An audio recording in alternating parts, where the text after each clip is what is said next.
Good, we're live. Good afternoon, everybody. I'd like to call this meeting of the Santa Fe Board of County Commissioners to order. It is 2:08.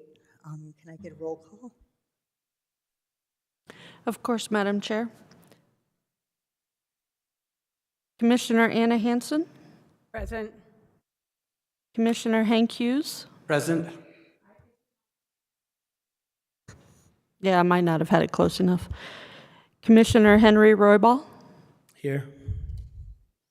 and Commissioner Rudy Garcia. Should I mark him as excused? No, Commissioner Garcia might be on the line, and he might need to come and go for medical reasons. Commissioner Garcia, are you there?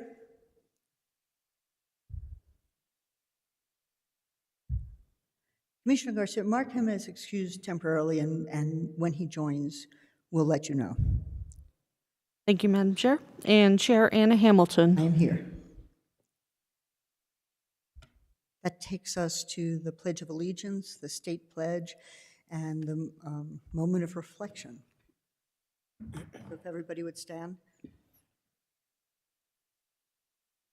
Pledge allegiance to the flag Of the United States of America, to the republic for which it stands, one nation, under God, indivisible, with liberty and justice for all. I salute the flag of the state of New Mexico, the Z symbol of perfect friendship among united cultures.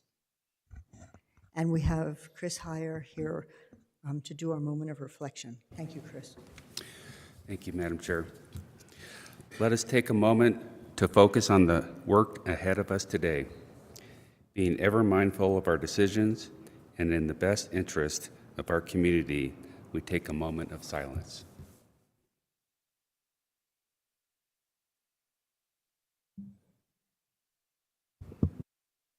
Thank you. And Commissioner Hansen? Once again, I want us just to remember all the people who are suffering in the mountains of the Sangre de Cristos, Hermit Peak fire, Calf Cow fire, and the Cook's Peak fire, and the Cerro Pelado fire in the Jemez Mountains, and please protect them all. And may we please have rain as soon as possible and these fires be extinguished.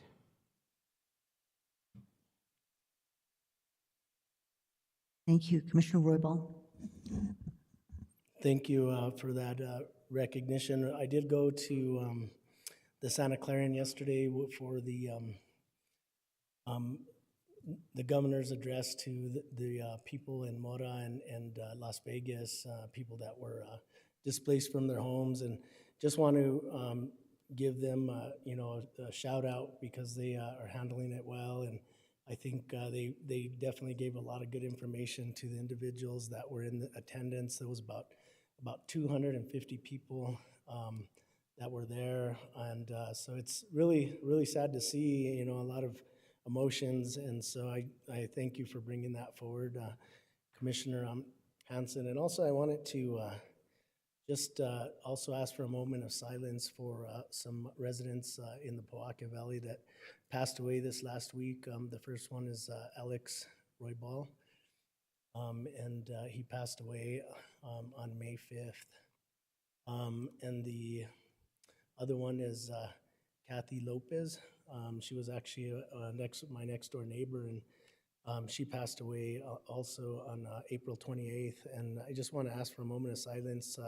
She worked for the schools. She was an administrator for the schools for quite a few years, and she had two daughters that grew up with my kids as well. But she just really gave a lot to the community. So I just want to also ask for a moment of silence for them. Thank you. Thank you. And Commissioner also, Hansen? The grandfather of Jamie Aranda, Raymond Aranda, who passed away.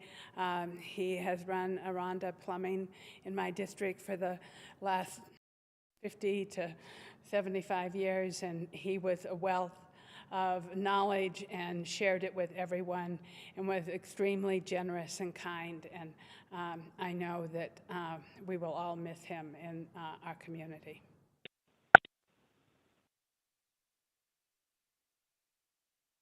Thank you, everybody, very much. We can take a seat, and that takes us to, before we go to approval of the agenda, I want to take a moment to welcome County Manager Schaefer to his first BCC meeting officially, and wish all of him and all of us all the best in this somewhat slightly newer arrangement, which I know he'll excel. So that takes us to item F, which is approval of the agenda. Thank Mr. you, Manager. Madam Chair and Commissioners. The initial agenda was posted on Tuesday, May 3rd at approximately 4:57 p.m., and the amended agenda was posted on Friday, May 6th at approximately 5:08 p.m. The additions to the agenda were addition of item number 3B, request approval of proclamation proclaiming May 17th, 2022 as End Children Hunger in Santa Fe Day. Miscellaneous action item 6F, which is a request to ratify the county manager's execution of amendment number 2 to agreement number 2019-0003 PW/KE between Santa Fe County and Souder Miller and Associates. Delegation of signature authority to the county manager to execute amendment number 3 for the contract to conduct cultural resources mitigation as requested by the New Mexico State Historic Preservation Officer for the Northeast-Southeast Connector Roads Project, and authorization for the county manager to execute the purchase order associated with amendment number 3. We also added miscellaneous action item 6G concerning small purchases during the remainder of fiscal year 2022, and matters from the county manager, item 9C, a fiscal year 2023 budget preparation item, which is and request for preliminary direction on specific budgetary items. Finally, a request was made now to switch the order of category 8 and 9 so that matters from the county manager would come after presentations, followed by matters of public concern. Thank you very much. So with those changes, Commissioner Hanson? Madam Chair, I move to approve the agenda with the changes that County Manager Schaefer requested. And I'll second. Thank you. I have a motion and a second. All in favor, please say aye. Aye. Aye. Any opposed? Thank you. So that takes us to the employee quarter, which is 1G. Manager Schaefer. Thank you, Madam Chair, Commissioners. The purpose of the Employee of the Quarter program is to recognize employees who make a significant contribution to Santa Fe County during the previous 3-month period. The process for selecting the countywide Employee of the Quarter begins with the designated recognition team selecting one department or elected office employee of the quarter for their group. And then these department elected office employees of the quarter are considered for the countywide Employee of the Quarter award. The employee nominated and selected for the department elected office employee of the quarter were as follows. We had 2. One from the Community Services Group, Mr. Kenneth Quintana is a Development Review Specialist Senior with the Growth Management Department. Mr. Quintana was nominated for the following reasons. Growth management has been understaffed, and during that time, Kenneth has taken it upon himself to complete additional duties such as IPRA request and larger subdivision reviews. Kenneth has outstanding work ethic, is a hard worker, and is always willing to learn new duties, take on additional tasks, and assist his team. In the Support Services Group, we have Mr. Jerome Blea. He's an Accounting Tech Senior, and Jerome was promoted to an Accounting Tech Senior on December 6, 2021. During his short tenure in this position, he has quickly learned his duties and assisted his team to get caught up in spite of being short-staffed. Jerome is very professional and hardworking and works with vendors and departments with ease and professionalism. He has a positive attitude and he's gone above and beyond to assist his supervisor and coworkers with all tasks required to keep work current in spite of being short-staffed. So we want to acknowledge the contributions of both Kenneth and Jerome to the county and to their specific groups and departments. And the countywide Employee of the Quarter was selected to be Mr. Kenneth Quintana. So congratulations to both of them, and appreciate everything they do for the county. There's an award that they, certificates that both will receive, and then Mr. Quintana will receive an award separate and apart from that. So thank you to both of those employees. Congratulations to both of you and to Mr. Quintana in particular. Are they on?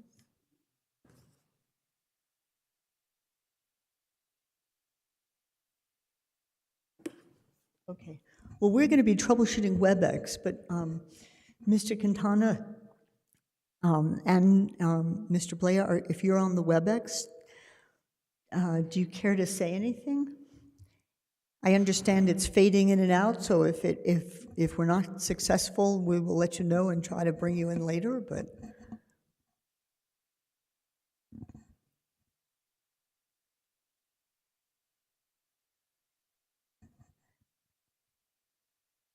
So let me trouble Daniel Fresquez with maybe giving me a heads up if Mr. Quintana comes on board and would really like to speak. But we are always so proud of our Employee of the Quarter.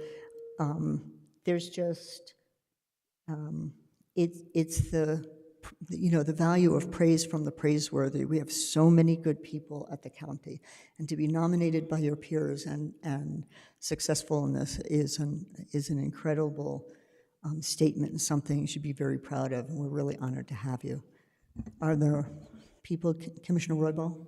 Yeah, I would just echo those same sentiments, and just first of all say congratulations to both Mr. Kenneth Quintana and also Jerome Blea. And just let you know that we really appreciate the hard work and dedication that you've shown to be nominated for for this award. And so I just want to say thank you both. Keep up the great work, and we just want you to know we do appreciate you. Thank you. Thank you. And anybody else? Well, once again, congratulations and best in your ongoing contributions to the county. That'll take. Madam Chair, this is Rudy. Hey, welcome, Commissioner Garcia. Thank you. Sorry I was delayed.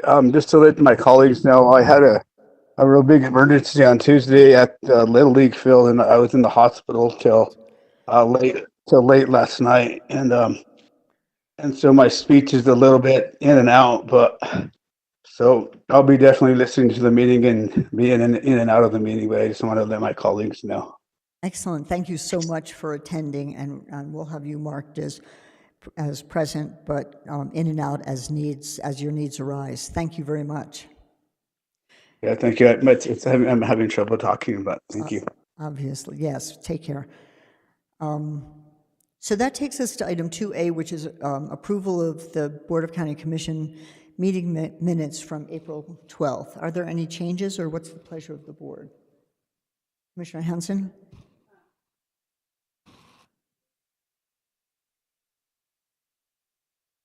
Yeah.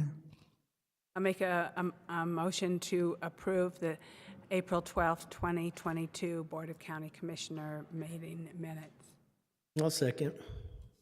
Thank you. A motion by Commissioner Hanson and a second by Commissioner Garcia. Is there any further discussion? If not, all in favor, please say aye. Aye. Aye. Any opposed? Fabulous. That takes us to 2C, which is request approval of the April 12th Board of County Commissioner Budget Study Session special meeting minutes. So moved. Second. Thank you. I have a motion and a second. Is there any discussion? If not, all in favor, please say aye. Aye. Aye. Any opposed? Aye. Commissioner Garcia, are you opposed to approving the meeting minutes? No, I'm in favor of it. Got it. Sorry, my You were late. That's no problem at all. So that, please record Commissioner Garcia's as in favor of approval of the minutes. That takes us to number 3, proclamations and recognitions. 3A is request approval of a proclamation proclaiming May 1st through the 7th as National Small Business Week. Commissioner Roybal, I'm going to go to you.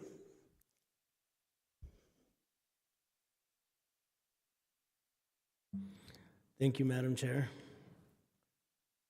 So I'm going to read the summary really quickly, and then I'm going to ask that we get the proclamation approved.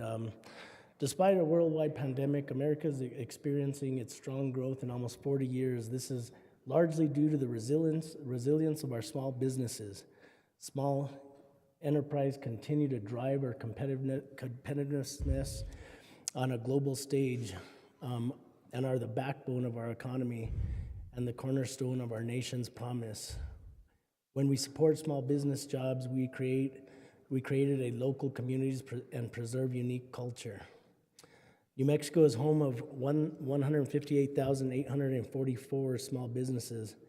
1,700 are unincorporated boundaries of Santa Fe County. Santa Fe County is committed to expanding its economy and development of traditional and cutting-edge small businesses. Santa Fe County has updated the economic development plan and creates new mechanisms and strategies that help small businesses grow, promotes local produced goods, and creates and adds to a viable local workforce. We must support our local small businesses whenever possible. I'm going to go to Chris Heyer, but I do want to read the proclamation in a little bit later, if that's okay with you. Sounds good. Thank you very much, Mr. Heyer. Thank you, Madam Chair, Commissioners, and especially Henry Roybal, Commissioner Roybal, for reading the proclamation. I just want to acknowledge that it is Small Business Week across the nation, and all counties were asked by the Small Business Association to recognize small businesses. As the proclamation states, we have experienced 40 years of strongest growth that we've had in America, and the resiliency is due to small businesses. They provide the backbone of our economies and also provide jobs. So I very much congratulate all the small businesses across the nation, especially the 1,700 in Santa Fe County. Thank you so much, Mr. Heyer. And before I go back to Commissioner Roybal, I just want to add my voice to that. I'm so happy to have been co-sponsoring this with Commissioner Roybal because it is so important to our county to have this many small businesses and to have that entrepreneurial spirit and the contribution to both our economy and our culture. And to thank you for helping bring this forward, Chris. Commissioner Roybal. Yeah, thank you, Commissioner Hamilton. I do want to thank you for co-sponsoring this proclamation with me. If you'd like, you can read the proclamation into the record, or do you want me to? I'll have you do it if you'd like. It would be better. Sure, I will do it if that's good. If you want. Assuming I can get this lined up. Proclaiming May 1st to 7th, 2022 as National Small Business Week. Whereas America's strongest economic growth in almost 40 years has been driven by the resilience of our small businesses who, despite a worldwide pandemic, continue to pioneer innovative solutions to our country's greatest challenges and create opportunities for families and workers. And whereas from the storefront shops that anchor Main Street to the high-tech startups that keep America on the cutting edge, to the small manufacturers driving our competitiveness on the global scale, small businesses are the backbone of our economy and the cornerstones of our nation's promise. And whereas we support small businesses, jobs are created, and local communities preserve their unique culture. And whereas because this country's 32.5 million small businesses, creating nearly 2 out of 3 jobs in our economy. We cannot resolve ourselves to create jobs and spur economic growth in America without discussing ways to support our entrepreneurs. And whereas Santa Fe County is committed to expanding its economy through the creation and development of traditional and cutting-edge small businesses, and whereas New Mexico is home to 158,844 small businesses, accounting for 99% of all New Mexico businesses, of which 1,700 are in the unincorporated portion of Santa Fe County, and there are 343,648 small business employees, which accounts for 54.4% of all New Mexico employees.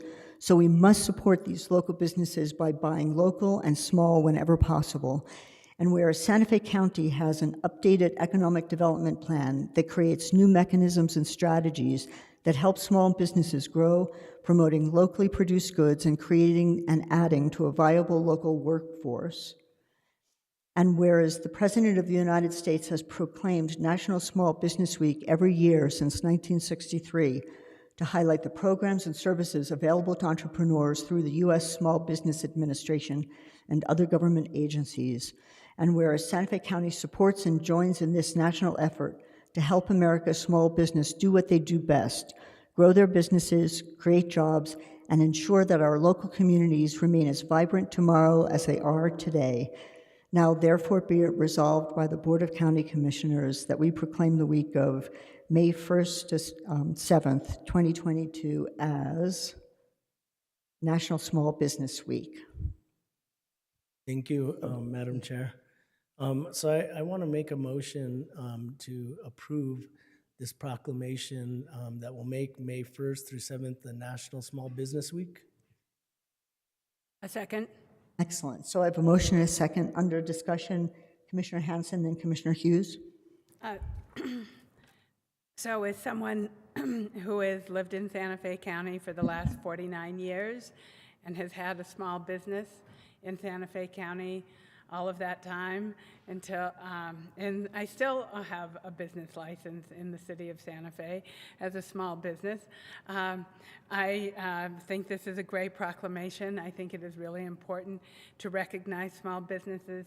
Santa Fe County and the city of Santa Fe have the most women small businesses, and they make up a majority of the businesses in this community, and I am proud to be part of that group of individuals who have made Santa Fe such a unique and vibrant community. I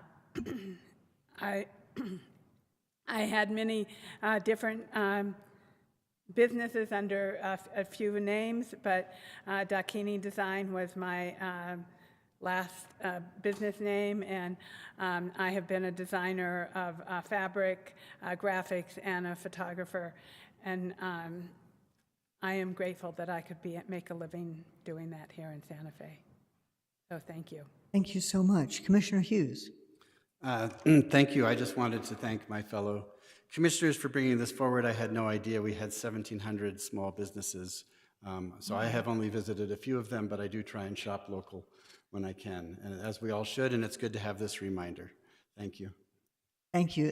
That is excellent. I didn't quite know that number either, and it gives real meaning to the Think Globally, Act Locally issue. So is there further discussion? No, but Madam Chair, I just wanted to say thank you for my fellow commissioners' comments, and it's great because my wife actually had 2 businesses in Santa Fe County as well. So, and I did have one, but when I became county commissioner, I kind of didn't have the time to keep up with it. So, but yeah, I agree wholeheartedly that small businesses are really what keeps our economy going. So, thank you to all those business owners. Excellent. Thank you so much. So we do have a motion and a second. All in favor, please say aye. Aye. Aye. Any opposed? Thank you. So that passes unanimously. I'm sorry to interrupt, Madam Yes. Chair. I was informed that we're having some WebEx audio challenges, and so I might respectfully suggest you take a short recess to allow IT to try and resolve those issues. Thank you, Manager Schaefer. I will therefore call a recess. It is 2:32. Let's reconvene at 2:40, and if we're still having trouble, we can extend the recess then. Thank you so much, Manager.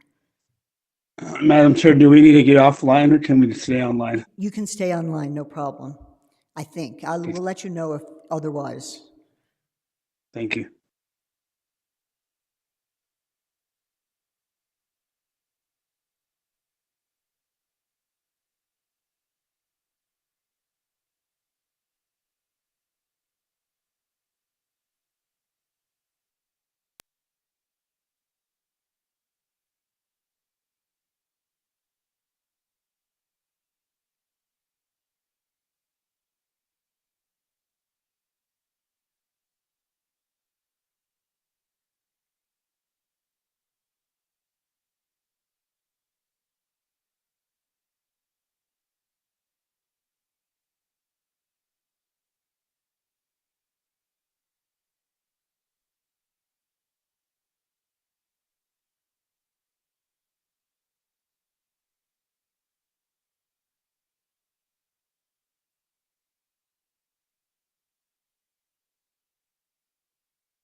Chet. Testing, 1, 2, mic check. Mic check, 1, 2. 1, 2, 3, 4, 5, 6, 7, 8, 9, 10.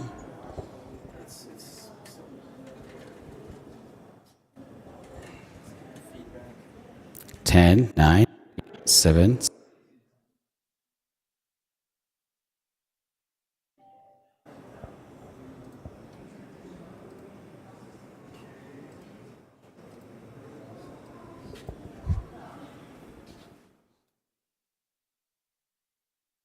Oh, nice. My laptop died.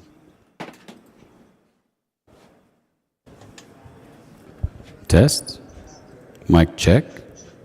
10, 9, 8, 7, 6, 5, 4, 3, 2, 1, 0.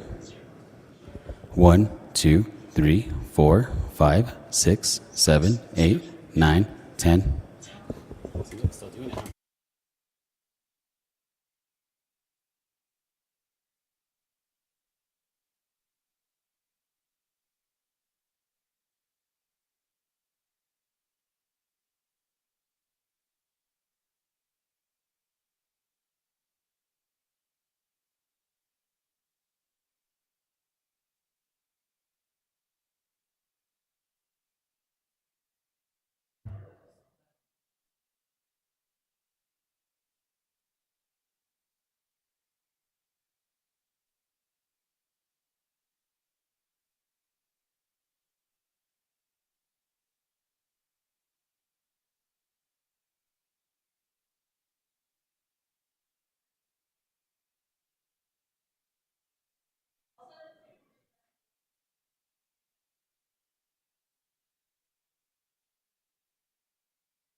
Will you, Daniel, will you let me know when we can start again? The other day.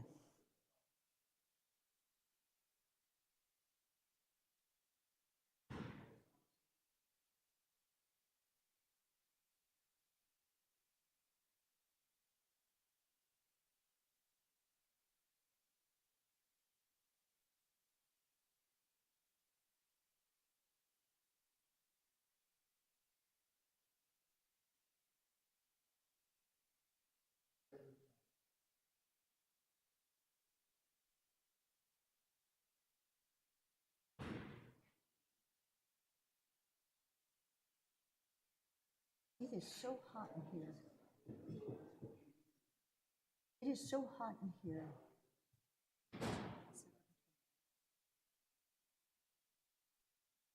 Today's been wacky. Like, you have no idea. Oh my God, all since the midnight, you know.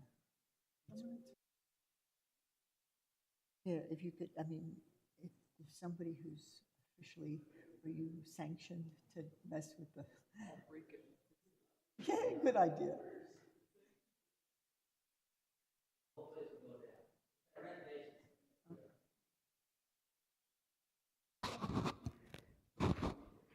Just for everybody's information, we haven't been cleared to start yet, but as soon as we are, we will resume.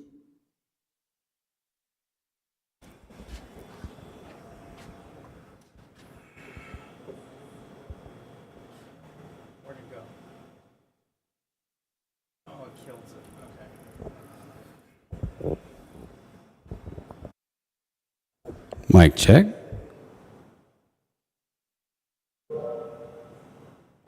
test 1 2.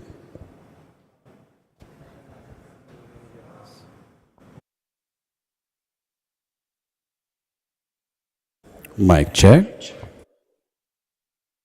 1 2 3 4 5 6 7 8 9 10. Clear. 10 9 8 7 6 5 4 3 2 1. 1 2 3 4 5 6 7 8 9 10. 10 9 8 7 6 5 4 3 2 1.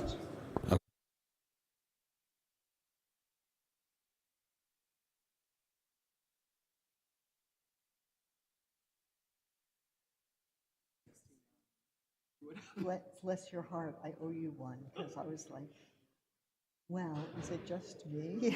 And then when I said something, both Commissioner Hanson and Commissioner Hughes goes, no, it's hot in here.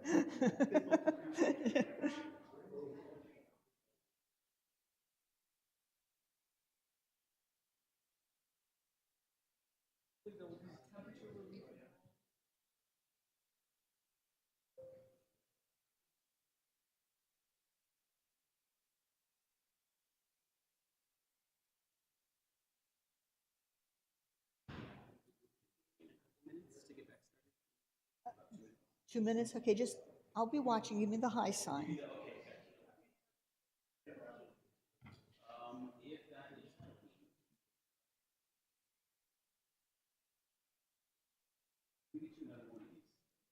I should have.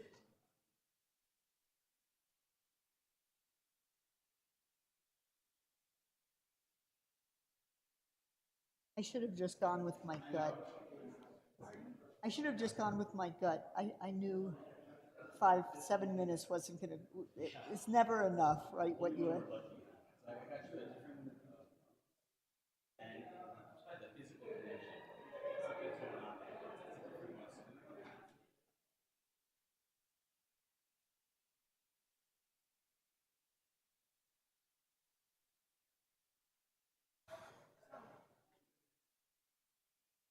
One of my family members in Denmark is very ill, Oh, I'm so sorry. and might need to go there. And I'm trying to figure out. I haven't looked, well, listen, we'll cover anyway. Thinking I need to make a few arrangements. Thinking of going. Is that, okay.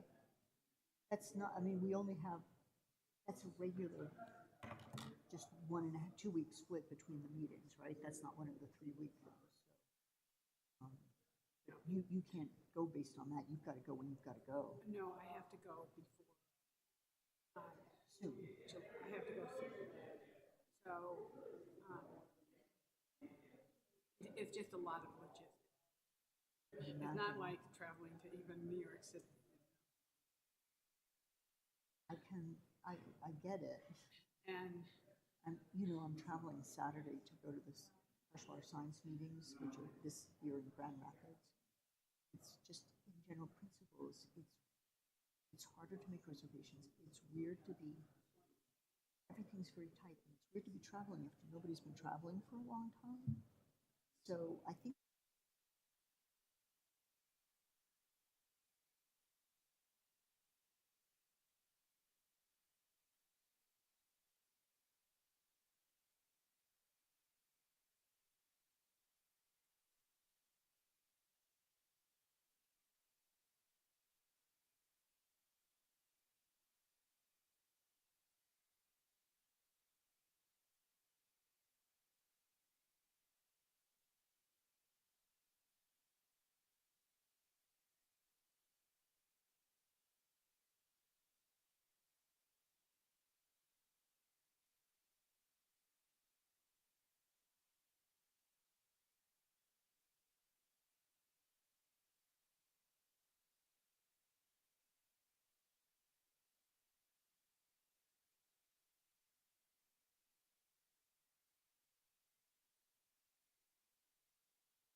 Okay, thank you so much for everybody's patience. We seem to have fixed our audio issues and are ready to reconvene. I really appreciate that we did go over my poor estimate of time to take to fix the issues, but now that we're operational, I'm going to reconvene this meeting. It is 2:53, and so we are already in session.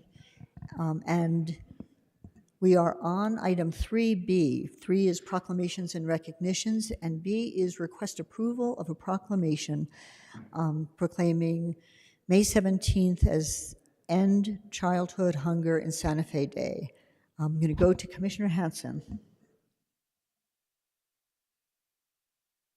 Thank you, Madam Chair.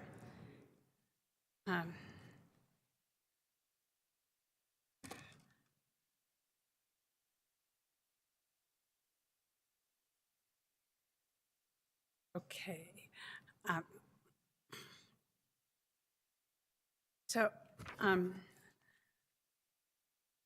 I think we all are extraordinarily concerned about childhood hunger. And when the Food Depot asked me to carry this proclamation for them, I was incredibly honored. The Food Depot's Advocacy Committee researched and compiled information for more than a year for the report to end childhood hunger in Santa Fe, the result of which will be released to the public on May 17th, 2022. The report will present several items to address a food insecurity and poverty. Santa Fe County is committed to ending hunger in communities as demonstrated in our partnership with the Food Depot, the City of Santa Fe, and many community organizations who are part of the Connect Network. Requests for food assistance are among the most frequent made to the Connect Network, with 83 requests in the past month alone, 99% of which were resolved. So I want to read this proclamation into the record and then ask for approval. So we are proclaiming May 17th, 2022 as End Childhood Hunger in Santa Fe Day. Whereas at the request of the City of Santa Fe, a subcommittee of the Food Depot's Advocacy Committee researched and compiled information for more than a year for the report to end childhood hunger in Santa Fe. And whereas the global COVID-19 virus pandemic has intensified food insecurity and poverty issues in New Mexico, a state where these issues are one of the most severe in the United States. And whereas if a family lacks the financial resources to meet its basic living requirements, it is likely to suffer from insufficient food and food insecurity. And whereas food insecurity and hunger are symptoms of poverty.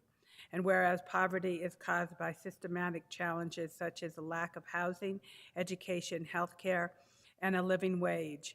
And whereas efforts to combat food insecurity will only be successful if combined with a comprehensive effort to combat poverty. And whereas Santa Fe County is committed to ending hunger in our community as demonstrated in the partnership with the Food Depot, the City of Santa Fe, and many community organizations who are part of the Connect Network. Whereas requests for food assistance are among the most frequent in the Connect Network, where 83 requests in the past month alone, 99% of which were resolved. And whereas the report to end childhood hunger in Santa Fe lists several items to address a significant reduction in poverty. And whereas with the reduction of poverty comes a reduction in food insecurity and hunger for the residents of Santa Fe and the great state of New Mexico. Now, therefore, be it resolved that we, the Board of County Commissioners of Santa Fe, do hereby proclaim the 17th of May as End Childhood Hunger Day in Santa Fe Day. Childhood Hunger in Santa Fe Day. Thank you. So I'd like to make a motion to approve this proclamation. And I'll second. Excellent. Thank you so much, and thank you for bringing that forward. So I have a motion and a second. Is there discussion under this item? Commissioner Hughes. Thank you, Madam Chair, and thank you, Commissioner Hanson, for bringing this forward. And I'm glad that the proclamation talks about ending poverty among children, because I think that's one of the most important things we could invest in is ending childhood poverty. It would solve so many problems in our communities if we were able to do that, and I'm sure this will move us in the right direction, the suggestions of the Food Depot. Thank you. The Food Depot is a wonderful organization that we are extraordinarily fortunate to have in northern New Mexico, and the efforts that they are making right now for everyone, including the people suffering from all the wildfires that they are feeding. But, having homelessness, childhood hunger, poverty, they all go together, and we all need to be working to resolve these issues to help our community. Excellent. Madam Thank Chair. you so much. Commissioner Roybal. Thank you, Madam Chair, and thank you, Commissioner Hanson, for bringing this resolution forward. I think that there's not everybody realizes how many children do go to bed hungry at night, and right here in our districts. And so I'm really happy to see this resolution coming forward, and I want to thank you. And you're absolutely right. The Food Depot does amazing things for our communities, and so I can't speak highly enough about that organization. They're such a great organization, and I really thank God for them that they're there. And I want to just thank you for bringing this proclamation forward once again. So thank you very much. Thank you, Commissioner. Madam Roybal. Chair. Yes, Commissioner Garcia. Just for a little bit that I can speak, this is actually a great proclamation. Being a member of the school board, as the commissioner mentioned, people don't realize how many kids go to sleep hungry at night. And thank you to all the volunteers and the providers, but great item to bring forward, Commissioner Hanson. Thank you, Commissioner Thank you. Garcia. I couldn't agree with my colleagues more, and I think we are extraordinarily lucky to have the Food Depot, and can only imagine what they're doing while they're trying to address this long-term issue and addressing short-term emergencies at a major scale at the same time. And thank you very much for bringing this forward at this time. Thank you. So we do have a motion and a second on this. All in favor, please say aye. Aye. Any opposed?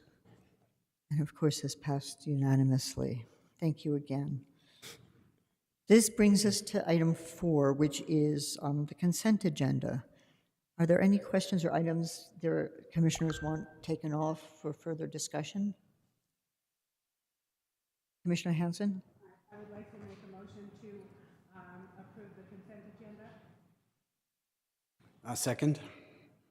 Thank you. I have a motion and a second. Is there any further discussion? All in favor, please say aye. Aye. Any opposed? Thank you. That passes. That takes us to item 5, which is appointments and reappointments. Madam Chair, Yes? may I interest you in a few resolution numbers? Yes, you can. Thank you so much. All right.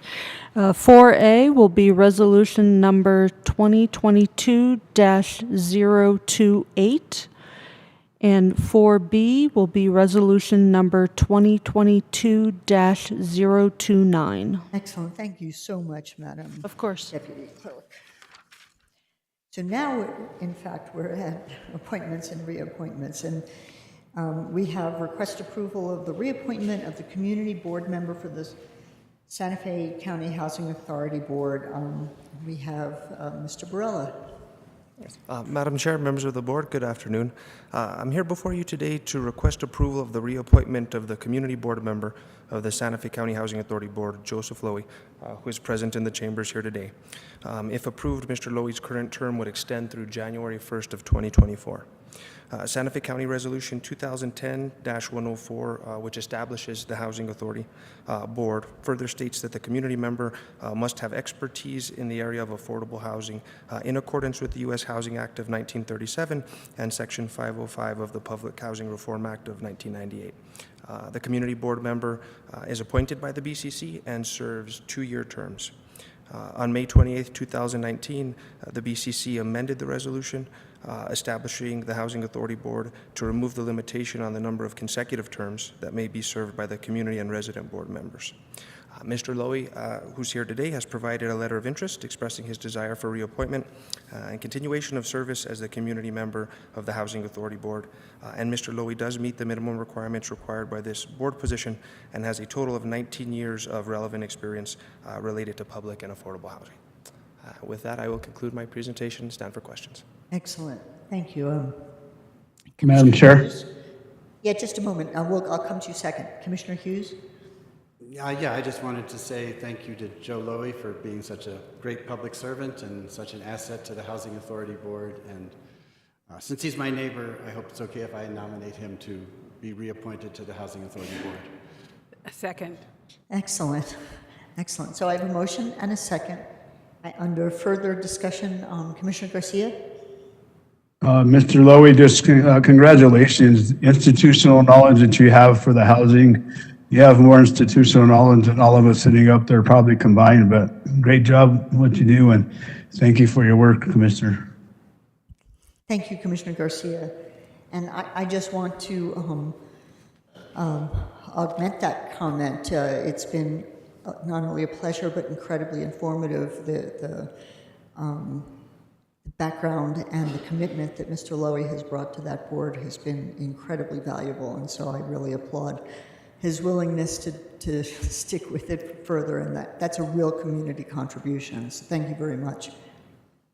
So if there's no, Commissioner Roybal? Yeah, I just want to add the same comment to, and that's why I refer to Member Lowy. I call him Commissioner Lowy. He's definitely put in his time here on this board, and so I want to thank him for that. And just thank staff for bringing this forward. I think that this budget increase is going to be is really needed, so thank you. Thank you. So I have a motion and a second. If there's no further discussion, all in favor, please say aye. Aye. Any opposed? Yes, Commissioner Hanson.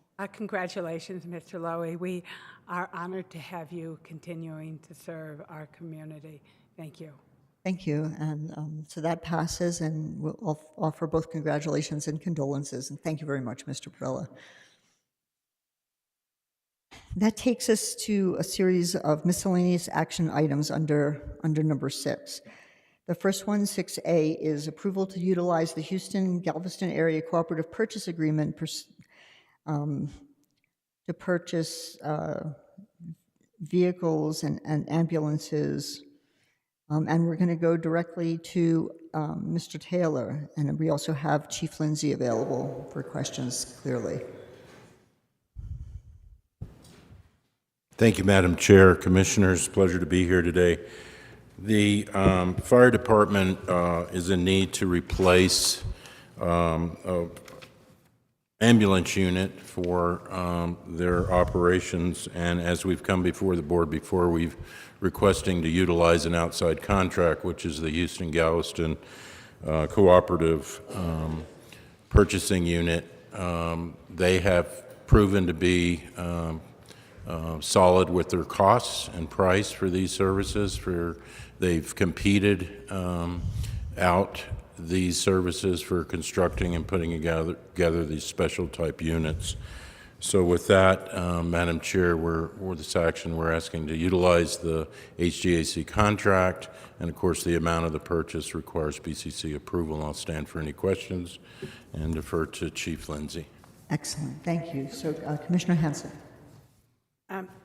Thank you, Mr. Taylor. Welcome, Chief Lindsay. Good to see you.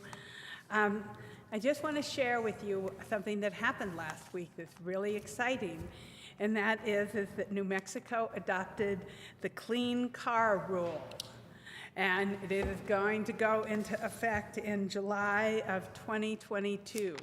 So that means that EVs and will be encouraged and tripled in the state. We will be matching with California on the clean car rule. So I'm hoping that any purchase that we make takes this into consideration. I know there are, I don't know about electric vehicles for fire trucks, but I do know that there are many electric vehicles for sheriff deputy cars, and that LA County is completely electric. So I think that it is something that if we are following in the footsteps of California and moving towards this clean car rule, I just want to remind us all about that, and that we are facing extreme climate changes, and we all recognize that with what is happening with the forest fires. So, and with that, I will move to approve. I'll second it, and I have Thank you. some discussion. Okay, so I have a motion and a second under discussion. Commissioner Garcia? Yeah, where will the ambulance be located, at what station? Madam Chair and Commissioner Garcia, that is going to be going to Station 50 up in Pewaukee. Good, and then what happens with the old ambulance that'll be there? So we will rotate those as we, all of our units get older and they have longer mileage. We work to replace those and then move those other trucks around the county. If it's not a unit that we're going to be utilizing, we will put it for auction, or we will give it to some of our partners around us who might be able to use those units. Good, I was gonna talk to our county manager as well as yourself to see if we can actually donate it to some of the smaller communities around us. But thank you, Madam Chair. Thank you, Commissioner Garcia. Is there further discussion, questions? Commissioner Hughes? Thank you, Madam Chair. Just sort of following up on Commissioner Hansen's comment, I just wondered, I think it might be a while before electric vehicles are able to, meet the demands of an ambulance or a fire truck, but have we looked into hybrids? Are they starting to make hybrid ambulances? I mean, I have a hybrid car, and the nice thing about it is that the electric motor assisting the gasoline motor means that both of them actually last longer. So there's a lot of advantages to that, and I don't know if they're making ambulances that way yet. Madam Chair and Commissioner Hughes, thank you for your question. I know that they actually have all electric fire trucks. We were talking, I think, at the last BCC a little bit about the one out in Hollywood. I don't know if they have the hybrid, but I think for our county that might be a better first step. Again, I think it'd probably be important to do a feasibility study, take a look, see what that looks like, see what the availability is of it. I think all of us are interested in cleaner air and being clear with those initiatives. So I can look into that and get back to you if you'd like. Thank you. Yes, sir. Excellent, Madam Chair, just on that note as well, I think a study would be good because how long does it take to charge a unit like that? And, we haven't checked with our sheriff, but, if it takes 3 or 4 hours to charge a unit, that might be little bit of a challenge, but if we can look into that, that'd be great. Thank you. Excellent. Thank you, Commissioner Garcia. Are there any other questions? If not, I do have a motion and a second. All in favor, please say aye. Aye. Aye. Any opposed? Thank you. Thank you so much, Chief Lindsay and Mr. Taylor. And that takes us to 6B, which is requesting approval of Amendment 2 to the agreement between Santa Fe County and the Santa Fe Recovery Center. And I'm going to go directly to somebody who doesn't seem to be standing in front of me, but Mr. Taylor is, so we're going to go to him.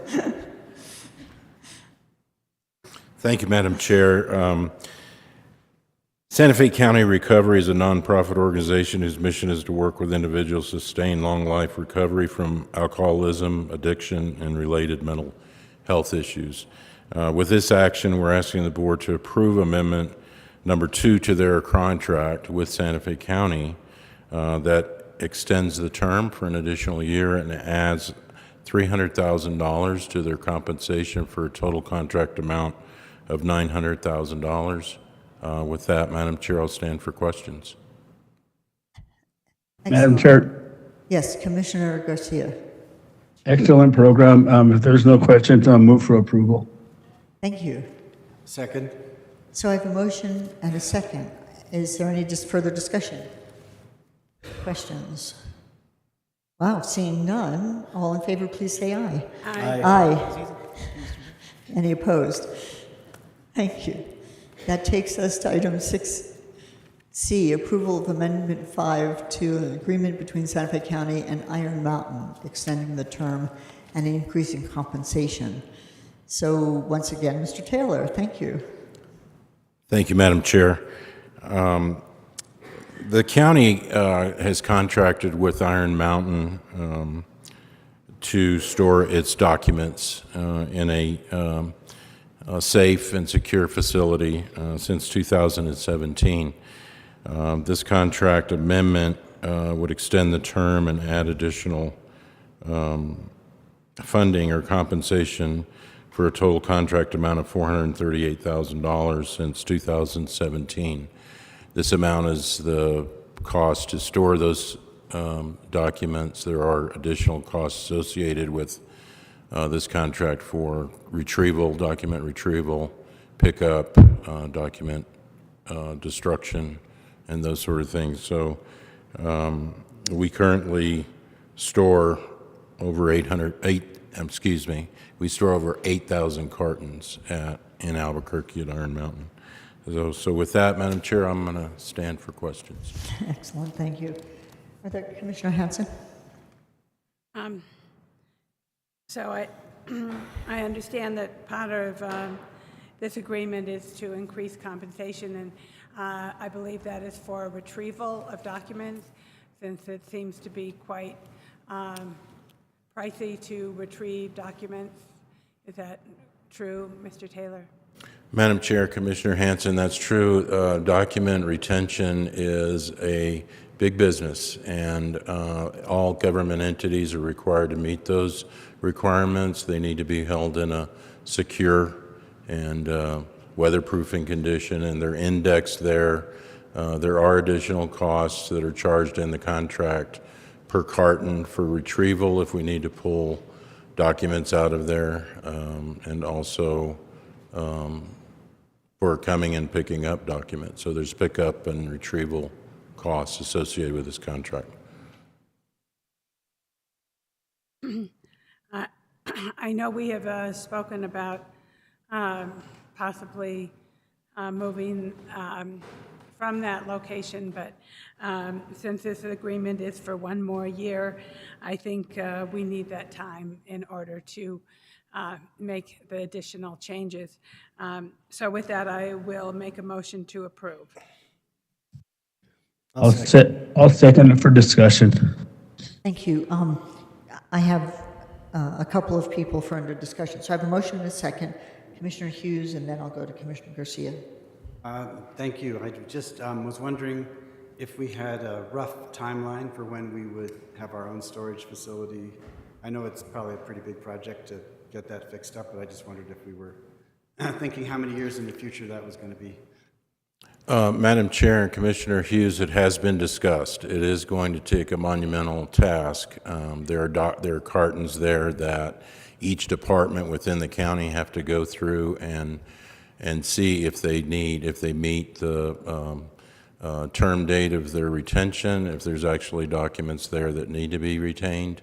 That hasn't been done for some time. So we do need to extend, and I appreciate Commissioner Hanson's motion, so that we can devise a strategic plan to at least take the initiative to reduce that storage space and possibly move to a county-owned facility. But the discussions have begun, and that's where it's at now, Mr. Commissioner. In addition, if I may, Madam Chair, Commissioners, included within the fiscal year 2023 budget request for the legal department are funds to contract with a third-party consultant to help provide some expertise relative to that transition. And the goal would be to have at least recommendations to the board before or as part of the next budget cycle. So that would be the scheme and what we're trying to accomplish. And that could be a mix of digitization so that you're getting rid of the hard copy records as well as moving them to county facilities. Excellent, thank you. That actually answered my question. And it answered mine, so thank you. That was it. Excellent. Thank you, Commissioner Hughes. Commissioner Garcia? Yeah, just to add to that, I thought, for an example, I know projects is really, really busy, and like all the land use records or the county clerk's records, I thought the intent was actually to utilize the building on West Alameda, the old HR building, to have our storage facility. But I know the county managers are doing a study, so I thought that was the intent a while back. But just food for thought. Okay, thank you, Commissioner Garcia. I imagine all of those things will be taken into account when the county's looking into this. We're glad to hear that we are. If there's no further discussion, I have a motion and a second. All in favor, please say aye. Aye. Aye. Any opposed? Thank you very much. That takes us to item 6D, which is approval of Amendment 3 to the agreement between Santa Fe County and Shane Therapeutics, extending the term of the agreement and compensation. And once again, we'll go to Mr. Taylor. Thank you, Madam Chair and Commissioners. The services that this agreement includes an independent clinically licensed social worker as part of a two-person team with the Santa Fe County Fire Department to engage with individuals in outreach services to identify opioid overdose survivors and work with identified individuals. This, again, Madam Chair and Commissioners, is an action to approve Amendment Number 3, increasing the compensation of an amount of $136,976 for a total contract sum of $585,928, and also extend the term for an additional year. With that, I'll stand for questions. Thank you. Any commissioners have questions? Seeing none, Commissioner Hanson? No, go ahead. Well, just to clarify, this is an extension, so this position has been in play for a couple of years now, right? Madam Chair, that's correct. That's what I thought. I was just double checking. Commissioner Hanson, did you have anything? Yes, I wanted to make a motion to approve. Second. Thank you. I have a motion and a second. Any further discussion? If not, all in favor, please say aye. Aye. Aye. Any opposed? Thank you very much.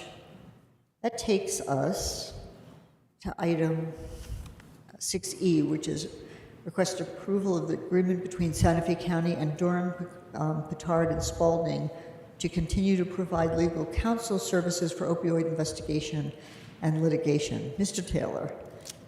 Thank you, I haven't Madam. seen you in so long. I know. Thank you, Madam Chair. The county entered into agreement with the firm of Durham, Pittard, and Spalding to continue to provide legal counsel regarding the investigation, litigation related to opioid manufacturers and distributors. This contract will expire in June, or this action will continue those services. Approval of a new agreement because of the professional services level of the contract. It can only go 4 years. So we did a procurement method determination that they are involved with this procurement through the 4 years, and it would be a sole source procurement that was posted, and no protests were received for that procurement method, and therefore we're entering into a new 4-year term contract with the firm to continue that litigation. There's no cost to the county with this contract unless there's a settlement of some sort. And with that, I'll stand for questions. Excellent, thank you. Madam Chair? Yeah, Commissioner Hanson and then Commissioner Garcia. Thank you, Bill. I am grateful that we have engaged with these attorneys to pursue opioid litigation against the big pharma opioid distributors. And I think that they have served us very well so far in the last 4 years. And this is something that I have been very concerned about from the first time that I was elected. And I am grateful that the county and the board have found that this was an important suit to be part of. And so with that, I would like to move to approve this agreement between Santa Fe County and Durham, Pittard, and Spalding. Second. Thank you. So I have a motion and a second. Under further discussion, Commissioner Garcia? No, just wanted to second it. I was just asking if there was a cost, but Mr. Taylor said there's no cost, as I remember, but I'll second the motion. Okay, great. Thank you very much. Is there any further discussion or questions? Seeing none, we have a motion and a second. All in favor, please say aye. Aye. Aye. Any opposed? Thank you.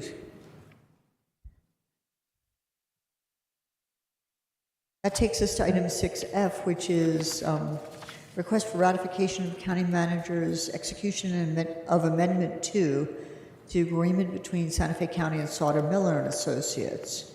And I will go directly to Bill Taylor. Thank you, Madam Chair, Commissioner. We entered into the contract with for engineering services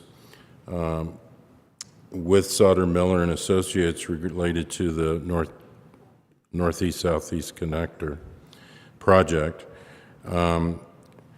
Based on a review by the project's cultural resource investigations, they found that there is a significant site within that area, and we're requesting an amendment to their contract to include the cultural resource services that we're requesting. Additionally, we're requesting action ratifying the county manager's signature to Amendment 2. Amendment 2 actually increased the contract amount by more than 10% and required BCC approval. That was an oversight on our part, and we apologize, but we do ask that the board consider ratification of Amendment 2 and also delegate signature authority to the county manager for Amendment 3 that would include the amount for the cultural resource mitigation, Madam Chair, and I'll stand for questions. Madam Chair, Thank you. Commissioner Garcia and then Commissioner Hanson. I'd like to make a motion and then discussion. Okay, A second. so I have a motion to approve and a second, and under discussion, Commissioner Garcia and then Commissioner Hanson. So, Mr. Taylor, how far complete are they with the ARC study? Madam Chair and Commissioner Garcia, the cultural study and mitigation has not yet begun, but I would prefer to defer to Director Snyder to comment on where the engineering firm is exactly. Welcome. I'm just wondering if we're actually amending this is the third amendment and they haven't even started the study yet, so that's just a question that I have. Correct, Madam Chair and Commissioner. So this would allow us to give a notice to proceed, if approved, to the design team to begin the cultural mitigation through Amendment number 3. So will this actually complete the study? Are we going to go through amendment number 4, amendment number 5, or this amendment number 3 will actually complete the study? Do we know?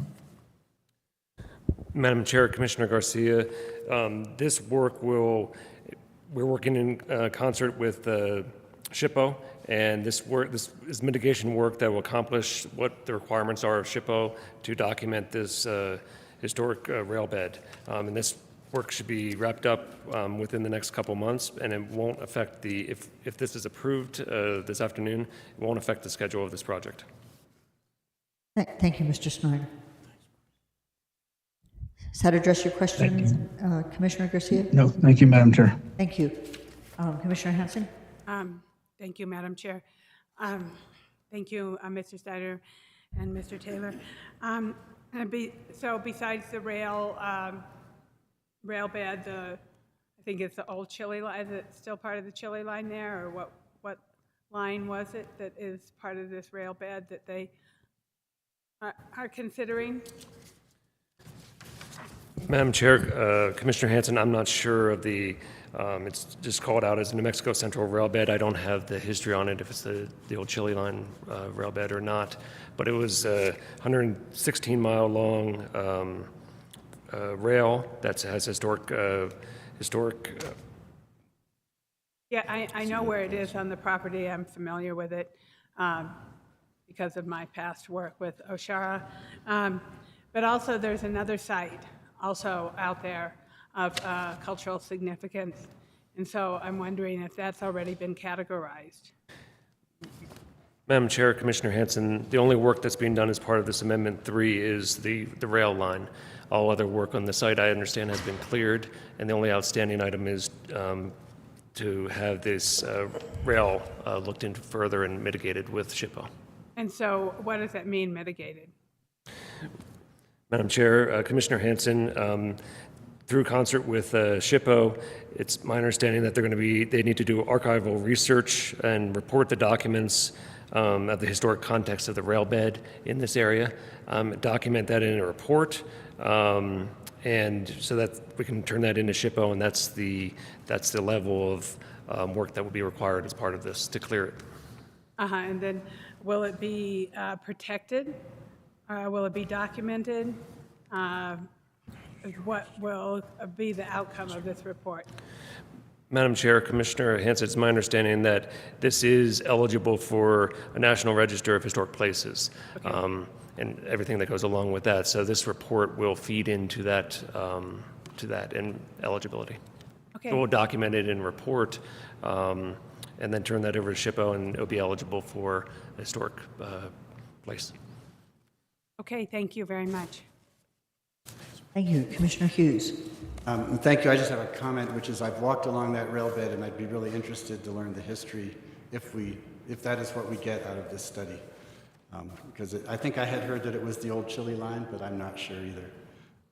Thank you. That's all. Excellent. Is there any further discussion? So if I'm not mistaken, I do have a motion and a second on this. I think Yes, so. thank you. All in favor, please say aye. Aye. Aye. Any opposed? Thank you. Thanks to both of you. Our final action item in this section is 6G, request approval of the waiver of Santa Fe County purchasing regulations and policy manual limits concerning small purchases to allow small purchases up to the maximum established by the state procurement code for the remainder of fiscal year 2022. Mr. Taylor. Thank you, Madam Chair, Commission. In 2006, the board passed and approved a resolution 2006-60, which basically are the purchasing regulations and policies for Santa Fe County. It's actually adopted the state procurement code, that we follow the state procurement code. But within that resolution, it did set certain thresholds for small purchases. Excuse me. The current small purchase thresholds for the county are up to $20,000 for goods and services. We're allowed to purchase items up to $5,000 with the best obtainable price, one quote. If it's more than $5,000, up to $20,000, they require 3 written quotes are obtained, and we take the best price for the county. If it's over $20,000, we're required to go out for formal solicitation or utilize contracts where there was a competitive cooperative procurement that was done. The state adopted, and the legislature passed modified the small purchase threshold in 2012. The county was considering changing our thresholds at that time, but decided that we would maintain what we had. What this action today will do is would temporarily adopt the current small purchase thresholds that are held within the state procurement code for small purchases and for the remainder of the fiscal year. Those thresholds for the state would be up to $20,000 best obtainable price. They would be required to, the county would be required to obtain the best that we could call around and get quotes and get a quote verbally for the best obtainable price. Between $20,000 and $60,000 for goods and services would then require 3 written quotes. Above $60,000 would require either an invitation for bid or a request for proposal or use of a cooperative agreement. And with that, Madam Chair, I'll stand for questions. Madam Chair. Thank you. You come in second. I'll get right to you. First, Commissioner Hanson, and then Commissioner Garcia. Thank you, Madam Chair. So, thank you, Bill, for bringing this forward. We are in a severe inflation mode, and I think that this is pertinent to raise the limit, but I also would like to see us write a new policy, and I believe that you are working on that. Is that correct for me? Madam Chair and Commissioner, that's correct. Okay, that's what I thought I read, so just wanted to hear it verbally. Because I think it's important that we be in line with the state, especially since we use so many of their purchasing avenues. And, so I think that this is an important step forward during this unprecedented time of inflation and change that we are all facing. So with that, Madam Chair, I wish to move to approve. Second. Thank you so much. So I have a motion and a second. Under further discussion, Commissioner Garcia. Madam Chair, I actually did think this is really good, Mr. Taylor. How come it's just till the end of June? Madam Chair, I'm sorry, could you repeat that, Commissioner Garcia? I didn't quite catch that. Did you say that this is only till the end of June? End of June. Yeah. Madam Chair, Commissioner Garcia, this action today is through June 30th of this fiscal year. This is to get us through the fiscal year. However, we will be coming to the board presenting a policy that would be adopting and increasing those thresholds with certain safeguards that will be in place to assure that the county would still obtain the best price and make our procurements, continue with our procurements being fair and competitive.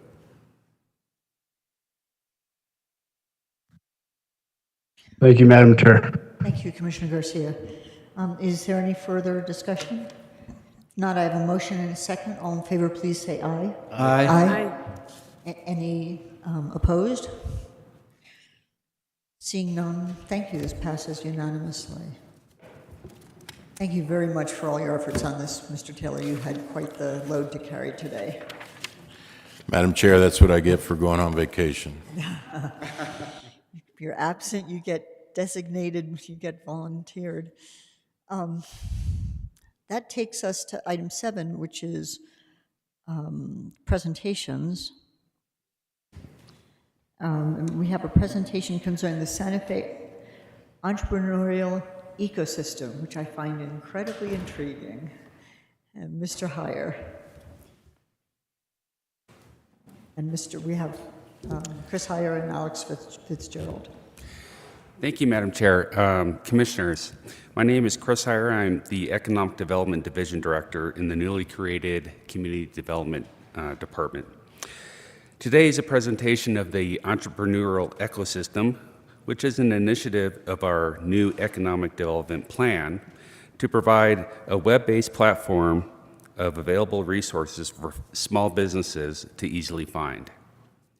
This is another initiative, along with our Broadband Action Plan that we presented last meeting, that are due to our forthcoming plan. We will have more items for you in the coming meetings that are helping us to make our ED plan more useful. For instance, we will be making a presentation on marketing and advertising of the county at the next BCC meeting, a presentation that will be done by Ms. Lisa Katonic. But today, I would like to introduce Mr. Alex Fitzgerald, who will be making today's presentation on the entrepreneurial ecosystem. Madam Chair, Commissioners, it's a pleasure to be here. Thank you, Mr. Heyer, for the introduction. So this is the Santa Fe entrepreneurial ecosystem, a little bit of a mouthful, but it is a great tool for our local business community. It was built in partnership with the Community Partnership Office at Los Alamos National Laboratories in the city of Santa Fe. So what exactly is it? So it is an online searchable database listing all sorts of resources for our small business community and entrepreneurs.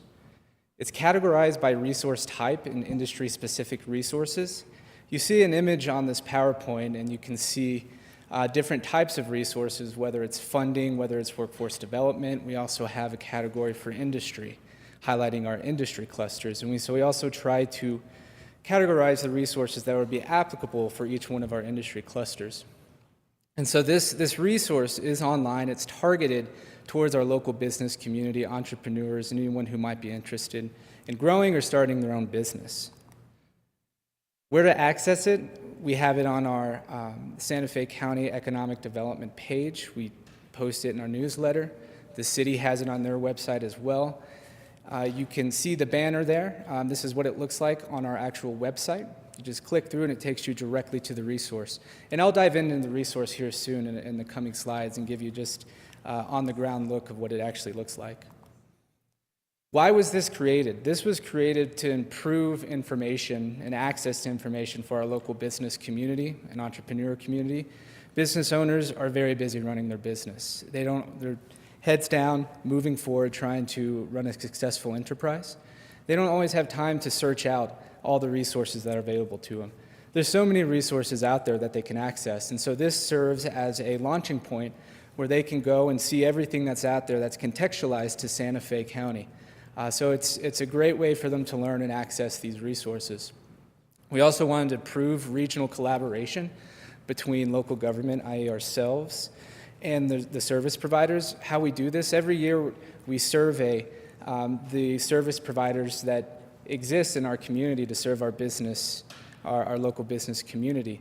They give us feedback, they tell us about their programming, we put it on this resource platform, and it allows us to work collaboratively to understand the full scope of programming that does exist, and also identify gaps that do not exist, and helps us inform future policy and programming and things of that nature.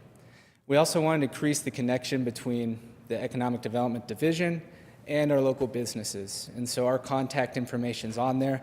This serves as a launching point and an on-ramp for them to come on board and partner with us to help them find resources and grow their business, start a business, whatever it may be. And so we get a lot of active users on this website and a lot of people calling us, asking us about services that are out there. And of course, we help them get connected, do a warm handoff where we can. And so those are kind of the main reasons it was created. With that, I'll do a demo, and we'll talk about next steps and then take some questions. I'm going to move over here. Thank you, Dan. Thank you so much. So this is the actual landing page for the resource. It's a pretty picture. You can see more of the mission of why this was created. And again, it's to help support existing businesses or startup businesses access resources that are available for them. This is the banner that was in the original presentation you saw. And again, you can see there's all sorts of resources here. And so if I'm a business who's looking for some workforce development resources, I would simply click that and hit Explore Resources.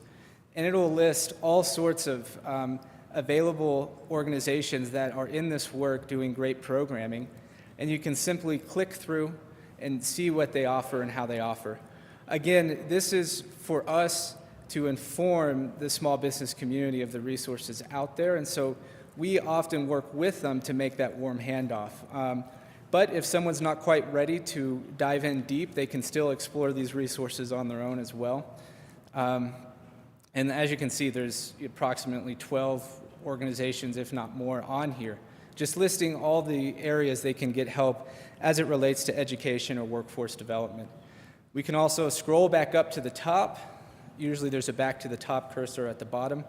And we can do the same thing for our industries. And so film and digital media is a large cluster in Santa Fe County. It's an industry that we've identified that's well poised for future growth.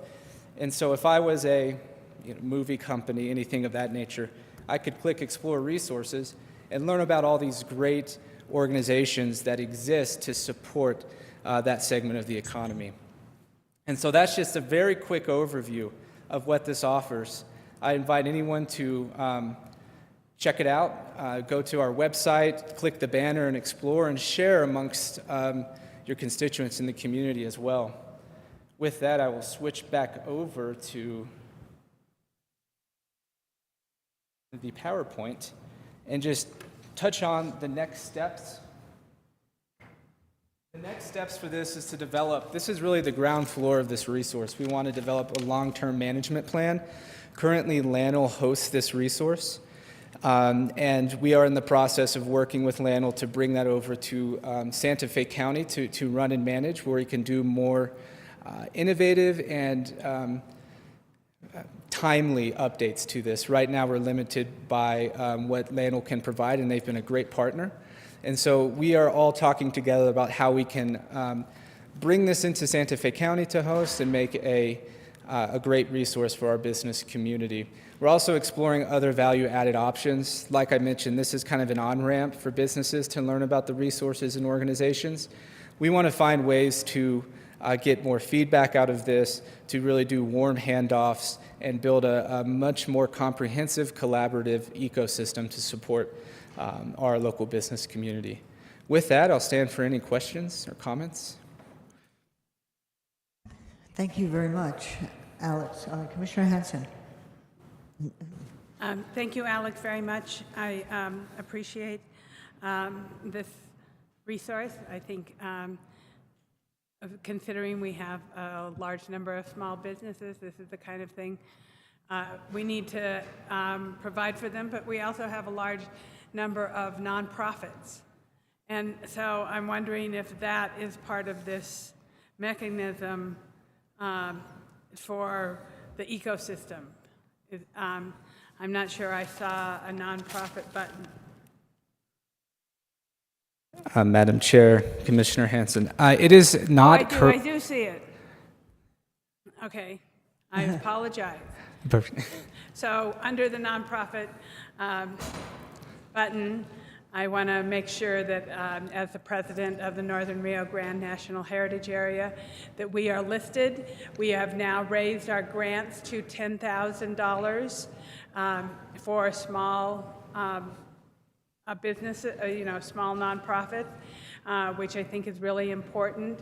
I want to let everyone know that the City of Santa Fe appointed Councilor Garcia to the board, also Mayor Pascual and Pascual Maestas and Taos appointed Cordelia Ortega, a new councilor, and then the chair of the county commission is Darlene Vigil and Taos, and she is also a member of the board.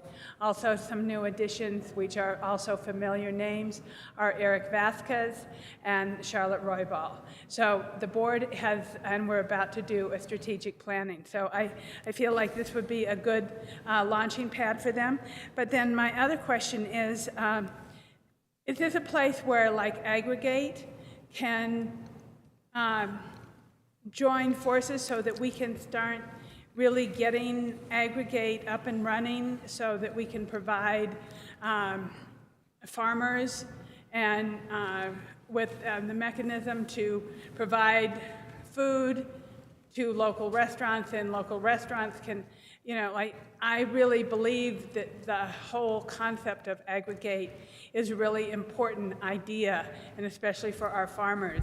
And so I would like to see that promote it as much as possible. It's something that Santa Fe County, I think, can be really proud of, but I think it needs some robust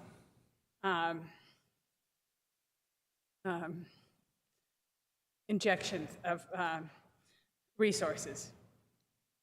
Madam Chair, Commissioner Hanson, we work closely with the aggregate team, and this resource is a resource that I would say is a step below the aggregate. The aggregate would be a more intensified approach, and we certainly have a agricultural component to this resource. And what we're wanting to do is get businesses exploring that, and we can certainly list the aggregate and then work with them more intensely with programming around the aggregate. And so I think it does complement very, very well. And actually, we're in the process of developing plans to make aggregate for several of our industry clusters as well, because it's a great resource. We want to be sure that we implement that same type of model. And as it relates to the Heritage organization, I can certainly send the contact information, and we'll get you plugged in on there if you already are not plugged in on there, for sure. We'd be happy to do that. Thank you very much. Thank you. Thank you, Commissioner. Commissioner Roybal. Thank you, Madam Chair, and I want to say, thank you to Chris Heyer and Alex Fitzgerald for the presentation. This is going to be a really great resource for our constituents, so I really appreciate that, and I appreciate the partnerships that I saw as well. I know I saw the Northern New Mexico Workforce Development Board was on there, LANL. I saw quite a few, and so it's really exciting, and I'm sure, as Commissioner Hanson mentioned, I think that we can expand as time goes on. So I really just want to thank you for this presentation, and I'm excited to see it get going. So thank you. Thank you. Thank you. Is there any further discussion? This was really interesting. I think your group is just really moving ahead with a lot of things that will be incredibly supportive for the county and giving help to entrepreneurs and to economic development in general. And so it's exciting to see this. Thank you so much. Thank you, Madam Chair. Thank you all. Thank you. So that takes us slightly out of order. This is where we made a small change so we could get public comment closer to the items that are being considered later. So we're skipping over 8 and going to 9, which is matters from the county manager. Mr. Schaefer. Thank you, Madam Chair and Commissioners. With regard to COVID-related updates, over the weekend, including Saturday, Sunday, and Monday, there were 707 new cases reported, which translates into an average of about 236 per day. The CDC reports that the community level in Santa Fe County continues to remain low. In light of all of that, we hope to be transitioning for our next meeting or our meetings in June at the latest to allow in-person attendance by members of the public.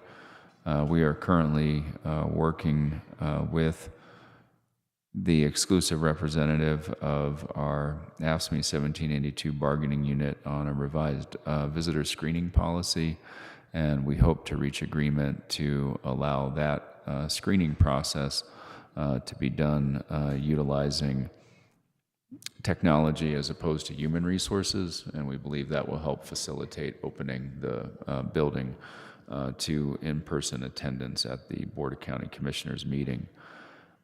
We would likely continue to have a remote option for those members of the public who do not wish to come to a meeting indoors due to COVID concerns.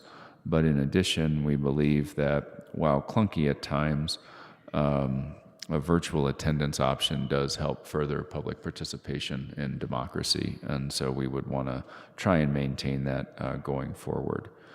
There is an upcoming vaccination event for those who are ages 12 and up. Both Pfizer and Moderna vaccines are being offered on Thursday of this week at the Midtown Public Safety Building at 1600 St. Michael's Street from 10 a.m. To 3 p.m. And I think that's all we have by way of COVID-19 related updates. I did want to provide under miscellaneous updates a lot of information relative to what we are doing as a county to help assist with the wildfires that are burning elsewhere in the state. First, the fire department deployed 4 regional members or career staff to the Calf Canyon Hermit's Peak Fire on Sunday, May 1st. And today, 4 additional regional members were rotated to relieve those who were initially deployed. We greatly appreciate the willingness of those career staff members to be deployed outside the county to assist with our neighboring counties. In addition, that obviously places a burden on other staff, and so we appreciate everybody stepping up to help backfill on the shifts that were missed and doing their part so that we can, again, help our fellow counties. In addition, it's my understanding that the fire department has worked with District Chief, I apologize, I might butcher the name, Coyne, C-O-Y-N-E, to staff a district med unit and squad to add additional resources during these unprecedented weather and fire events. Med 20 and Squad 60 are staffed with all district members, and they've been staffing 12-hour shifts over the last week and will continue as needed this coming week. Those units have assisted at the Glorieta shelter and in the county to backfill when regions are pulled to fires and or extended incidents. So appreciate that work, and it's further evidence of the importance of our district volunteers to our combined fire department. In terms of other assistance that we've been providing, Assistant Fire Chief Martin Vigil has been assisting with the Glorieta Camps shelter on their management team. They've sheltered over 500 people at a single time throughout the time that they've been open to accept those that were displaced due to the fire. In addition, the World College has over 250 students who are in school and are also helping in the shelter operations. Our emergency management coordinator, Ignacio Dominguez, has delivered water in one of our shelter trailers with 250 cots to Highlands University. A second shelter opened late last week at the Chavez Center to anticipate a greater need for sheltering in the days and weeks to come. The fire chief is actively working with our HR department and legal department to create a mechanism that would allow our district members or volunteers to help with wildland fires in a manner that would allow them to be more appropriately compensated for the time they spend on such deployments. In addition, plans are being developed to allow the Black Canyon Hand Crew to also deploy once the City of Santa Fe's team returns from deployment. We're participating in ongoing meetings with the state emergency EOC and the cooperators meetings relative to the ongoing fires. The Santa Fe County Firefighters Foundation began collecting donations last week for the Glorieta Camp Shelter. The community response, we were pleased to report, was overwhelming, and they quickly met the needs of the donations request by collecting 40 to 50 comforters, 100 sets of linens, 60 large bags of usable clothing, toiletries, batteries, flashlights, and new undergarments. So appreciate the community's support for those who are in need, and obviously that will be an ongoing need throughout what promises to be a very trying wildfire season. Finally, the fire department has worked with your constituent services liaisons to organize 2 town halls with several commissioners to help bring awareness to the community on preventing and preparing for wildfires.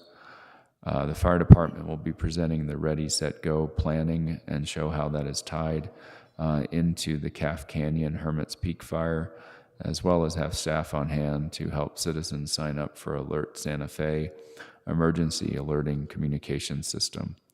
Again, this will be a combined regional and district effort to help educate and prepare citizens for what may come this fire season. The 2 town halls will be held tomorrow, Wednesday, May 11th at Hondo Fire Station 2 off of Old Las Vegas Highway at 5:30, and Wednesday, May 18th at the Pewaukee Fire Station, which is also at 5:30 p.m. There is a flyer for those town halls, which we'll be sure to make available to you, and I believe it's also been sent out to our email distribution list. With regard to other support being provided by another department in the county, the Community Services Department responded to a need for food delivery for Mora residents that were displaced by the fire and who are staying at the lodge at Santa Fe. We're working with the Food Depot and YouthWorks, who are part of our Connect network for this need. In addition, CSD staff met with the head of Glorieta Camps and is distributing literature on our Connect network and program, as well as on La Sala, so that people who are aware, people who are in need are aware of our services on both fronts, the behavioral health front and other social determinatives of health. The county fairgrounds is housing displaced pets, including those from the Las Vegas Animal Shelter, as well as some pigs, goats, chickens, and a llama. They are now at capacity for animals and have been receiving donations of pet food and cases of water. So again, another continuing area of need as we help our neighbors during this trying time. On the good news front, our Community Services Division was awarded or will be awarded the National Association of Counties Best in Category for Human Services. That award will be presented at the NACO Annual Conference in Aurora County on July 23rd. So congratulations to CSD for that honor, and more importantly, for the recognition of the important work they do for our community. Speaking of which, CSD is launching a fentanyl public awareness campaign focusing on youth and their families this week. That is, again, an effort to combat the rise in fentanyl use, particularly among teenagers, as well as the associated toll, including death, that use takes throughout our community. So there is, effort will include printed materials as well as online and social media and radio ads. And there's been a press release going out today, I believe, as well, relative to that public awareness campaign. Finally, the Earth Day team hosted planning events over the last 3 Saturdays in District 1, 4, and 5. This Saturday's event is scheduled for Edgewood Senior Center at 114 Quail Drive in District 3. And the final event will be in District 2 at the Camino de Jacobo Public Housing Development on May 21st from 9 a.m. to noon. Constituents can pre-register online at www.santafecounty.nm.gov/Earth Day. So I believe that that does it for miscellaneous updates. Before we go on, I'll come to you in a sec. First of all, I think everybody's going to want to acknowledge and thank the entire fire department for what they're doing. It's a huge effort that they're managing. And just in fairness, I think the volunteer chief is Chief Dan Coyne, makes it a little easier. And as I think I mentioned to the chief and the fire marshal and Commissioner Hughes, word has it that at least that public meeting tomorrow is expected to have huge turnout. It's clearly a real concern of the citizens. So I think, preemptively, they really appreciate that that's going to take place. And Commissioner Hanson, did you?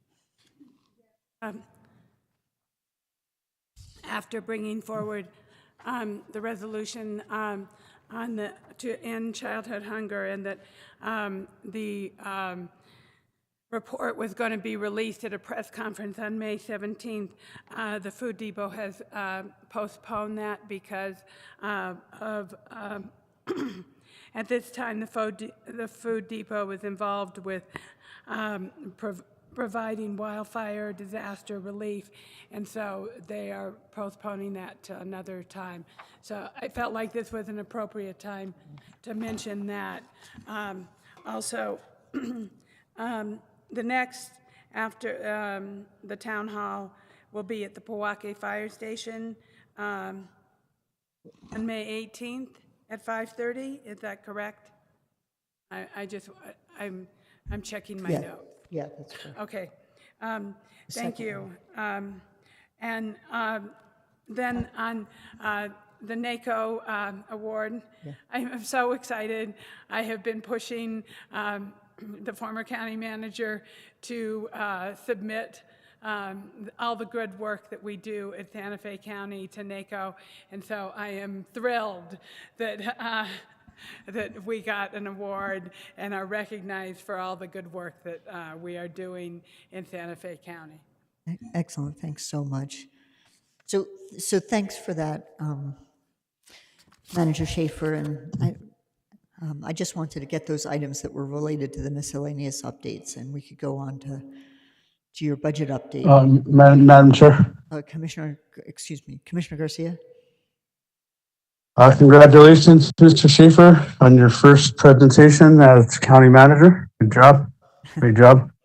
Couple of questions in regards to the Firefighters Association. If people want to donate items, where can they donate items at? Rita? I think our fire chief may have an answer for that. She just stood up. Welcome, Chief Lindsay. Madam Chair, can you hear me okay? Yes, thank you. So I think the question was, where can people take donations?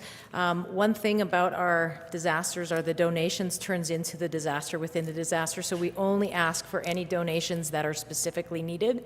The Salvation Army is right now leading the charge for all donation collection at Glorieta camps. I'd be happy, Commissioner Garcia, to get you a phone number so that you can pass that along if you'd like to, so that we can make sure that they get to the right place and that they're getting the right things. Excellent. Yes, if you can give me that number, or to me, Brittany. And then once again, thanks to all the firefighters that are helping out, to our neighbors, because thank you, Commissioner. The team's doing great work. Thank you. And they're doing great work. They're doing great work. And thank you to all the firefighters that are out there helping out. Thank you, Commissioner Garcia. And I think that's all I have. Thank you, Greg. Manager Schaefer, thank you. Thank you, Madam Chair. Thank you. So let's go back to Manager Schaefer. Oh, thank you, Madam Chair. And one other thing I did want to mention, just because it may be of interest to the board, is that yesterday I did approve an amendment to a memorandum of understanding with the Santa Fe Community College for a fiber optic installer certification as part of the professional readiness and technical experience for careers training program that the county funds. This was scored as a COVID-19 expenditure, both because the primary source of funds was ARPA funding and because broadband access has been identified as a critical need by the COVID-19 pandemic. So the cost is about $60,000 for the certification training program. But again, I thought that the board may be, that may be of interest to the board, both because it's further implementation of ARPA-approved funding by the Board of County Commissioners and continues to help build our workforce to meet the critical need relative to broadband access. With that, the next item under matters from the county manager is really our finance division director, Ms. Herrera, and it's our fiscal year 2023 budget preparation. It's an update on where we stand, both in terms of revenue projections and expenditures, as well as a request for some preliminary direction on specific budgetary items. Excellent. Thank you so much. Thank you. Welcome, Director Herrera.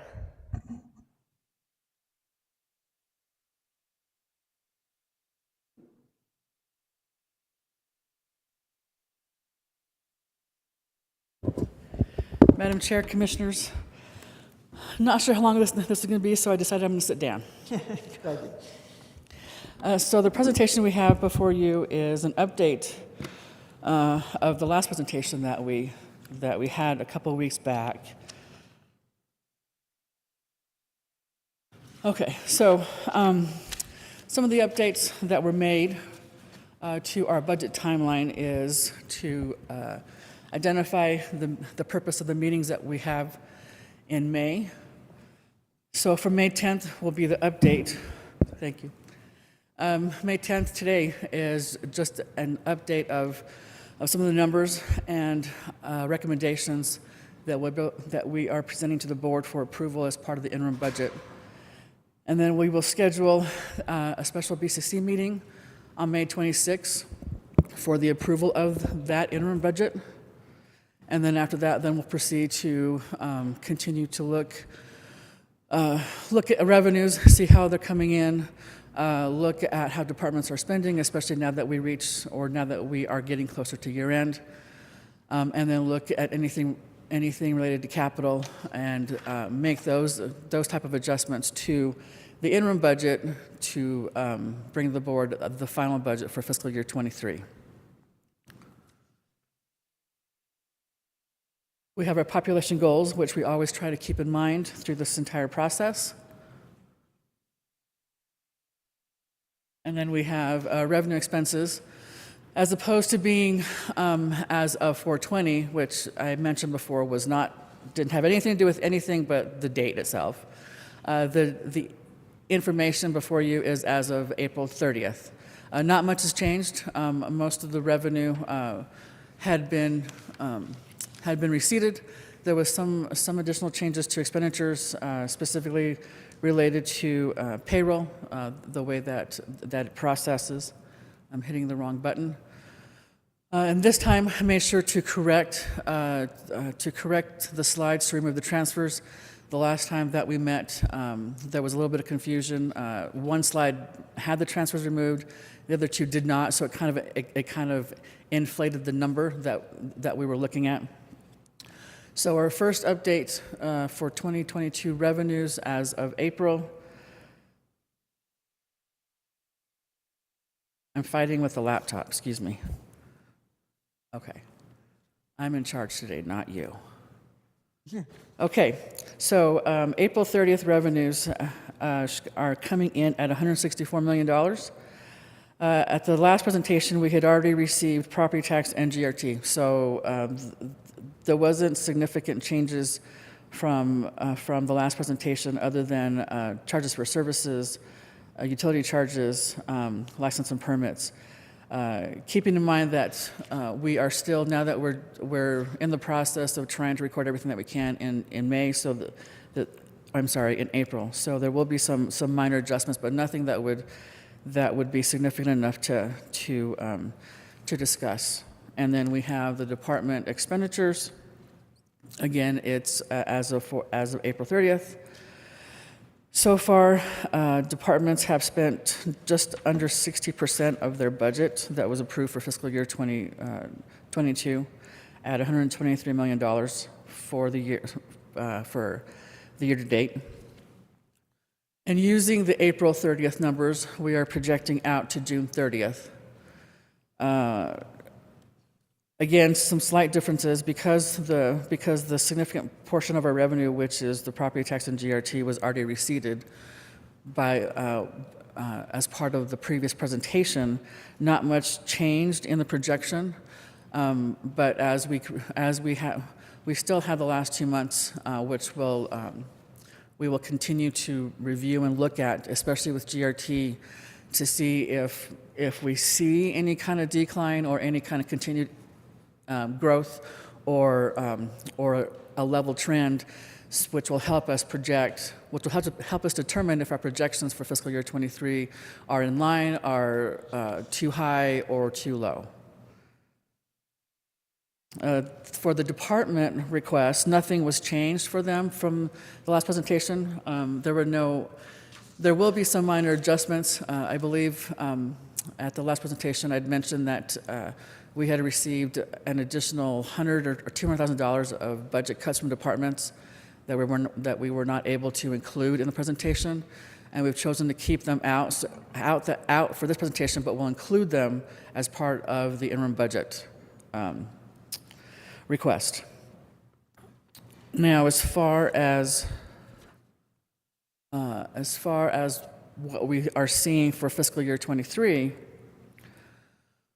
we did reevaluate some of our revenue projections, specifically gross receipts, the operational portion of it, as well as other taxes and assessments, other charges for services, and investment income. We believe that based upon what we've seen historically, our original projections were a little bit low.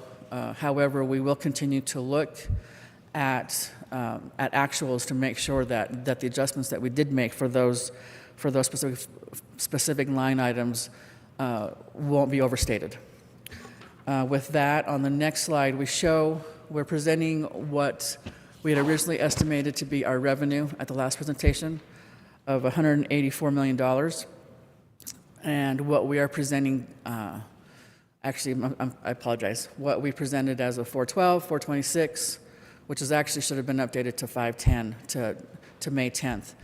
So the difference was $14 million at that time, and the adjustments that we did make, as I mentioned, was in property taxes, which we actually increased, I think about $2 million is what we had added, and then other taxes and assessments, other charges for services, and investment income for a total of $1.2 million is what we ended up adding to the revenue projections for fiscal year 23.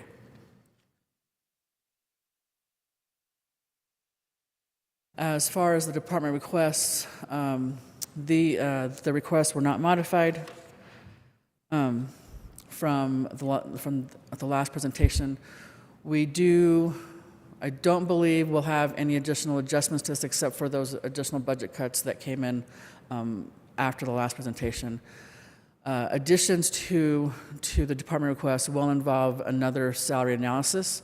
So the salary analysis that was used in the original projection was as of March, and we have personnel actions are occurring on a daily basis. So we want to make sure that when we perform the analysis, that we use the most current data to ensure that we budget the correct amount needed for the departments as far as personnel costs.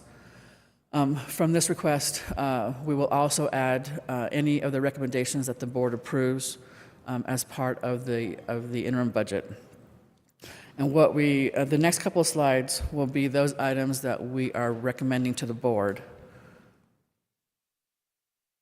The first item is the COLA, which we would make effective July 2nd, which is the first pay day, which is the beginning of a pay period in the new fiscal year. And that would be a 3% for all employees for an estimated total of $2.1 million. In addition to that, we still have about 36 employees or positions that are still under the $15 an hour rate. So to bring the remaining employees up to that $15, it would be $50,848. At that point in time, every county employee will be making at least $15 an hour. And that is applicable to AFSCME 1782 employees as well as non-union employees. In addition to those adjustments, we've been talking about the class and comp study for several presentations now, and there's two components to that study. The first is to increase the minimum pay for employees based upon their new pay range. So those employees who've been our pay ranges have been collapsed, and we have employees who have been assigned a pay range based upon their job duties, and 61 of them are not being paid at least the minimum within that pay range. So to move those 61 employees up to at least the minimum, it'd be $203,000. And then the second part to the comp study is to address the compression. So as the pay ranges were collapsed, it created a lot of density with employees based upon not considering experience. So the definition that we have up here of compression is salary compression is insufficient distinction in pay between non-union public safety employees despite differences in skills, experience, performance, seniority, and tenure. So basically, we could have employees who have 20 years experience making the same as somebody who has 5 years. During the study, the only experience that was considered was experience with Santa Fe County. So it didn't take into account the experience that people bring to the county if their first job wasn't with the county. And we are estimating that to be about $1.2 million to address that compression issue. In addition to that, we are also proposing a 1.5 COLA for all employees on January 1st. And the cost for fiscal year 23 would be $548,000. For all of calendar year 23, it would be just under $1.1 million. The other $500,000 would be part of the fiscal year 24 budget. And then finally, we have the para contribution increases. Effective January 1, there is a 0.5% increase for employer and employee contributions, and the contributions that the county would be responsible for is, right now, it's $387,000 based upon the current salary analysis, but we estimate an additional $120,000 to be added due to the compression adjustment. And then we have. This slide is just a breakdown of the two COLAs based upon bargaining unit and non-union employees, showing those two amounts for July and for January for each of those organizations. In addition to the compensation proposals, we are also proposing a 5% increase to insurance premiums, as well as condensing the 4 tiers that we currently have down to 3. The tiers would be adjusted based upon the percentage that the county would pay on behalf of the employee, as well as the cutoff for salaries.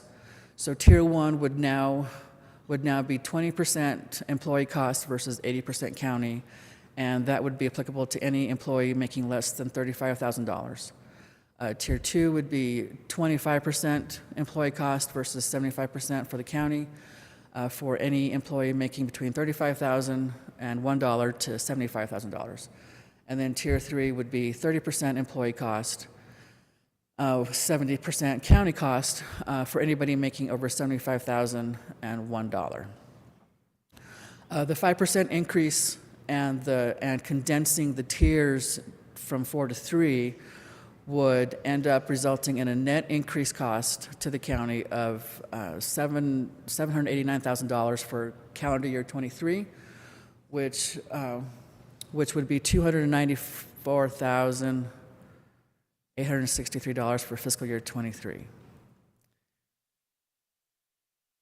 That might not be correct, Madam Chair. It would be half of 789,000. I'm not sure where that 294 came from. Wait, sorry, that might be half it. of seven- Actually, I need a calculator. As an accountant, I can't do math in my head. That might actually be correct. So the cost for 12 months for the tiers and the 5% increase is $789,000, and half of that would be recognized in fiscal year 23, and the other half would be in fiscal year 24. The employees would experience a net savings of $228,000 for 12 months versus $114,000 in fiscal year 23. Now, the amounts calculated above differ from the amounts that were provided by Gallagher as a result of the COLAs that we included in our calculations. Gallagher didn't have that additional information, and we also budget 100% cost for all employees because we use any savings to help fund the following fiscal year's fixed asset requests, like equipment and computers and vehicles and whatnot. So that would be the significant difference between you see these numbers versus the tables that were provided during the last presentation.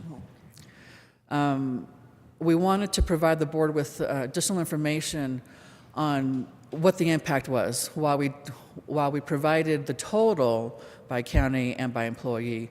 We went ahead and we pulled several employees to show what the impact was of the compensation adjustments, as well as the insurance premium increase and the tier change.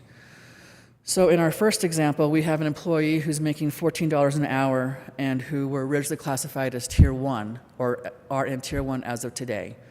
They would be classified as the revised Tier 1 if the proposal was approved by the board, and they have coverage of employee plus a family. So their gross wages impact from the $15 hourly rate increase and the COLAs result in $2,305 increase in their gross wages. The insurance premium, they would experience an insurance premium increase of $108, having a combined impact of a positive $2,197. So essentially, they would see the 5% increase, while it is an increase for them of $108 for an entire 12 months, their income increase is over $2,000. The next example is an employee making $14.69 an hour. Again, they are currently in Tier 1, and they'll continue to stay in Tier 1. Their coverage is an employee plus one. Their gross wages impact on as a result of the COLAs is just over $1,100. This particular employee actually will experience insurance premium savings of $397, giving them a combined impact increase to their income of $1,500. And then we have an employee who's making $19.41 an hour. They are currently in Tier 2. They will stay in Tier 2, having a coverage of employee plus a child. Their gross wages impact from the COLAs is just over $1,500. They will see a premium increase of $47. Again, that's for 12 months. And the combined impact of those two is just over just under $1,500. I'm sorry, I apologize. That's for 6 months. So all these numbers represent what would happen from July through June for wages, because we have the COLA that would be effective on July 2nd. We have the $15 increase for those employees who are making less than $15. And then we have potentially any minimum wage, minimum pay range increases, and then we have the COLA in January, which is actually only 6 months. The insurance increase or savings only represents 6 months. I hope I didn't confuse anybody. Does that make sense? Madam Chair, I have a question. Yeah, Commissioner Garcia? So the increase in the insurance is only for 6 months. Can you explain that to me? So that only lasts for 6 months and then it goes back to where it was, or how does that work? Chair Hamilton, Commissioner Garcia, no. The proposal of the 5% increase and the tier change would be effective from when the board approved it. So the insurance would be effective January 1st, and it would be effective going forward until we make any additional changes. We go back to 4 tiers, or we stay at those 3 tiers. We adjust the tiers. Maybe the tiers stay the same, but we could adjust the salary ranges. But the proposal that we're presenting to the board was effective from January 1st to the future up until we make that next change. Okay, good. As long as we have room. I'm sorry. As long as we have room for adjustment. Thank you. The impact that we're presenting is only for 6 months, because that's what's going to be budgeted within fiscal year 23. But we also show the calendar year impact, because the insurance is based upon a calendar year versus a fiscal year.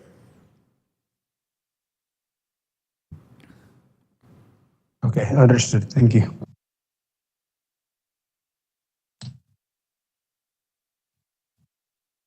Madam Chair, are there any other Thank you. questions to clarify? I hope I didn't screw anybody else up. You didn't screw me up.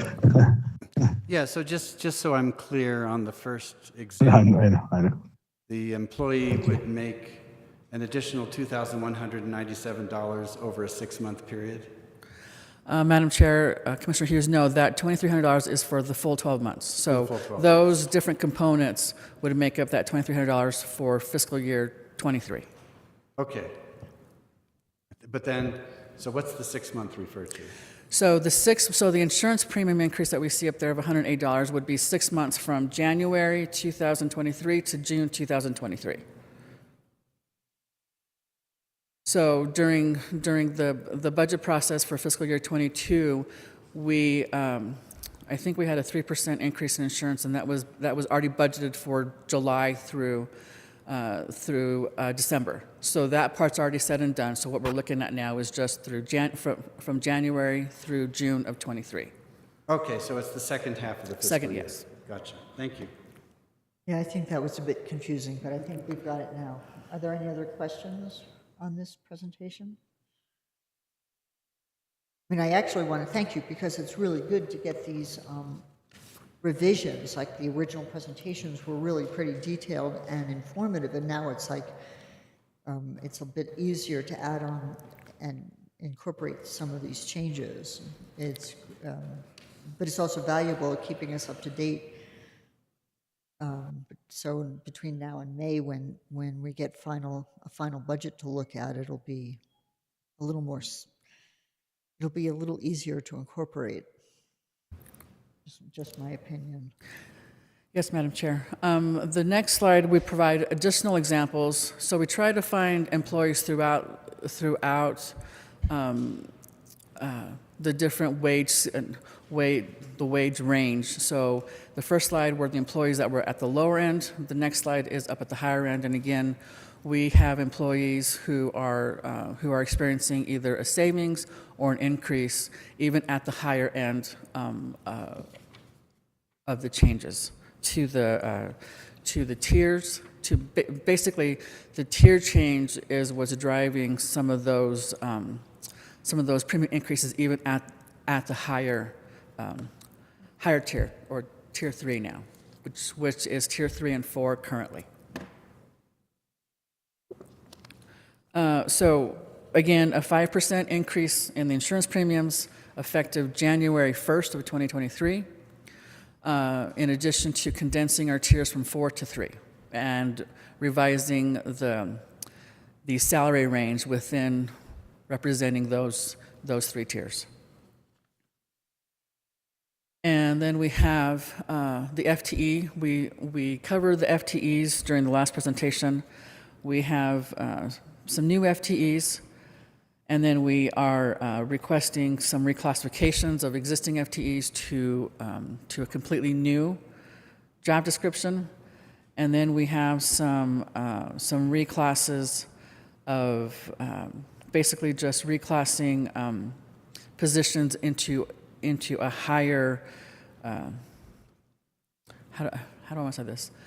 A higher responsibility position within the same department. So we have one FTE request for county manager, and that would be under the IT division, and we have community services. I'm sorry, the clerk's office.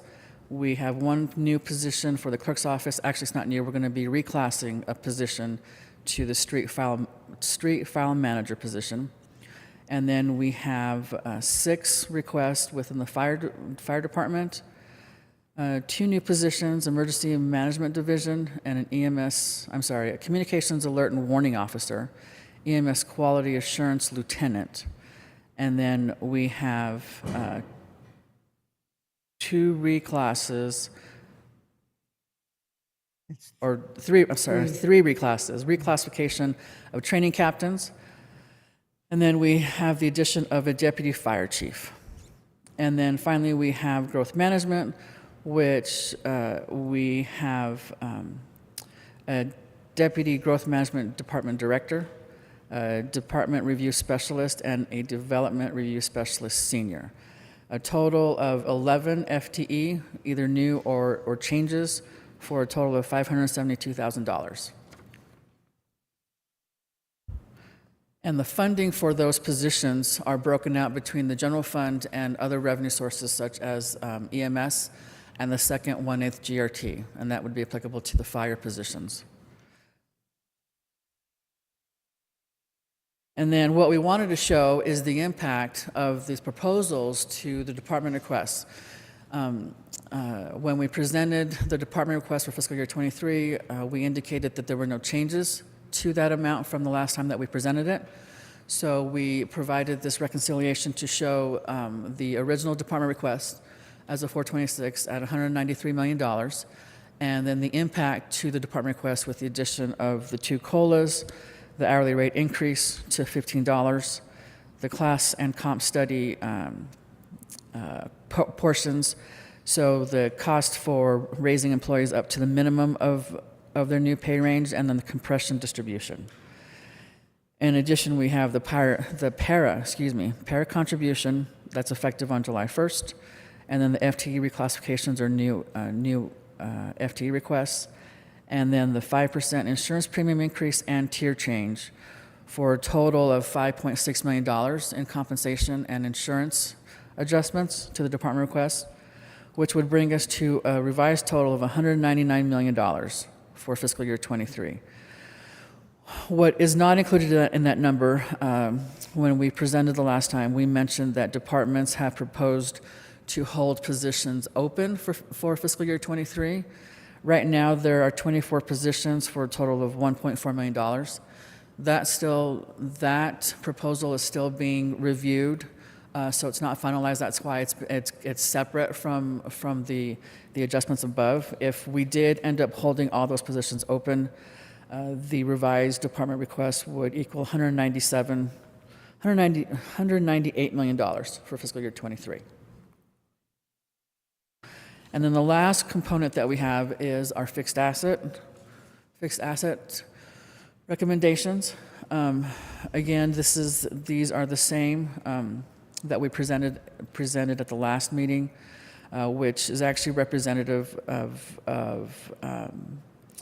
adjustments made by departments who voluntarily decided on some requests that they didn't need or they could wait to try to reduce the total amount that was being requested and reduce the budget. Of the $14.2 million that's being requested by departments, there is an estimated $8 million available for those requests that will be funded by the general fund. And then there's $7 million that would be available from other funding sources such as federal, state grants, charges for services such as utilities, clerks' fees, sheriff, assessor fees, and GRT that would fund that other $7 million in fixed asset requests. And the next screen is just, the next slide just breaks down by funding source and then by the type of fixed asset being requested. And finally, our next steps is to develop the interim budget for presentation to the board on May 26th, which we will ask for approval of that interim budget, and then we will submit the interim budget to DFA by June 1st. And then after that, we'll be working on capital project budget study session.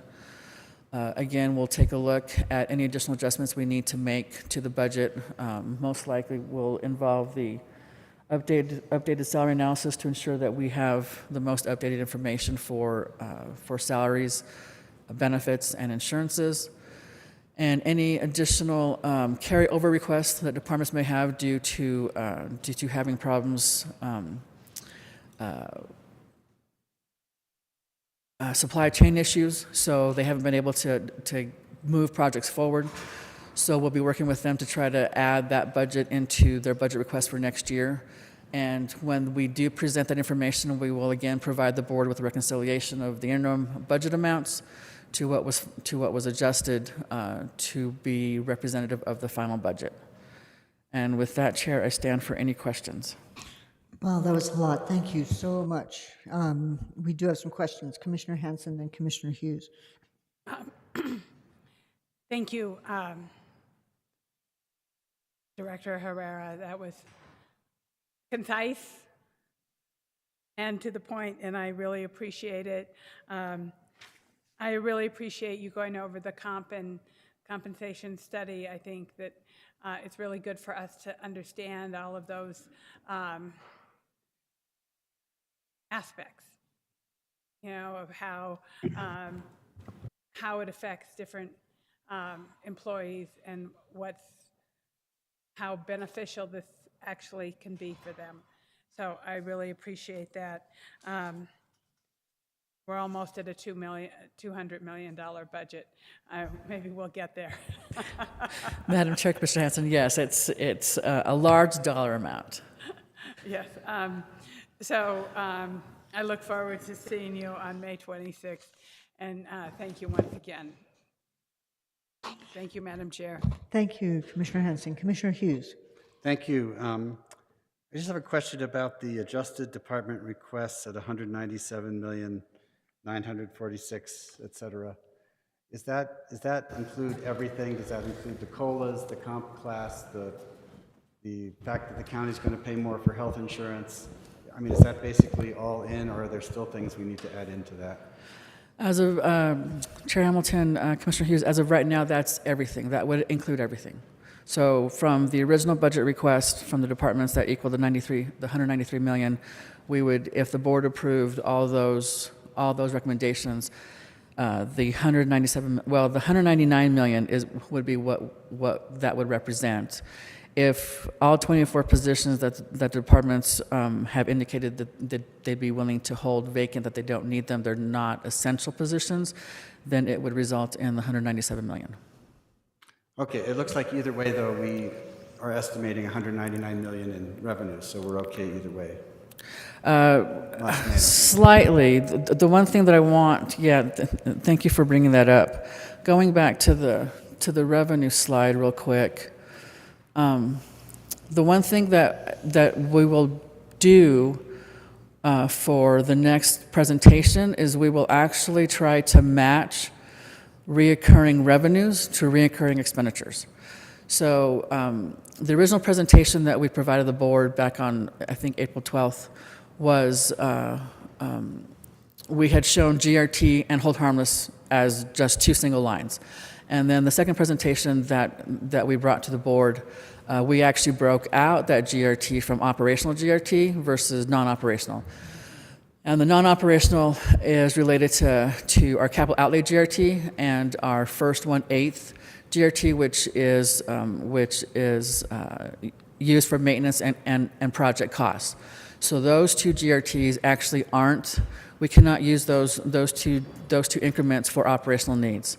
So we ended up breaking them apart and showing GRT into 4 components: GRT operational, GRT non-operational capital, and then the hold harmless operational and the hold harmless non-operational capital. So what we'll do in the next presentation is separate the non-operational amounts so that we can match them to the non-operational expenditures and the operational revenues to support the operational expenditures. So while it looks like we do have sufficient revenues, some of those revenues, the GRT capital outlay for sure cannot be used to support that $199 million that we're proposing as the interim, as of today, what the interim budget would represent. So to balance the budget, we would have to use budgeted cash or our unrestricted fund balance to budget to balance the budget. Okay, so now it sounds not quite so good. Well, no, it will definitely show. Historically, the county has always used budgeted cash to balance its budget. So after we take all of our reserves and segregate them out, then we have that portion that's unrestricted, right? Or unreserved is the classification, I think. Or no, I'm sorry, unassigned. And that amount is what we use to balance the budget. And historically, we've always used about $20 million for the general fund to support the additional expenditures that our projected revenues don't support, or looks like just to get that to be able to provide the board with a balanced budget.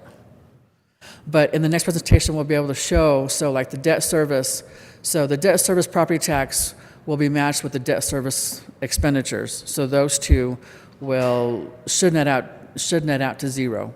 And then the operational portions of our revenue, which should be everything up there with the exception of the GRT non-operational and capital, and about $34 million that would be considered non-operational revenue. Now, some also to keep in mind, some of the we'll end up most likely using additional budgeted cash. As I mentioned, we'll be working with departments to carry over some budget into the next year because of projects that they're having a hard time moving forward because of the supply chain issues. Any of that money that falls to cash this year, or any of that money that's not spent, will fall to cash, and that's the cash that we'll use to rebudget next year. So that won't be a drain on the current on the resources that we planned for fiscal year 24. Those budget amounts will have their own funding source that won't use up what we're projecting as operational revenue for fiscal year 23. So it may look bad, but it's not.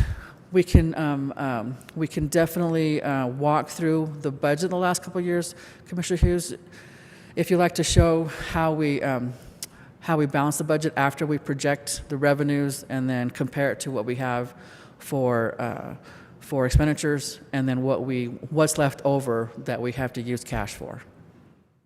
No, thanks for that explanation. I did understand that, believe it or not. Or at least I think I did. Okay. That was a great. You answered questions I didn't even know I had. So appreciate it. But that's all I have for now, Madam Chair. Excellent. That was actually useful for all of us. Thank you. Are there any other questions for the director? Yes, Madam Chair, I have some questions. Commissioner Garcia. Great presentation. Thank you for the hires, and thank you for giving the 5%, which is tons more than the city actually puts in for insurance. So that's actually almost a raise in itself, other than the raises that we're giving to other employees. Thank you for the new hires. Is projects getting any new hires? I didn't hear that part. Madam Chair, Commissioner Garcia, I believe you asked if projects had requested any new positions, right? Yes. No, they did not.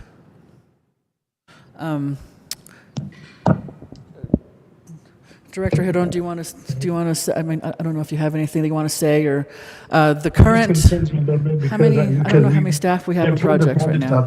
I wish they would have actually requested for additional projects. That's neither here nor there, but maybe we can talk with Gary Hidon about that and figure that out if we can request. And I do know during the COVID, when the COVID came about, we actually created a big savings account, if you want to call it. And we thought that the figures were going to go down, but it actually went opposite. It actually went up. And I know that the assessor's office brought in almost like $1 billion more of valuation. So it actually reversed. So we do have money in our budget. And so it'll be coming in soon as all that stuff is done. But I think we did good in the budget for Santa Fe County. I think we're actually probably we're a lot better than the city of Santa Fe, and we're probably the best budget in the state of New Mexico. But thank you for the presentation. Thanks, Commissioner Garcia, but we do have Director Hidon who is going to give a little bit of additional information on the question about FTE requests. Madam Chair, Commissioner, we have not made any additional requests for any of our project staff. But if you, are you? One of the things I was asking about, Mr. Hidon, is just the maintenance staff. If you don't need any maintenance staff, but now's the time to ask, because we're crafting the budget, but you guys want to sit down and think about it, please do, because now's the time to ask. But this is food for thought. Madam Chair, Commissioner, we have not asked for additional staff for maintenance either, but we are working this year to establish a calculation so that we can use the number of square feet that we are managing inside of county buildings and in open space, so that we can start to derive the number of staff that we will need to be able to staff all of those operations. And we expect that that will come in next year's request. Okay, and then Mrs. Editor, do we have like a mid-year budget where if they decided to ask for more, if anybody wanted some initial changes, we can do that during the mid-year budget review, right? Madam Chair, Commissioners, we generally don't entertain mid-year FTE request unless there is a change to revenue. So in other words, we have a revenue stream coming online that might support the FTE request mid-year. There are a variety of reasons for that. One being, otherwise everybody would try and jump ahead of things and do it at mid-year rather than as part of the normal budget process. Relative to FTE request, I think it's fair to say that countywide, the focus is on filling the positions we have rather than creating new FTEs. I believe it's the case in Public Works, both in the projects division as well as elsewhere, is that there are multiple vacancies, and the compensation packages that are being presented are efforts to try and help us recruit and retain for those positions. And so again, that's an effort that exists countywide, is to fill the positions we have rather than ask for new positions that we fear would remain vacant. So I hope that answers your question, Commissioner Garcia. And Madam Chair, Commissioner, if I could also add, is that County Manager Schaefer is correct that that is the approach. We have close to a 30% vacancy rate, 40% in some of our areas. So our focus right now is on trying to address those vacancies and fill the positions that we already have. Okay, great. Thank you, gentlemen. Thank you, Commissioner Garcia. Are there any other questions for Director Herrera or with regard to the budget? Madam Chair, Commissioner Roybal? I want to say thank you to my fellow peers on the commission for bringing up the great questions. I did Was curious, I know that the city has had some significant raises, especially for their emergency responders. And so I was curious if we had any idea how that would affect our firefighters and our deputies at all, if we've looked at that yet.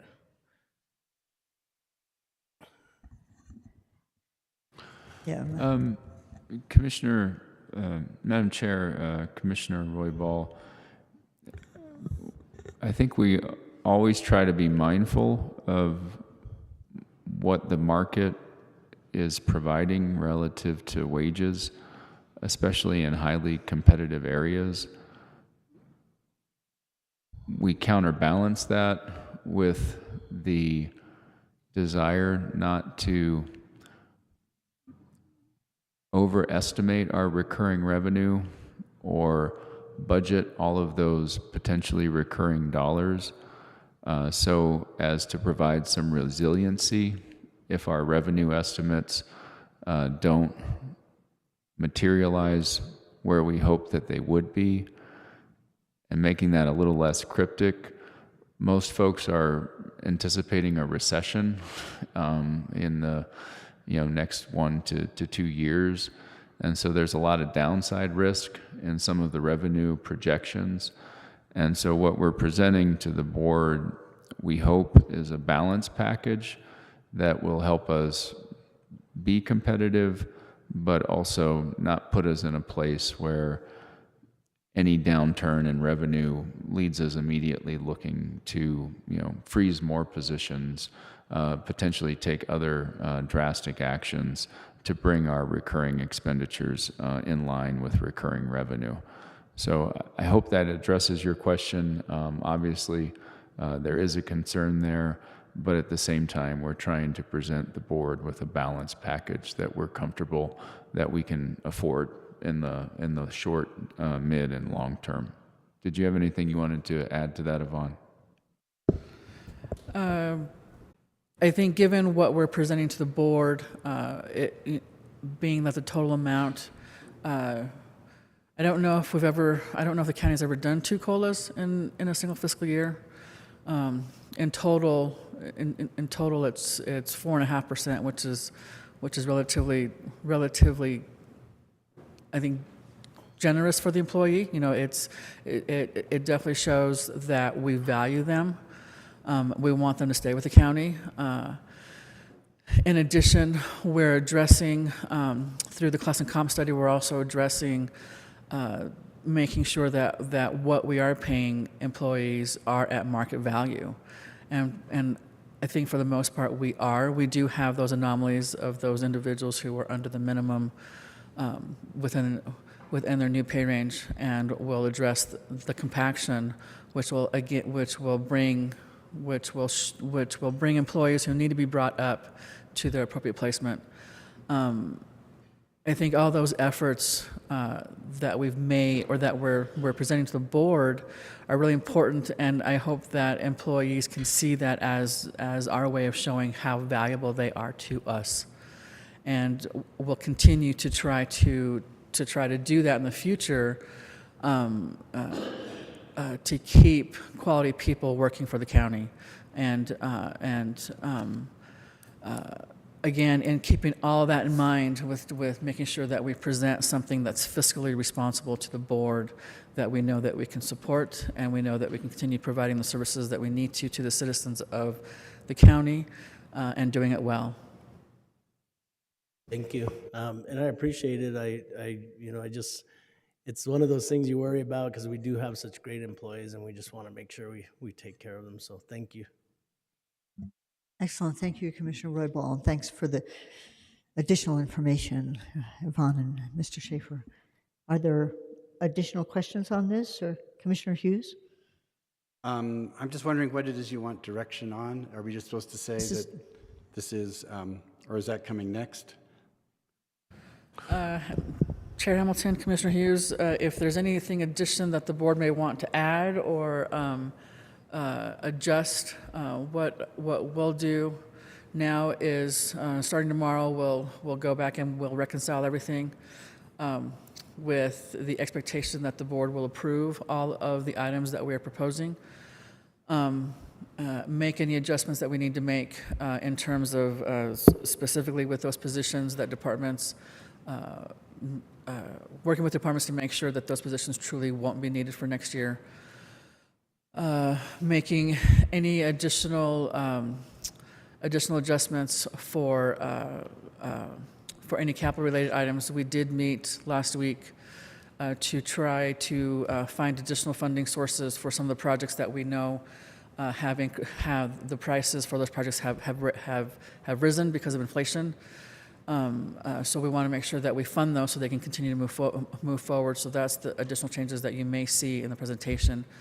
If there's anything with what we presented today that you'd want changed or removed or anything added, we can take those suggestions now and work through those for the next presentation. Oh, thank you. Well, I wouldn't take anything away, and I would just echo Commissioner Royball's comments that we definitely want to take care of our employees as best we can, and if we find any more money, we should put it toward them. Madam Chair, Commissioner Hughes, if I can find a money tree, I will definitely find that money tree and grow it big and tall and an orchard of them, right? Water good, because it's springtime. Great, thank you very much. Madam Chair, I have a couple of things, but I'll talk with Yvonne and Manager Schaefer tomorrow. That sounds great. Thank you, Commissioner Garcia. Thank you very much, Director Herrera.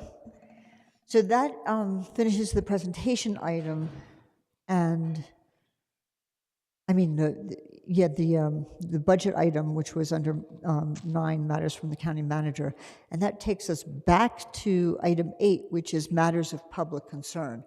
And I just wanted to reiterate that we had moved these items so that now matters of public concern is in closer proximity to the items under number 10, the top, which many of the public comments are directly related to the items that appear under that item. So I actually have opening matters of public concern, and I actually have quite a number of people who have signed up to talk, and we've organized it, and I want to thank Sarah Smith and Daniel Fresquez and the other liaisons for having organized this so well for us today. We have basically sort of a few people who have requested to speak under some miscellaneous topics. I'm going to attend to those first. Then we have a number of people who wish to speak to the Caja del Rio resolution, which we'll do next, and then the plastic bag resolutions, and then add new information that's going to optimize our time spent on this. So we're going to go right to public comment. The first person I have listed is, and I truly appreciate it if I butcher somebody's name, Christopher Tenorowitz. If you're on, you had signed up wanting to speak about the Community Youth, Rocky Mountain Youth Corps. If you're on, if you could unmute yourself, and you'll see we have a timer up.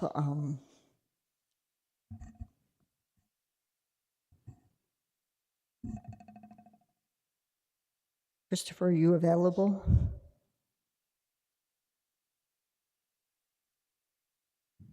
Madam Chair, I do not see Christopher online. However, there are a few phone calls. If you're calling in, please press *6 to unmute.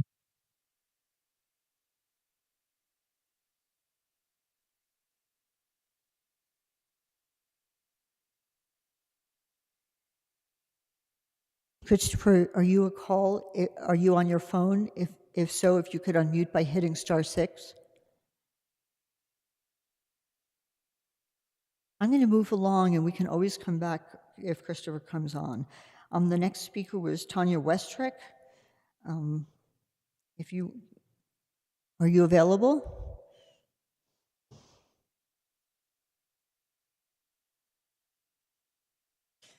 Daniel, do you see Tanya on? Madam Chair, I do not see Tanya online. Okay, so just Similarly, Tanya, if you're a call in on your cell phone or what, can you hit *6 to unmute yourself? Okay, we're going to move along, and we can certainly come back to people if they join us in a little while. Our next requested speaker was Dolores Baca. Dolores, can you unmute yourself and speak to us?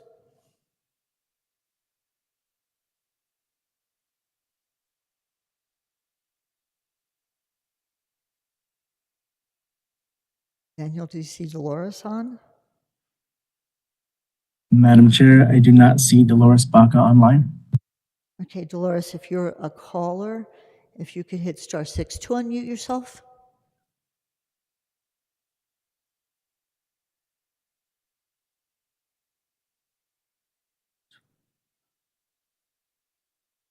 Okay, I'm going to move along to the fourth person in this category, and I apologize for any name butchering once again. James I have no idea how to pronounce this last name.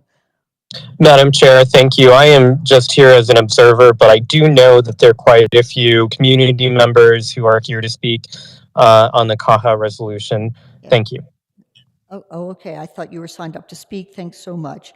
So that will take us to the group of people who want to speak to the Caja del Rio resolution. First, we have Garrett Vaniclassen. Good afternoon, Madam Chair and members, commissioners. Garrett Vaniclassen, born and raised in Santa Fe, grew up cutting firewood and hunting and fishing the Rio Grande around the Caja. I'm with New Mexico Wild, and this is just a remarkable place, arguably culturally, probably the most dynamic cultural sort of epicenter in all of the Americas. It's got incredible Pueblo resources and cultures and Hispano communities around it. I mean, this is an heirloom of Santa Fe of the highest order. And we just appreciate you all considering this resolution. And this is a work in progress. We'd love to involve the community more. We're going to have lots of public meetings and would love to take you all out on a field trip, as well as people listening to this. If people want to go on a field trip out to the Caja, we'd love to take them out there. So please consider supporting this resolution, and thanks for your consideration. Thank you so much, Garrett. It's good to see you and appreciate your comments. Thank you all. That would take us to William Mee. William, are you on? Yes, I am, Madam Chair. And I just wanted to say that Dolores Baca is from La Bajada, so I think she was going to speak also, but she must have dropped off. So, you know, Agua Fria Village's ancestral common lands are the Caja del Rio land grant. And we used it for harvesting piñon, cutting wood, livestock grazing, hunting, and gathering herbs. When in the 1700s, the area was offered in a land grant to the Ortiz family, the Ortiz family put in a provision that the local people could continue to access the area for resources. And so Agua Fria Village continued to do that. In our Agua Fria history projects, we did a number of oral history interviews on video. And one topic was always going to La Mesa, the name residents have given the Caja del Rio. The Caja del Rio land grant is just west of our village and is often erroneously called the Buckman Mesa, with reference to that train station of the same name that was for the Chile Line Railroad. Over the years, we've had some conflicts with the Forest Service and the U.S. Bureau of Land Management. And I think part of the problem is that they're so understaffed, and many times the Forest Service superintendent has come from maybe Washington State, where their average rainfall is 300 inches a year. And they come into the job and they'll start asking questions like, what is an acequia? And by the time the locals train them, they retire and the cycle continues. So we're hopeful that with New Mexico Wild's help, that we'll be able to really have a stewardship process that the local people will get in and really help to manage that area. And we're already doing it with the cleanups, community cleanups that Garrett has organized, and my wife's cousin Julian Gonzalez. And we have a good time when we go out there to the mesa. Julian was out there cooking chicharrones when Senator Ben Ray Lujan came, and it's just, people really respect the area. Thank you. Excellent. Thank you so much, Mr. Mee. Next, we have Deirdre Monroe. Deirdre, are you available? Yes, I am. Can you hear me? Yes, we can. Okay. Yes, thank you for the opportunity to speak. I'll stay at my 3 minutes. But I'd like to introduce myself to folks who might not know me. I am an avid equestrian as well as a hiker, and I've done a lot of things outdoors. But I'm a real supporter of recreation in our area, the economic benefits it can bring, and the health benefits that it can bring to people of all backgrounds. I have worked in the CAHA, as a New Mexico State Trails advocate for the American Endurance Ride Conference. Also, I'm a member of the Governor's Recreational Trails Advisory Board. And although I'm going to focus on equestrians, but I want to give people a flavor of the collaborations and the good relationships that we have in the CAHA, and that we can build on and need to build on, because we can do it to the benefit of all. And so I'm going to say hi to Julian there. I see him out in the CAHA. I've seen him more than once when I'm riding my horse. But equestrians in particular are special recreational stewards. We're collaborators. We've been that way for 20 years. Personally, I have encouraged and tried to educate people about what's out there, what possibilities there are for recreation, and how important it is to collaborate with all of the other folks who have been on the landscape, frankly, a lot longer than I have. We've got the Grazing Association, we've got the Hispanic community, we have cultural resources out there. So I want you to know that the equestrians will remain active out there. We will continue to do what we've done, which is to bring in grants to help build appropriate infrastructure. And I look forward to being part of that process. What I would offer, and I've spoken to Commissioner Hanson about this, I did put together ideas that I call a CAHA vision plan that we've floated around with the Grazing Association, New Mexico Wild, that documents numerous long-term and short-term projects in the CAHA that can benefit a lot of people. Another section of the Camino Real, improving our water infrastructure, trails work. There's all sorts of information that's ready for us to act on as monies are available. So, it's time for federal protection. It's time for more policing. We've got to address dumping and uncontrolled shooting, and the equestrians will always be out there supporting this process. Thank you very much. Thank you. That takes us to Andrew Black. Yeah, so my name is Reverend Andrew Black. I'm a pastor at First Presbyterian Church of Santa Fe. I was born and raised here in Santa Fe. Also the founder of Earth Keepers, so working with different spiritual leaders in New Mexico and across the country on conservation issues, and then also work for the National Wildlife Federation doing public lands work. And one of the things I wanted to start with is just how the Caja del Rio is a place of great prayer and healing. I work with Brophy Toledo, who was on this meeting, and he's a medicine man from Jemez Pueblo, and we come together across different spiritual traditions, working with rabbis, working with other pastors, and recognize how important the Caja is as a sacred area. I've also worked with a lot of different military veterans and their spouses who have experienced significant trauma from war. And seeing how the Caja is a really important place for them, and it's a beautiful landscape that creates an enormous sense of opportunity for them to feel their feelings, to be able to process their experiences, and to be able to find sense of healing. I've also worked with a lot of youth who have undergone trauma and emotional and physical and sexual abuse.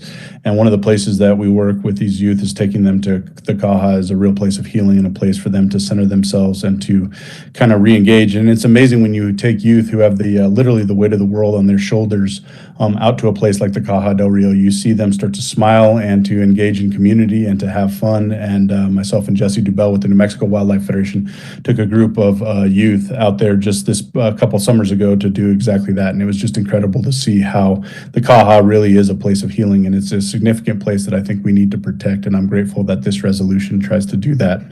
Other things I want to mention is just, if you listen to the Caja, it'll tell you a sacred story of the interconnectedness of land, water, wildlife, and people since time immemorial. I mean, the Caja is literally a place of great journey that what began as a wildlife game trail became a Pueblo footpath, became El Camino Real de Tierra Adentro, and one of the world's longest trade routes running from Mexico City to Okeawingi. And ultimately, as you all know, the same paths and routes became part of Route 66, speaking toward western expansion. Really, I always talk about the Caja, and I'm out there probably 3 or 4 days a week, as Julian Gonzalez and other folks on this call can attest. Really, the Caja, I think, speaks to, the identity of the American Southwest, but also the broader American identity. And so in protecting a place like the Caja, it's not just about New Mexico and the land of enchantment or the city or county of Santa Fe, but it's really about protecting a national treasure that has incredible wildlife, is an important wildlife corridor, but it really speaks to the cultural interconnectedness between the land, the water, the wildlife, and the people of New Mexico. And so that's part of the reason I'm really excited to be engaging with so many of the different folks that are on this call and working with different Pueblo leaders and Hispanic leaders and faith leaders and veterans to protect the Caja, because I think it's a really important place that speaks to this identity. And in that way, we need to do what we can to make sure that it's safeguarded for future generations, because it is so important. Fabulous. Thank you so much, Mr. Black. Next, we have Brophy Toledo. I think he had to step off. We can try to come back to him if would take us to Harry Eberts. Harry, are you on?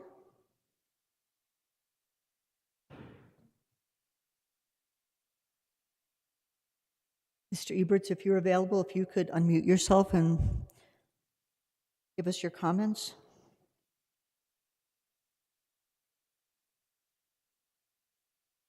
I think we'll move on. I believe we have Andrew Black listed twice, unless there's a second one of you, the same name. So that would take us to Julian Gonzalez. No. Can you hear me? Yes. Okay, great. Chair, commissioners, and all my friends that were able to speak today, good afternoon. And I really don't like to speak emotionally because of the disaster going on in our state.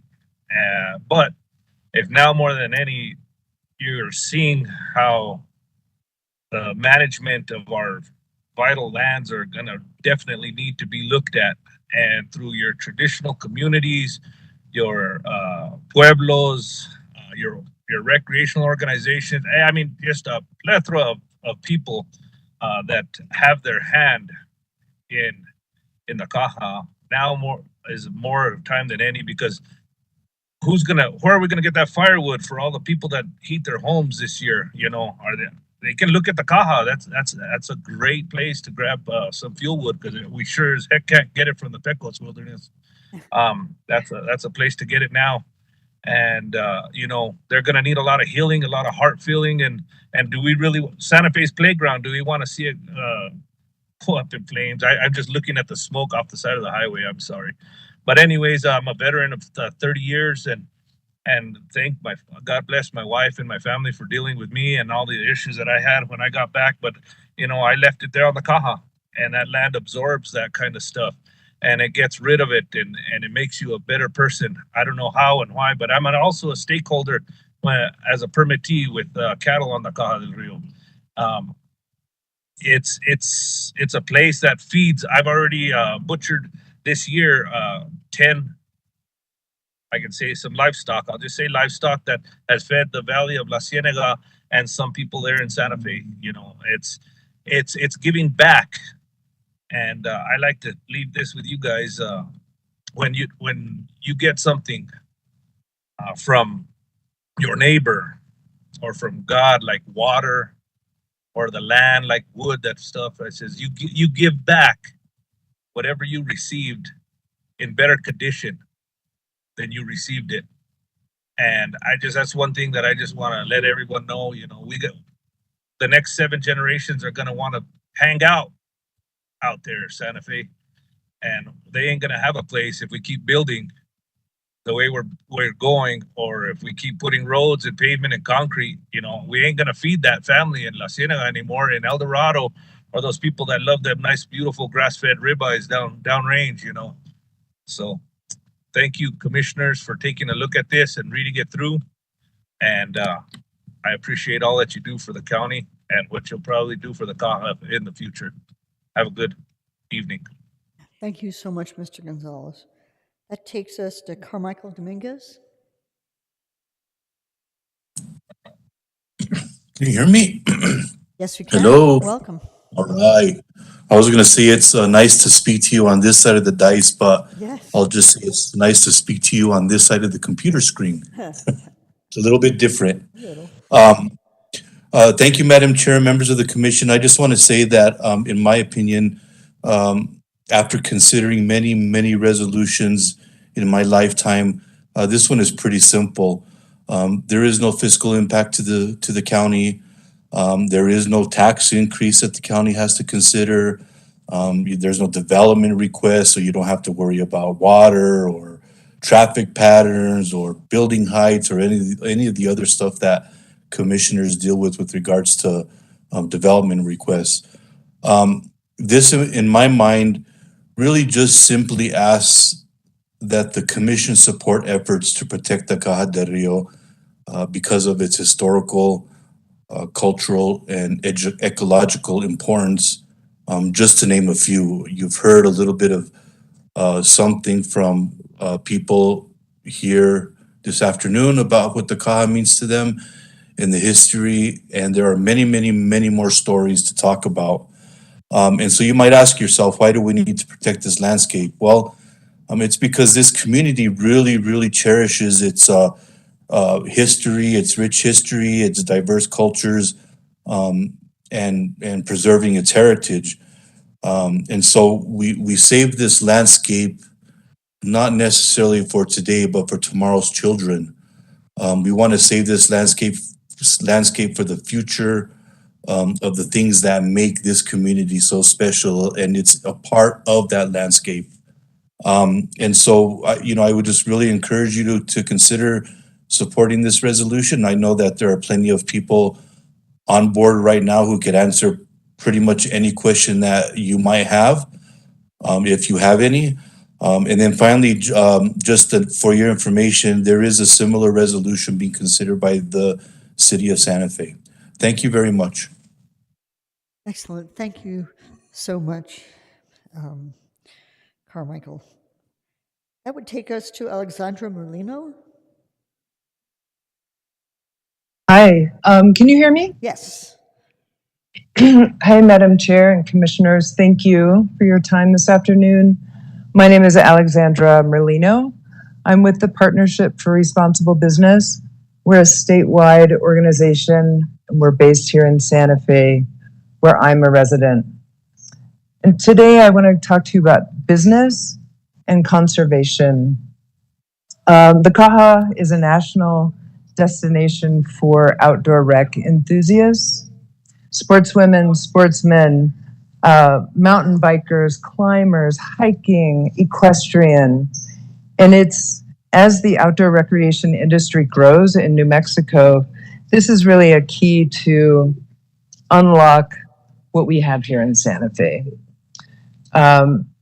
There was an op-ed in the New Mexican this morning, and I read it while I was thinking about what I wanted to say here today. They, the owners of Santa Fe Mountain Adventure, Sue and George Malley, were so succinct in talking about the importance of the Caja to local business and reminding us that businesses are made of individuals who make up communities, that I'm going to read from that op-ed. What can we as individuals and businesses do to speak up for the land and cultural history that is the foundation of our community? Our hope is that we all step up and commit to protecting our environment, not only because it's the right thing to do, but because it's an investment in the long-term stability of our communities. We started our business in 2008 with the goal of sharing our love of New Mexico and the outdoors with others. We genuinely hope that through interactions with us and with the natural world, visitors to these places will walk away with a deeper appreciation for these special and magical places. How else can we commit to protecting our natural world? As a corporation, as a corporate strategy, conservation is the best way to future-proof your business. It means operationalizing with an ever-present commitment to where you work and the people you work with. These values speak volumes to what is important to a company and resonates with your consumer base, regardless of the industry.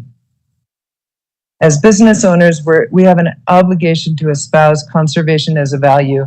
My time is up. I just want to reiterate that as business owners, we have an obligation to espouse conservation as a value, and we need to protect the magical place that is the Caja del Rio.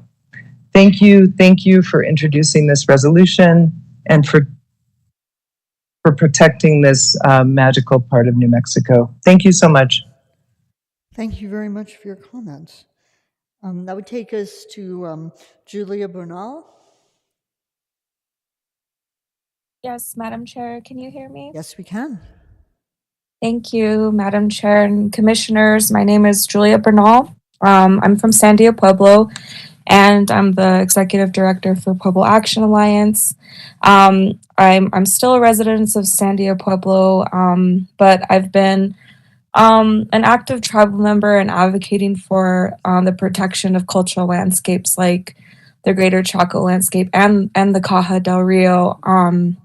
These landscapes are interconnected as cultural corridors to all the pueblos who've utilized these regions for their, cultural integrity, but also their survival throughout since time immemorial.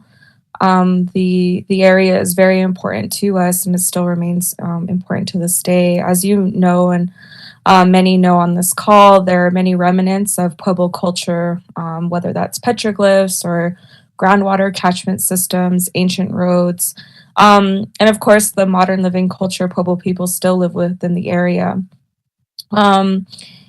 Even though many non-Indigenous folks enjoy the petroglyphs and see them as historic sites, they still play a very important role in sending our prayers today. The Caja still remains a significant area to Pueblo people who have lived in reciprocity with this landscape. And it's broken not only mine, but many of my Pueblo relatives' hearts, knowing that our cultural resources have been destroyed and desecrated. And we really do believe that that's a direct threat to our youth, who have a birthright to enjoy what our ancestors left behind for us. A large part of Pueblo Action Alliance is empowering Pueblo youth and educating them on how to engage civically with public processes like this. And so I ask that, this commission be a strong voice for those protections. I also understand that this region is multi-jurisdictional, but local governance at the county level, like the commissioners, really do represent the communities who live within the landscape and can and should set precedents for better and more equitable land management. And that reflects the stakeholders of the region. So with that, thank you, commissioners, for the opportunity to speak today and for introducing this resolution. And I encourage you all to vote yes. And of course, thank you to our Pueblo leadership who have been strong advocates in landscape protections, like for the Caja and Chaco. So thank you. Excellent. Thank you so much, Julia. That would take us to Brian Gonzalez.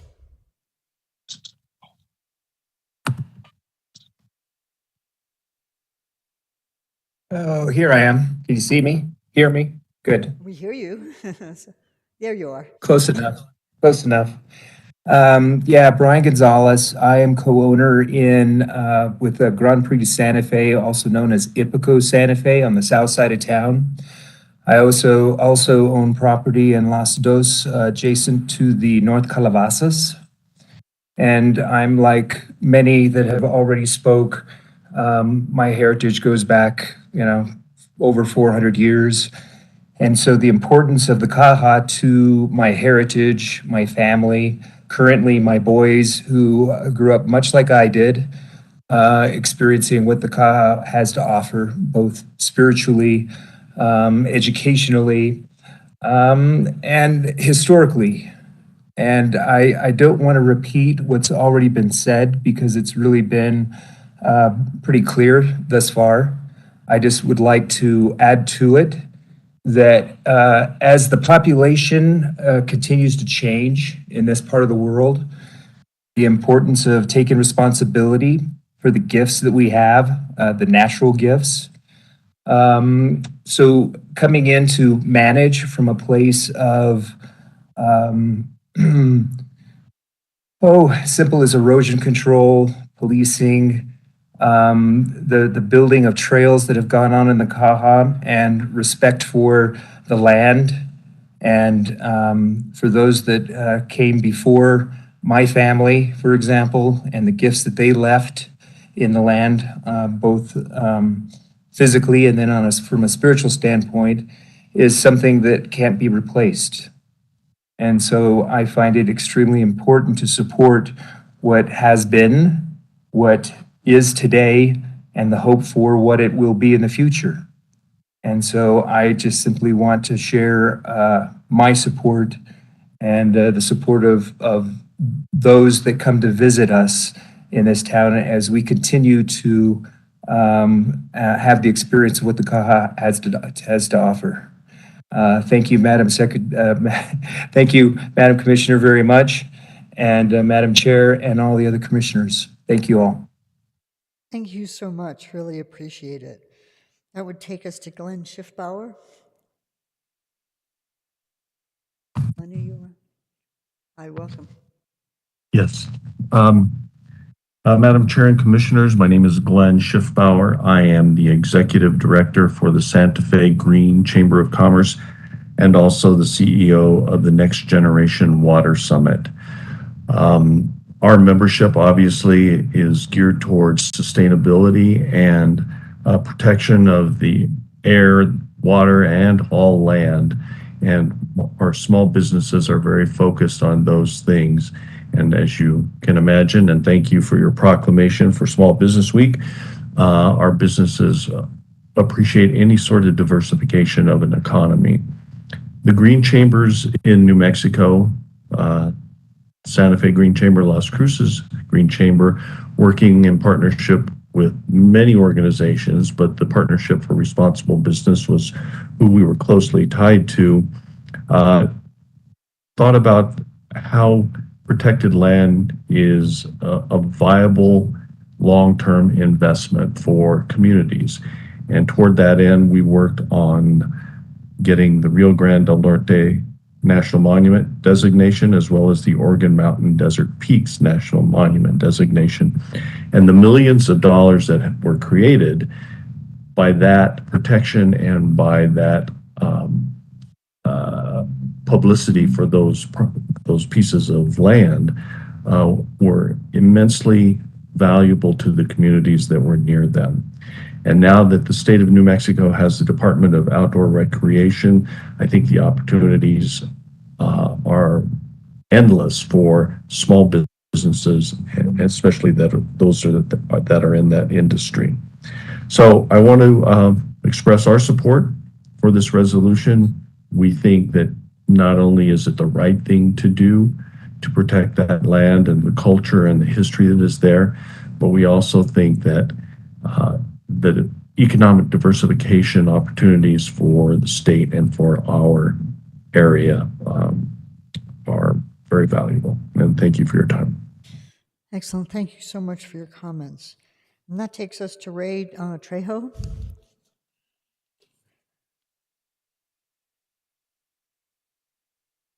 Yes. Can you hear me? Yes, you can. Yes, we can. Thank you. I'm on the road, so I apologize. No worries. Madam Chair, Commissioners, my name is Ray Trejo, and I work for the New Mexico Wildlife Federation. I want to let you know that we, the New Mexico Wildlife Federation,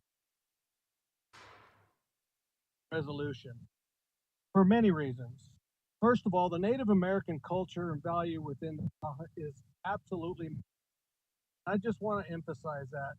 So I know that Andrew Black mentioned earlier that he had taken children out Kaha, and I just like to reiterate, as a past educator of 28 years, one of the most amazing things that we talked about and we witnessed, when we got there, the kids absolutely put their phones away.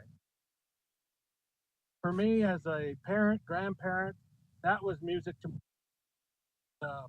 Anyway, I just wanted to let folks know that there's a lot to be learned outside the classroom. The Kaha also serves as a main migration staging area for wildlife. And currently, I believe that will serve as a safe haven for our wildlife now. Anyway, I just wanted to say that we stand and support the New Mexico Wildlife Federation. There is a lot to.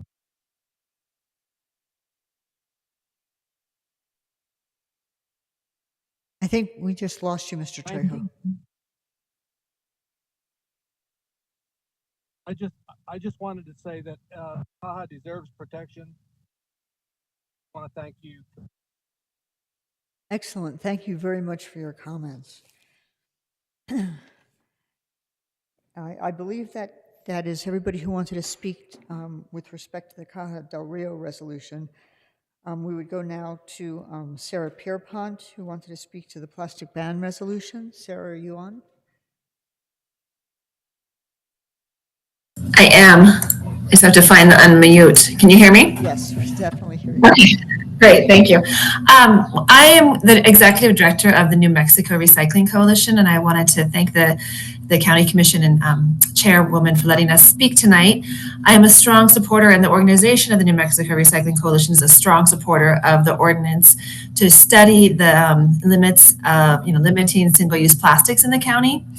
We are a statewide member-supported nonprofit, and we work closely with recycling, but we also work closely with reducing and reusing. And all of these aspects tie into the reduction of single-use plastics, whether it's source reduction, not having to deal with a problem item before it's put into the system or the waste stream by eliminating it, or when you put those bags into the recycling bin, they are the #1 contaminant for recycling in our country. Those plastic bags in a recycling bin get mixed in the equipment, and they require the recycling facility to shut down operations and clear out that material to have their machines work well and to keep their workers safe. So both on the front end, on the source reduction, and on the back end, the recycling process, it's really best to remove single-use plastic bags and polystyrene. Polystyrene, also known as expanded foam or styrofoam, is not recyclable anywhere in our state. It also breaks down and turns into microplastics. And so it's sort of like the analogy of if you ran into your bathroom and the water was overflowing in the tub and the water faucet was on, would the first thing you do be to grab a mop to clean up the water or to turn off the faucet? And in that analogy, the turning off the faucet is reducing the amount of single-use plastics in our environment and in our communities in the first place. This study will help bring the county one step closer to achieving that goal. And so I strongly support and encourage you all to support this ordinance. Thank you. Excellent. Thank you so much, Sarah. Do we have Karen Sweeney? Yes, thank you, Commissioner Hamilton, Chair Hamilton, and commissioners. I'm also speaking in support of this resolution. I'm a member of El Dorado 285 Recycles, which was formed 10 years ago to improve recycling opportunities in our area. We recently created a new project, Beyond Plastics Santa Fe, which is part of a Beyond Plastics nationwide network to increase awareness of the significant health and environmental fallout of plastics. To support that effort, in just the last week, we obtained 268 petition signatures from members of the public who enthusiastically support the county's effort to consider reduction of single-use plastic. The signatures are from El Dorado, the 285 corridor, and the city. We hope you will move forward with this resolution. We can no longer afford the convenience of throwaway. Thank you. Excellent. Thank you so much, Karen. Do we have Gary Stoller? Yes, can you hear me? Yes, thanks, Gary. Okay, thank you, Madam Chair and Commissioners. I'm also a member of Beyond Plastic Santa Fe, a project of El Dorado 285 Recycles. And we are a local volunteer organization affiliated with the national organization. Four of us actually have completed I guess if count Sarah, 5, have completed a 7-week course at Bennington College, which provided a very deep dive into the dangers of and the remedies for plastic pollution. As a local group, we're enthusiastically supportive of this resolution, and we pledge to work side by side with the county to ease any stress on county staffing due to possible staffing shortages. We also have access to the nationwide organization whose mission is to end plastic pollution crisis by educating the media, policymakers, and the public, and by advocating for legislation that encourages business to eliminate single-use plastics. As a national affiliate, we can provide access to considerable experience and expertise in this field from the national organization to help move this initiative forward. So I urge you to please support this resolution, and thank you very much. Excellent. Thank you so much for your comments, Gary. And that would take us finally to Carly Perkins. Hi, everyone, Madam Chair, commissioners, friends, neighbors. I'm Carly Perkins. I'm also a member of the newly formed Beyond Plastic Santa Fe. I wanted to speak in support of this bill because the momentary convenience that we get from single-use plastics are not worth their long-term environmental and health effects. Our communities are filled with pollution, and we are all ill from consuming about a credit card's worth of plastic every week. There's enormous support for reducing single-use plastics right now. As Karen said, almost 300 people here locally signed a petition in support of reducing plastics, and 3 out of 4 people worldwide want them to be banned as soon as possible.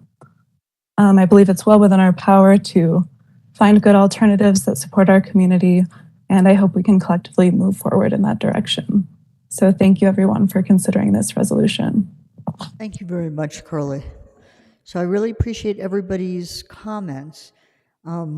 We are in general public comments, so I just want to double check, is there anybody else here from the public who wishes to speak at this time to the... Madam Chair, yes. We have Edward Webb that signed up through the chat feature on WebEx. Okay, if you could unmute yourself, and we'd love to hear from you. Madam Chair, County Commission, my name is Edward Webb, or Eddie Webb. I'm a sergeant with the Santa Fe County Sheriff's Office, and I'm the head of the Santa Fe County Deputy Sheriff's Association.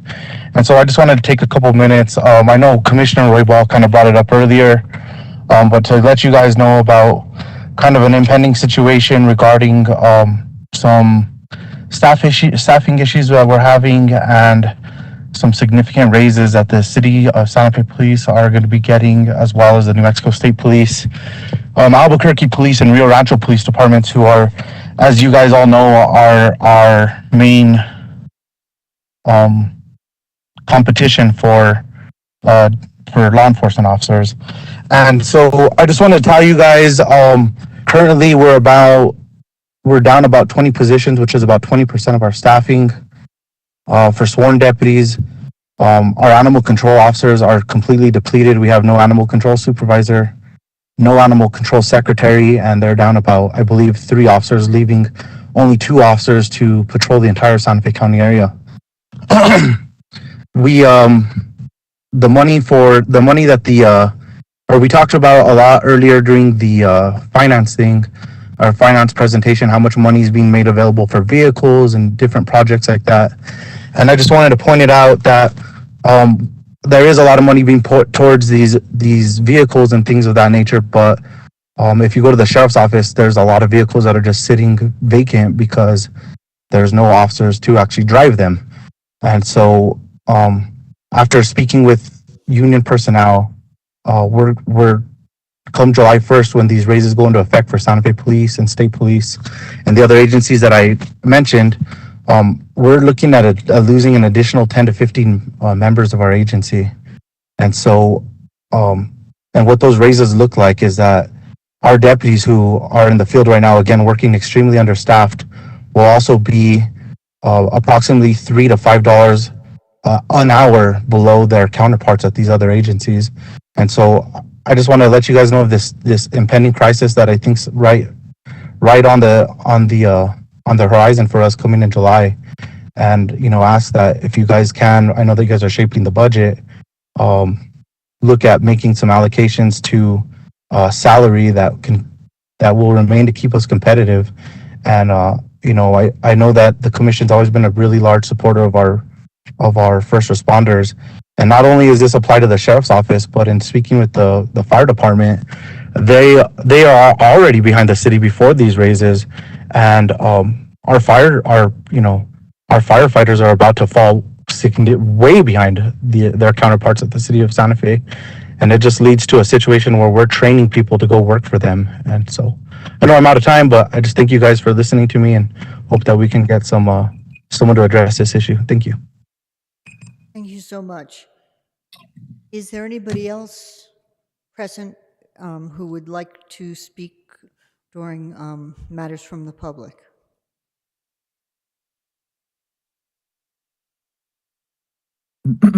Hearing none, I'm going to go ahead and close matters of public concern. And that would take us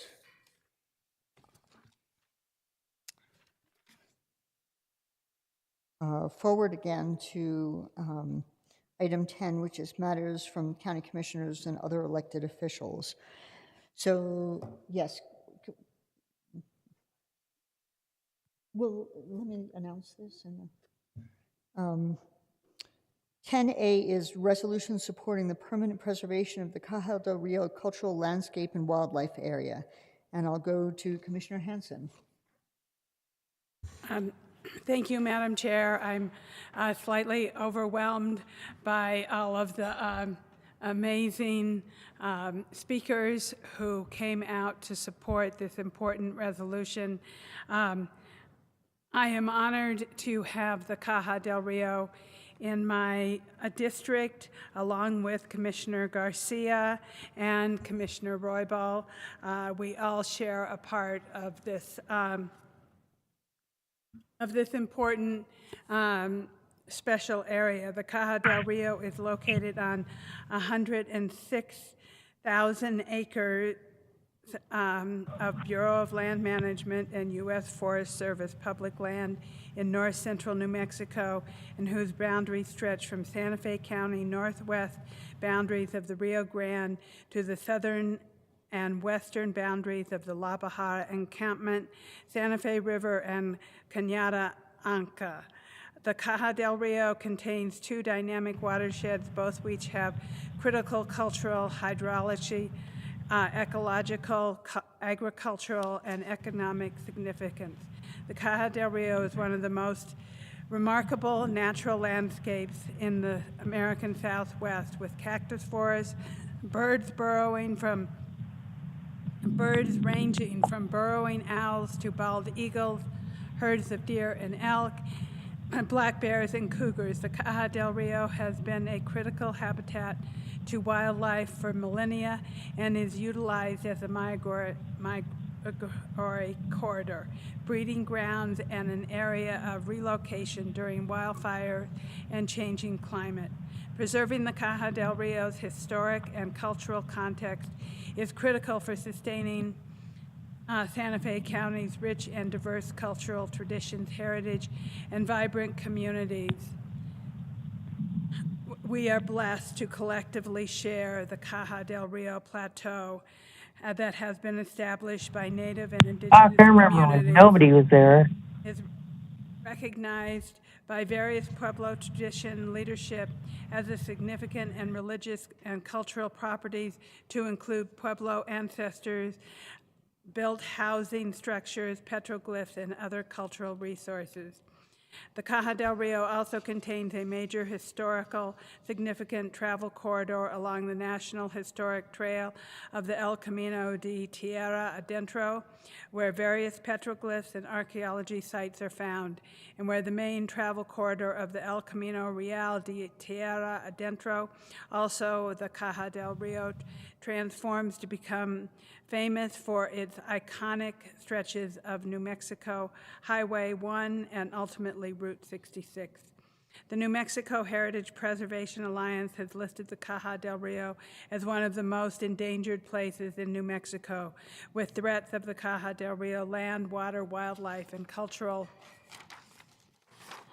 and archaeological antiquities, including petroglyph defacement, vandalism, illegal shooting, poaching, and more, along with the threats from the Los Alamos National Laboratory proposed to run a major transmission line and fiber optic line cutting across the Caja del Rio landscape for the development of a major highway to be created through the area, which must be stopped. This permanent protection of the Caja del Rio will help New Mexico reach the 30 by 30 goals of America the Beautiful, initiate the state's 30 by 30 Executive Order 2021-052, and focus on protecting biodiversity and conservation, 30% of lands and waters by 2030. The attached resolution asserts the Santa Fe County Board of Commissioners support, among other things, the responsible collaboration, co-management, and co-stewardship of the Caja del Rio landscape among responsible federal agencies, local governments of traditional Hispano communities, and sovereign tribal nations for the permanent protection and long-time preservation of these precious natural and cultural landscapes. Commissioner Hansen and Commissioner Garcia respectfully request that the Board of County Commissioners support and approve this resolution. I have been in love with the Caja del Rio most of my living time in Santa Fe, going out to the Rio Grande on the Buckman Road. Early on, before the Buckman direct diversion was there, I have rafted on the Rio Grande along the Caja del Rio, and it is one of the most spectacular, beautiful places in New Mexico, along with Diablo Canyon. And I did give Daniel a map of the proposed cultural sites, because I want to make sure that people understand that the 30 by 30 and America the Beautiful are both voluntary programs, and that no private land is being taken to create this preserve, that this preserve is being created with already federal existing land. And so I think that is really important for people to remember, as conservation is so important. I would love to read this resolution into the record. Go right ahead. I assume it's different from what you just read. Yeah, and it's long. By all means. Yeah, yes. Well, I think that I should read, if I start to repeat myself from my previous, I will skip. But here is a picture that I wanted to share with everybody of the proposed cultural heritage area. And it shows the outline, and the green is Forest Service land, and the yellow is BLM land. And it shows the length and vastness of it. As whereas Santa Fe County, an incredible array of public land that encompasses a stunning wealth of landscape that enjoyed by residents and non-residents alike. The National Public Lands Model is a remarkable asset for both Santa Fe County and New Mexico. Whereas the Caja is located on 1,600 acres of Bureau of Land Management and Forest Service public lands. Whereas Caja del Rio is a landscape of dynamic topography whose geological process stem from the Rio Grande Rift and whose boundaries stretch from Santa Fe County northward, boundaries of the Rio Grande to the La Bajara encampment. Whereas Caja del Rio contains 2 dynamic watersheds, and whereas the Caja del Rio is one of the most remarkable landscapes in the American Southwest. Whereas the Caja del Rio has been a critical habitat to wildlife for millennia, and a wild variety of bird and animal species continue to use this migratory corridor. Whereas in connecting various mountain ranges and wildlife habitats, the Caja del Rio acts as a linchpin of wildlife connectivity and is essential for maintaining wildlife movement throughout the upper Rio Grande. Whereas preserving the Caja del Rio historic and cultural context is critical for sustaining Santa Fe County's rich and diverse culture, traditions, heritage, and vibrant community we are blessed to collectively share. And whereas the Caja del Rio Plateau has been inhabited by Native and Indigenous communities since time immemorial, whereas the Caja del Rio is recognized by various Pueblo traditions as leadership as a significant region of cultural properties where Pueblo ancestors built structures, ceremonial kivas, irrigation structures, petroglyphs, and cultural resources, whereas the Caja del Rio contains a dense concentration of thousands of sacred sites, structures, petroglyphs, and other cultural resources, whereas the Pueblo maintains the ongoing connection and the use of the Caja del Rio landscape and its cultural resources and the sacred sites through story, song, pilgrimage, prayer, and preserving the landscape's historic and cultural context is critical for ongoing cultural, religious access and use. Whereas the Caja del Rio landscape is a revelatory, sacred, and communal Pueblo connection, this communal connection brings memory back to be a conduit of self-understanding that we all are one earth people with the four-legged, winged, finned pollinators and aquatic microinvertebrates are together connected as in one of the sacred webs of life. This communal connection then also extends to the traditional local Hispanic communities and the broad Santa Fe community who also sees the landscape as spiritual and sacred. Whereas the Caja del Rio also represents a key landscape demarking between what the Spanish colonial would term the Rio Abajo and the Rio Arriba regions of northern New Mexico, and where the people of Santa Fe County's traditional Hispano villages maintain steep ties and living roots in the Caja del Rio cultural landscape as communal through perpetual practice of traditional use of flora and fauna by the pilgrimage and prayer. Whereas Santa Fe County's Caja del Rio Hispanic communities, including Jacona, Agua Fria, La Cienega, La Cienega, and La Bajara, remain deeply connected to the Caja del Rio and act as a living repository of traditional, ecological, and cultural knowledge of this area. And whereas Santa Fe County recognizes the importance of traditional livestock production on the Caja del Rio Plateau and supports continued responsibility range management and has been conducted through the cooperation of cattle growers and livestock permittees, traditional Merced and Acequia communities as political subdivisions of New Mexico and federal agencies, whereas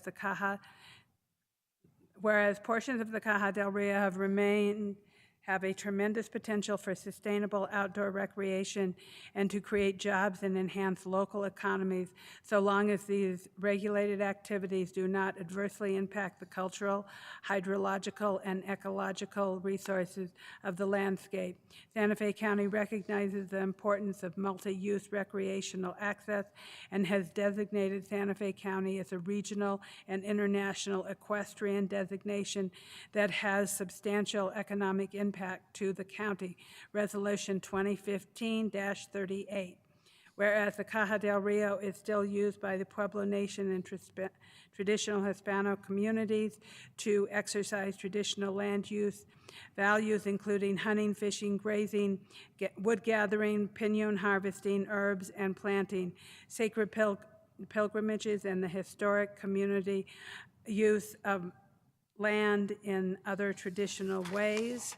Whereas the Caja del Rio contains a major and historical significant travel corridor along the National Historic Trail from Mexico City to the Pueblo of Oque-Owingeh, whereas various petroglyphs and archaeological sites are found along the El Camino Real de Tierra Adentro and throughout the Caja del Rio, speaking to the arrival, presence, historic culture, and influence of the Spanish in the area. Whereas residents and spiritual leaders of Santa Fe County and the United States recognize the sacred value of Caja del Rio and utilize the area as a place of prayer, silence, solitude, worship, and sacred pilgrimage.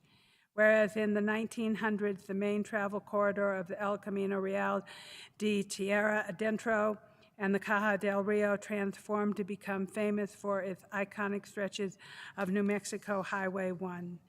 Whereas the Caja del Rio also serves as a critical landscape in creating historical, ecological, and ecotourism corridors connecting to Bandelier National Monument and the adjacent sites of Cacha Catuí, Tent Rocks National Monument, El Rancho de las Golondrinas, and Leonora Curtin Wetlands Preserve.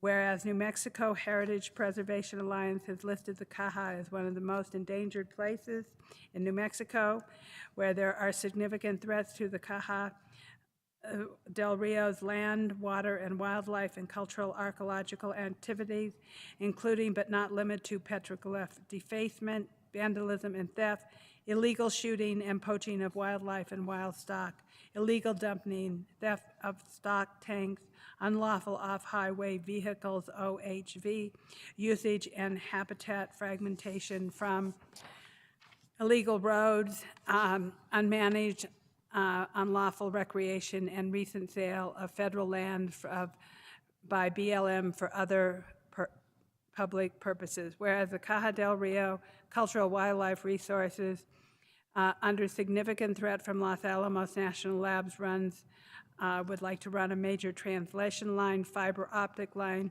cutting across the Caja del Rio.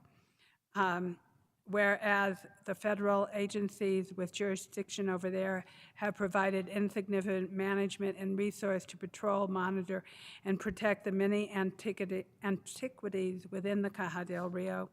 Whereas traditional lands use permittees wish to work collaboratively with the federal agencies and ask these agencies to recognize the historical and cultural significance of the traditional uses of New Mexico Hispano communities and honor such uses in perpetuity. Whereas Pueblo nations with deep connections to the Caja del Rio would like for the federal government to provide for the protection need to preserve and protect traditional native sacred sites, as well as maintain Pueblo access and co-stewardship of these sites. Whereas the Caja del Rio should become an important experimental learning classroom for the area surrounding youth and place to teach children and cultural, historic, ecological, geological, hydrological, and biological aspects of this remarkable landscape. Whereas America the Beautiful initiates, encourages local-led voluntary efforts to conserve, connect, and restore lands, water, and wildlife upon which we depend. The Caja del Rio production effort are locally driven and led characteristics by community collaboration and support the priority of tribal nations while also engaging in local stakeholders. Now, therefore, be it resolved, the Board of County Commissioners of Santa Fe County hereby support the permanent protection and longtime preservation and responsible stewardship of the Caja del Rio landscape, support and collaboration, co-management, and co-stewardship of the Caja del Rio among responsible federal agencies, the local governments of traditional Hispano communities, and sovereign tribal nations for the permanent protection and preservation of this precious natural and cultural resource. Support all efforts to empower Pueblo nations and traditional Hispano communities in performing meaning, cultural interpretation, environmental education, and historical preservation of this treasured landscape. Support co-stewardship and responsible management of wildlife and wild envisions of the Caja del Rio Plateau for the benefit of the public today and future generations. Support and continue and sustain traditional uses of the Caja del Rio, including hunting, fishing, grazing, wood gathering, pinon, herb, and plant gathering, sacred pilgrimage, and historic community use of the land in other traditional ways. Oppose new development of construction of highways, power lines, or other infrastructure encroaching on the landscape of the Caja del Rio. Be it further resolved that the Board of County Commissioners of Santa Fe hereby request that the President of the United States and the U.S. Congress institute the process of bringing permanent protection to the Caja del Rio. Be it further resolved that the Board of County Commissioners of Santa Fe request that the county manager forward this resolution to the Secretary of Interior, the Bureau of Land Management Director, the U.S. Forest Service National Director, New Mexico senators and representatives in Congress, and the New Mexico governor, state senators, and representatives in the New Mexico legislature representing Santa Fe County, New Mexico County's Executive Board of Directors, and other elected officials representing political subdivisions wholly or partially within the boundaries of Santa Fe County. I want to thank Garrett Benaclassen. I want to thank Sarah Smith and Brittany Montoya for their work on helping provide this resolution, and I would like to move to approve and adopt this resolution on the 10th day of May. Madam Chair, I'd like to second it and for discussion. Yes, Commissioner Garcia. I would just like to thank all the speakers that spoke. They pretty much said everything I was going to say, and they said they touched base on every single thing, and nobody was pretty much repetitive. And I just would thank them all for speaking and being involved in the Caja del Rio. Just a couple of things is before I-25 was even thought of, there was State Road 1, which is actually one of the Model T cars. Everybody is familiar with that picture where the Model T cars were going through the La Bajada area as well as the Cochiti area, which is a great picture. Another thing is I'm going to torture this, but the Kasha Cutter Tent Rocks, that was actually the last national monument that President Bill Clinton signed in November before he left office, which is kind of cool, I thought. And special thanks to Garrett Van Clausen, and I know I'm going to leave people out. Julian, the chicharrones are excellent, and the food that you make. And we've had several meetings there, as the commissioner mentioned, Boys and Girls Club have been there. Senator Ben Ray almost got bitten by a rattlesnake when he was there. William Me had involved in that. Councilor Carmichael Dominguez.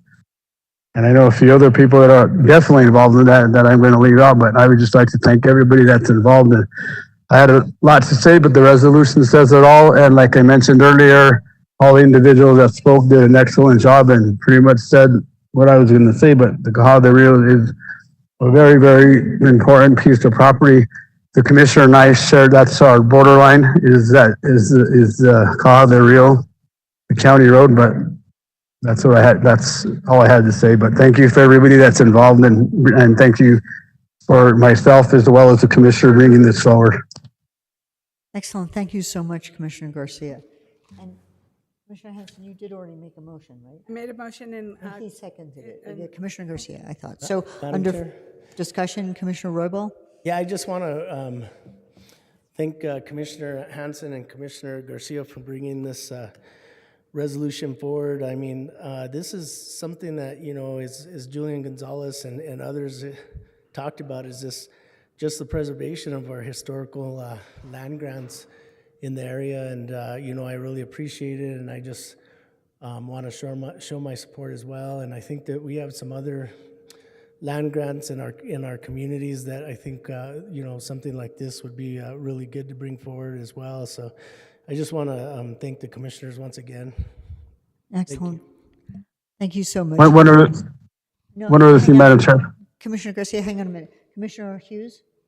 Yeah, I also want to just express support for this idea. I think preserving the Caja del Rio is an important action. If we can encourage the federal government to move in that direction, that's what we got to do.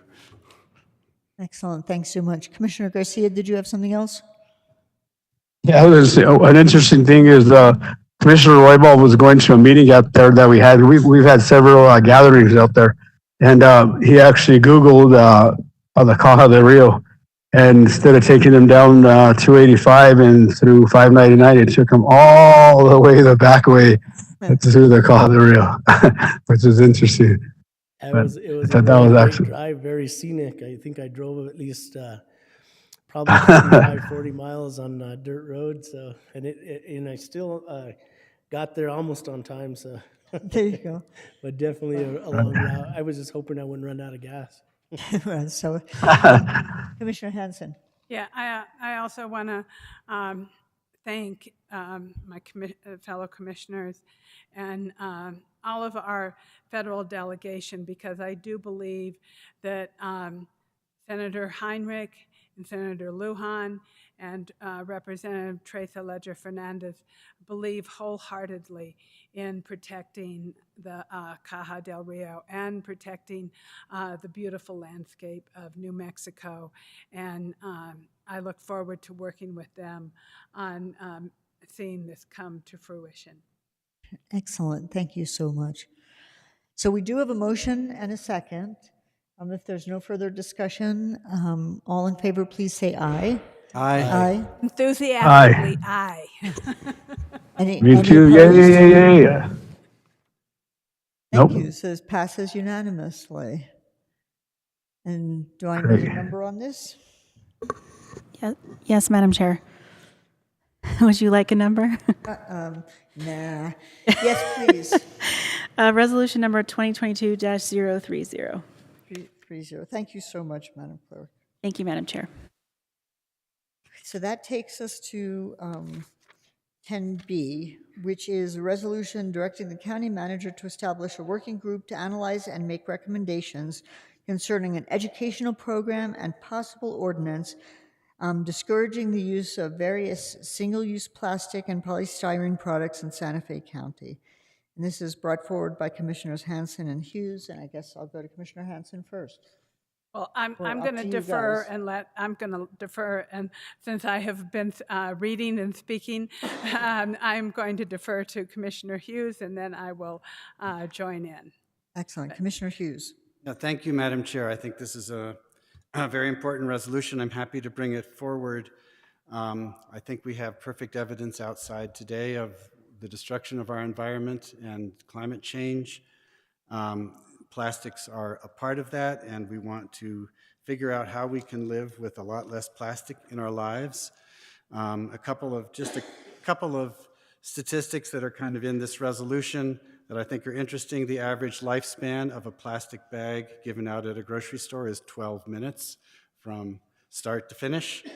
And pertinent to our worries about climate change and our burning forests, the plastics industry emissions today are the equivalent of about 189 coal-fired power plants, but it's increasing every year. So we need to start moving in the other direction. This resolution asks the county manager to set up a working group of county employees, volunteers from the community, as well as the businesses that we need to partner with to start working on how we're going to address this through education and eventually possible regulation. And so I just want to mention that I do have the 268 signatures here that Karen Sweeney delivered to me last night. And what people signed, this is very short, said, "We, the undersigned, support the reduction of single-use plastics in Santa Fe County. The city of Santa Fe passed the plastic bag ban in 2014. The program remains a successful effort. We urge Santa Fe County Commission to adopt an ordinance including a bag ban and reduction of other single-use plastics, such as styrofoam and carry-out containers." And I don't think we need to read this resolution unless somebody wants me to. I think that's fine. Everybody can read it unless you have a strong feeling in any other ways. Commissioner Hanson? Thank you, Madam Chair. Thank you, Commissioner Hughes. I am honored to be able to sponsor this resolution with you. People seem to forget that plastic comes from oil, and it's a serious part of the degradation of our environment. And so we really need to ban as much plastic as we can. I know that we are overly dependent on it, but to reduce and come up with new solutions is really important to me. I think we can all think outside of the box and come up with bigger and better ideas of how to package our food, how to put our food in containers when we go to the store. I really try and reuse my plastic bags as many times as possible, reuse any plastic containers I have, and wash all my plastic bags. And I encourage everyone else to do that, but also encourage you to reduce your use. So thank you. Thank you. Is there other discussion among commissioners? Any questions?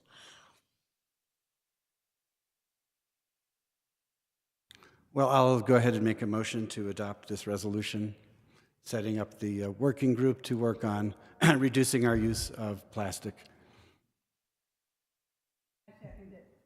Second. Thank you. So I have a motion and a second. Is there anything else under discussion? If not, all in favor, please say aye. Aye. Aye. Any opposed? Aye. Thank you. That was short and sweet. That takes us to item 10C, which is our commissioner issues and comments. Madam Chair, I know that on the agenda, it's not formatted as a resolution, but I do believe you need a resolution number. So yes, clearly. Thank you very much. I should have caught that. 2022-031. Excellent. Thank you so much, Madam Clerk. Thank you, Madam Chair. So, you want to start? Commissioner Hanson. So I feel negligent in the fact that 2 people have sent me support of the Caja del Rio. And the first one is former Governor Mark Mitchell of Tesuque Pueblo. And he says, Commissioner Hanson, I was trying to log on for the Caja del Rio resolution. I want to thank you all for the support of the protection of the Caja. And then also one of our dear fellow peers, County Commissioner Max Trujillo, sent me a note also that on behalf of HECHO, Hispanics Enjoying Camping, Hunting, and Outdoors, I sincerely ask the County Commission to support the resolution to protect this special area. And so I just didn't want to leave them out, and I was grateful that even that Commissioner Trujillo, in the middle of dealing with this huge fire, took the time to write and to support this resolution. So thank you, Commissioner Trujillo. Thank you, former Governor and Chairman of the All Pueblo Council of Pueblos, the All Council of Pueblos Council, Mark Mitchell. So I want to thank both of them. I want to also announce that there's a bike swap on May 15th from 9 a.m. to 12:30. It's in the Better Day Coffee parking lot and next to the Solano Center. So buy, sell, trade, kids' bikes, adults' bikes, bike clothing, accessories.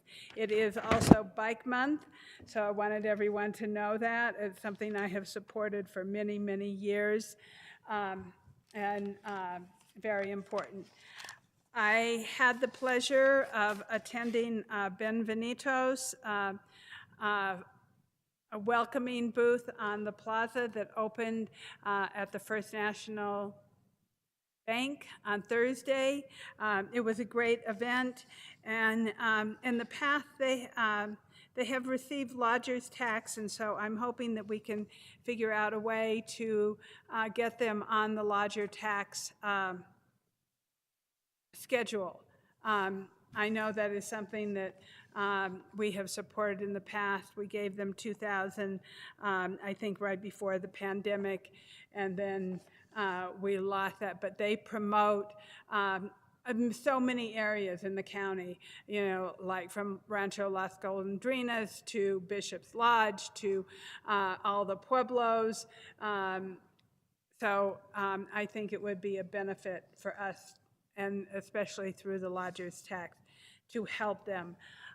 In the last couple of days, I have, at the request of a number of my constituents, I have been in touch with Debbie Kress, who is the U.S. Forest Service Director.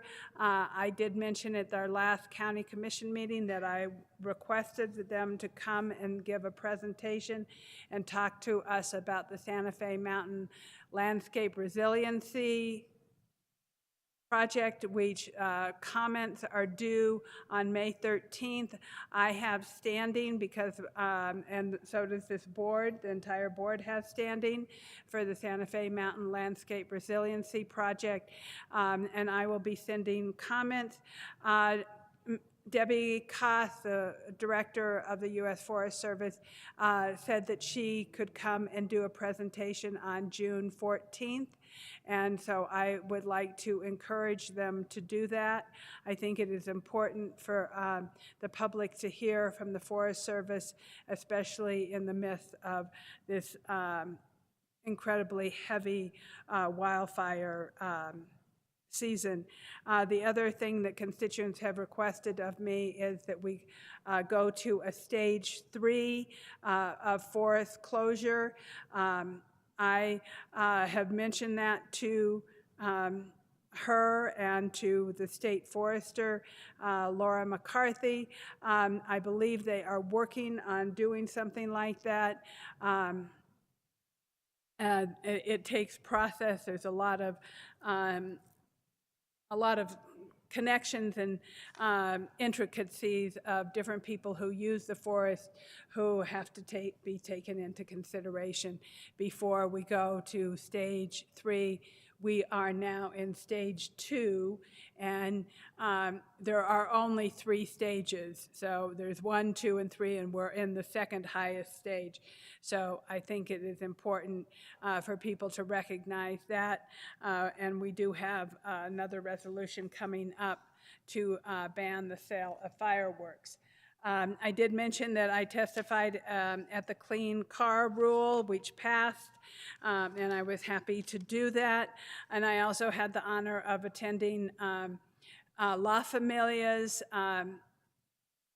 gala for their 50-year celebration, which was a wonderful event, and they have rebranded themselves as La Familia Health. And they do so many great things for our community. I am honored that Santa Fe County is a partner in helping to provide indigent services to so many community members. I think they serve like 16,000 members of our community. It's an amazing amount of people that they provide services to. And I'm sure there's something I have left out, but I will leave it there at the moment because I'd like to leave on that really positive note of having La Familia as such a wonderful organization in our community. Thank you so much. Thank you, Commissioner Hanson. Commissioner Hughes. Thank you, Madam Chair. Just a couple things. One is that we had a really good day, Earth Day planting event out in the Valle Vista Boys and Girls Club, repurposing a space that had been just abandoned and neglected for years into what will hopefully become a little community park.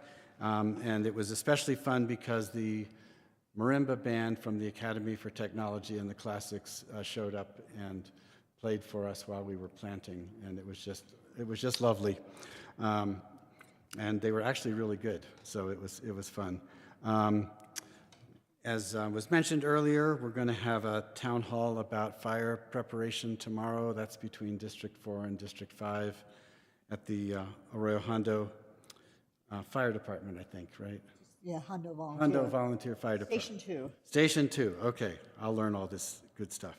And the only other thing I wanted to mention is I will be meeting on Saturday with the Rancho Viejo Homeowners Association to address some of their concerns and hear from them about all the development that's going on around them. They're very interested, of course, because the dirt is flying out there. So thank you, Madam Chair. That's it for me. Excellent. Thank you, Commissioner Hughes. Commissioner Roybal. Thank you, Madam Chair. I just wanted to circle back around to the fires in the state, and I know that right now we have a lot of homeowners that are displaced from Mora and Las Vegas, and now the fires are getting pretty bad in the Jemez area as well. And like I said, I did attend a meeting at the Santa Clarion that we had a lot of our state officials, but I just want to thank all the local governments for the way they've come together to take care of our fellow citizens in the state. And I think that we've pulled resources together to work with the communities that have these huge impacts in their area because of these fires. And so I just wanted to say that, and also just recognize staff, because I talked to Debbie Romero. She's the DFA cabinet secretary, and she was saying that they needed some meals for some of the locals some of the displaced people that are coming from Mora and Las Vegas that are staying in some of the hotels. And so I called staff, and we were able to start taking warm meals to these individuals and delivering them. So I think it meant a lot, and also just recognize, Ms. Romero, and also Teresa Casados. I think all of us know her as well, as she worked for the county, and now she's New Mexico Health cabinet secretary.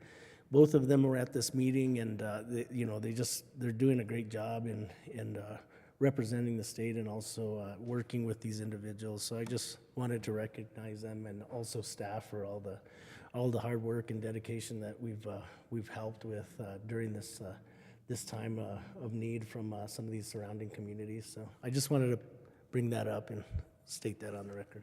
Thank you. Excellent. Thank you so much, Commissioner Roybal. Commissioner Garcia?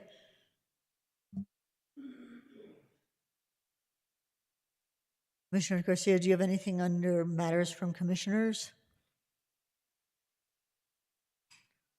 I think we may have temporarily lost him. I just wanted to say for District 4, of course, we just a couple of Saturdays ago did our Earth Day plantings and the Arroyo Hondo trailhead area. It was incredibly well attended. It was very successful. It was a great choice of places to work because so many in the district use that area and they're very committed to it. And the combination of our sustainability group and our new volunteer coordinator did an outstanding job of both preparing for and running that whole activity. So that was really very much appreciated. And amazingly, that event was managed to sneak in on a really lovely morning between two horrible smoky days. So that was actually very nice. And we've mentioned so many things about the fire, but I wanted to make special mention of the Glorieta Camps area up near Glorieta and the village of Glorieta is in my district, and they're going to great efforts to contribute their facilities that lend themselves so well to supporting people who are evacuating with all their lodging facilities and whatnot. So I want to thank them in particular, and our fire department, and in particular Assistant Chief Vigil for doing so much work there as both an operations center and evacuation center. And Commissioner Hughes already mentioned the town hall tomorrow, but given how many people in both Districts 5 and District 4 are really interested and concerned about this, we're really grateful that this is happening tomorrow evening, and welcome everybody. It will be, as Commissioner Hughes said, at Hondo. Fire Station 2 is starting at 5:30. So if there are no other matters, that takes us to matters from other elected officials. So I think I'll start with our county clerk. Thank you, Madam Chair. As you may know, today was the first day of early voting in the clerk's office. We are open today until June 4th, weekdays during business hours 8 to 5, except for Memorial Day, which is May 30th, and on one Saturday, June 4th. What we call expanded early voting centers won't open until the 21st. Today is also the last day to register online using nmvote.org. But this year we have same-day voter registration in the primary for those who are not major parties. So major parties in New Mexico are Libertarians, Republicans, and Democrats. So they will not be able to change parties, but they can update their addresses using same-day voter registration. But if you are a minor party, Green Party or any other party, independent, or a unregistered voter, you can register for the primary, choose a major party, and vote that ballot for this primary election. That is a new law this year that has gone into effect. And in our county, we will have same-day registration wherever a poll is open. We will also have at every polling location a place to drop your absentee ballot. So far, we have about 1,500 applications, and I will emphasize that the mail is very slow and it is also very backed up because of the fires. So if you're considering voting absentee, please go to nmvote.org and submit your absentee application. We're processing those all the time.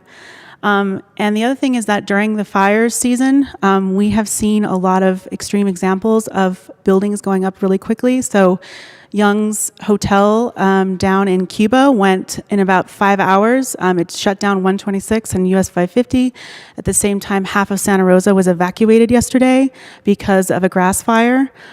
So at any time, voting can change. We've been assisting San Miguel, so we've been helping them essentially store tabulators and use some of our spare tabulators and help them certify. We don't do the certification, but we're providing space for it. So we've actually rented 2 pods to sit outside of our warehouse so that we have space to assist our other counties that have been affected. But Mora County has to have a polling place, and so they've moved their polling place to Wagon Mound.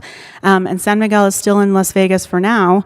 But we also know that Sandoval and Los Alamos are having issues. So we're on a daily briefing with emergency response. And where we can vote may change at any time, depending on what's going on in fire weather. So while we have our plans to move forward with our polling sites, I would encourage voters to vote early this year because the fire season is quite bad. And if we need to close a polling site or we need to assist our fellow counties, we will do whatever we can. So I'm hoping everyone takes fire season very seriously, but also that it is election season and the election does not stop for any disaster as the Supreme Court declared during COVID. So we have to do what we can to make sure we get out the vote. Thank you. Excellent. Thank you so much.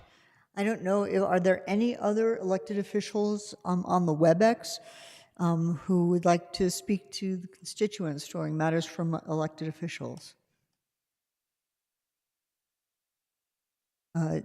Daniel, can you tell me whether you see anybody, our treasurer or sheriff or anybody online who would like to speak, who might want to speak? Madam Chair, I do see Treasurer Manzanares is online.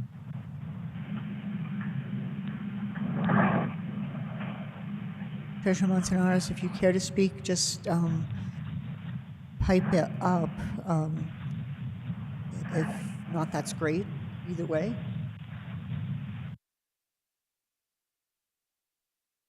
Okay, so I guess I will close matters from other elected officials. That takes us to matters from the county attorney. So I'll go to Rachel Brown. Hello. Yes. Thank you. Hello. Yes.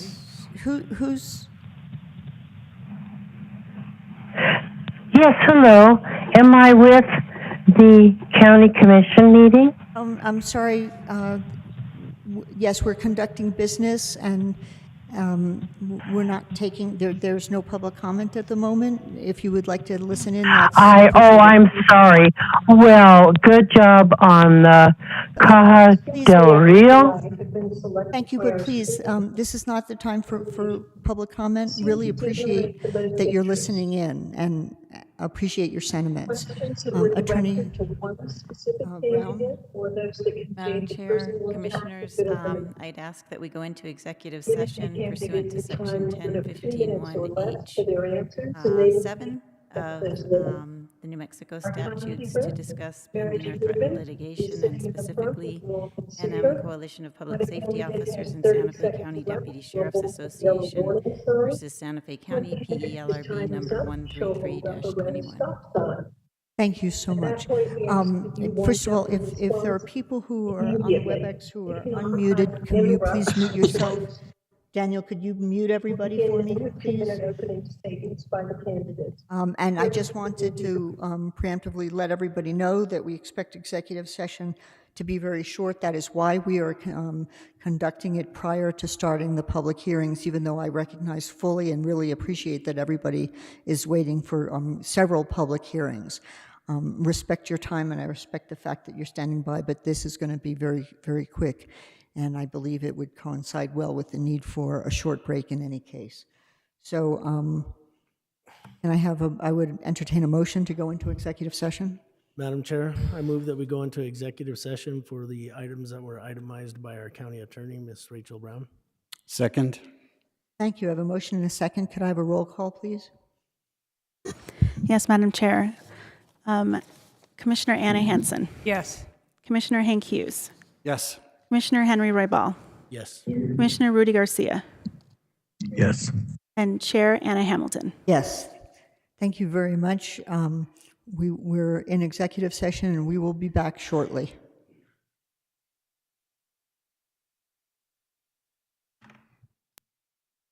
Sorry, Commissioner Hansen, I knew what you were going to ask, and so I appreciate it. But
Hello. We are back from executive session. It is 6:54, and I would entertain a motion to come out of executive session. So moved, Madam Chair. I'll second. Thank you. I have a motion to come out of executive session, assuring that the only things discussed were those things mentioned at the very beginning of the session and no decisions were made. All in favor, please say aye. Aye. Aye. Any opposed? So that takes us to item 12, which are public hearings on proposed ordinance and resolution. 12A is a resolution to proclaim extreme or severe drought conditions within Santa Fe County and to ban the sale and use of certain fireworks in the unincorporated portions of the county and within wildlands in the county. So we have our Fire Marshal, John LeBlay. Welcome. Thank you, Madam Chair, Commissioners. Again, first of all, I'd like to thank the legal team for the county for helping us put a thorough packet for this resolution. So, Santa Fe County Fire Department is requesting approval of a resolution proclaiming extreme or severe drought conditions within Santa Fe County and to ban the sale and use of certain fireworks in the unincorporated portions of the county and within wildlands in the county. On April 25th of this year, Governor Lujan Grisham issued Executive Order 2022-22 urging municipal and county governments to consider fireworks ban. On April 26, Santa Fe County adopted Emergency Ordinance 2022-02 declaring hazardous fire conditions and imposing restrictions on open fires, smoking, and other ignition sources. On April 23rd, the New Mexico State Forester banned the use of fireworks citing abnormally warm temperatures, low humidity, high winds, and the abundance of dry fuel material increasing the chances of fire incidents. The United States Bureau of Land Management enacted a fire prevention order prohibiting fireworks and exploding targets.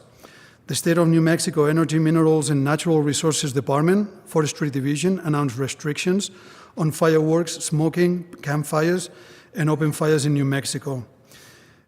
And they also urge coordination with other jurisdictions, including counties, to ensure that appropriate protections are in place to protect New Mexico as fire danger and wildfire increase. April 22nd, the New Mexico is experiencing as of April 22nd, we're experiencing several wildfires, including Hermit's Peak Fire, the McBride Fire, the Nogal Fire, the Calf Canyon Fire, the Cooks Fire, and the Big Hole Fire. County fire resources are committed to existing fires, which could diminish the capacity to respond to new fires. And current drought indices published by the United States National Integrated Drought Information System and the United States Forest Service further indicates extreme or severe drought conditions. An immediate and present danger of range fires, brush fires, grass fires, forest fires, and structure fires exists within Santa Fe County due to persistent drought. Current fire conditions such as low humidity, dry weather, wind, and fire fuel moisture content have resulted in conditions of extreme risk of fires. Given these circumstances, the probability of ignition of materials and the spread of fire pose a severe threat to persons and property. The health, safety, and welfare of citizens are in danger as a result of such conditions. And New Mexico State statute provides that the Board of County Commissioners of the County of Santa Fe may declare that extreme or severe drought conditions exist and proclaim certain restrictions on the sale and use of fireworks for 30 days. The resolution may be reissued if severe drought conditions warranted. With that, I stand for questions. Thank you so much, Fire Marshal. Are there questions or comments? Commissioner Hanson. Thank you very much, Jana, Madam Chair. Is this ban effective on tribal land? Madam Chair, Commissioner Hanson, is this ban effective? I'm sorry, I lost the last part. I didn't hear the last part. Would it pertain to apply to tribal lands? No, Madam Chair, Commissioner Hansen, is only applicable to unincorporated areas of Santa Fe County. So the Pueblos would have to do this themselves? That is correct. And so can we, once we pass this, can we send this resolution to them so that they know what we have done? Madam Chair, Commissioner Hansen, absolutely. We will do the same distribution information through social media, schools, tribal lands. We would contact Hachi Miller, and hopefully he'll be able to distribute to the 4 governors. Okay. And with that, I will move to approve. Second? Thank you. I have a motion and a second. Is there further discussion? Yes. It is a public hearing, Madam Chair, so just... Yes. Oh, I apologize. Got it. Okay, I'll withdraw my motion. Thank you. And thank you, Manager Schaefer. I did know that, but it just wasn't affecting my forward motion there. But is there further discussion before we do the public hearing? Seeing none at the moment, I'll go ahead and open public hearing. Is there anybody present or on the WebEx who would like to speak to this matter?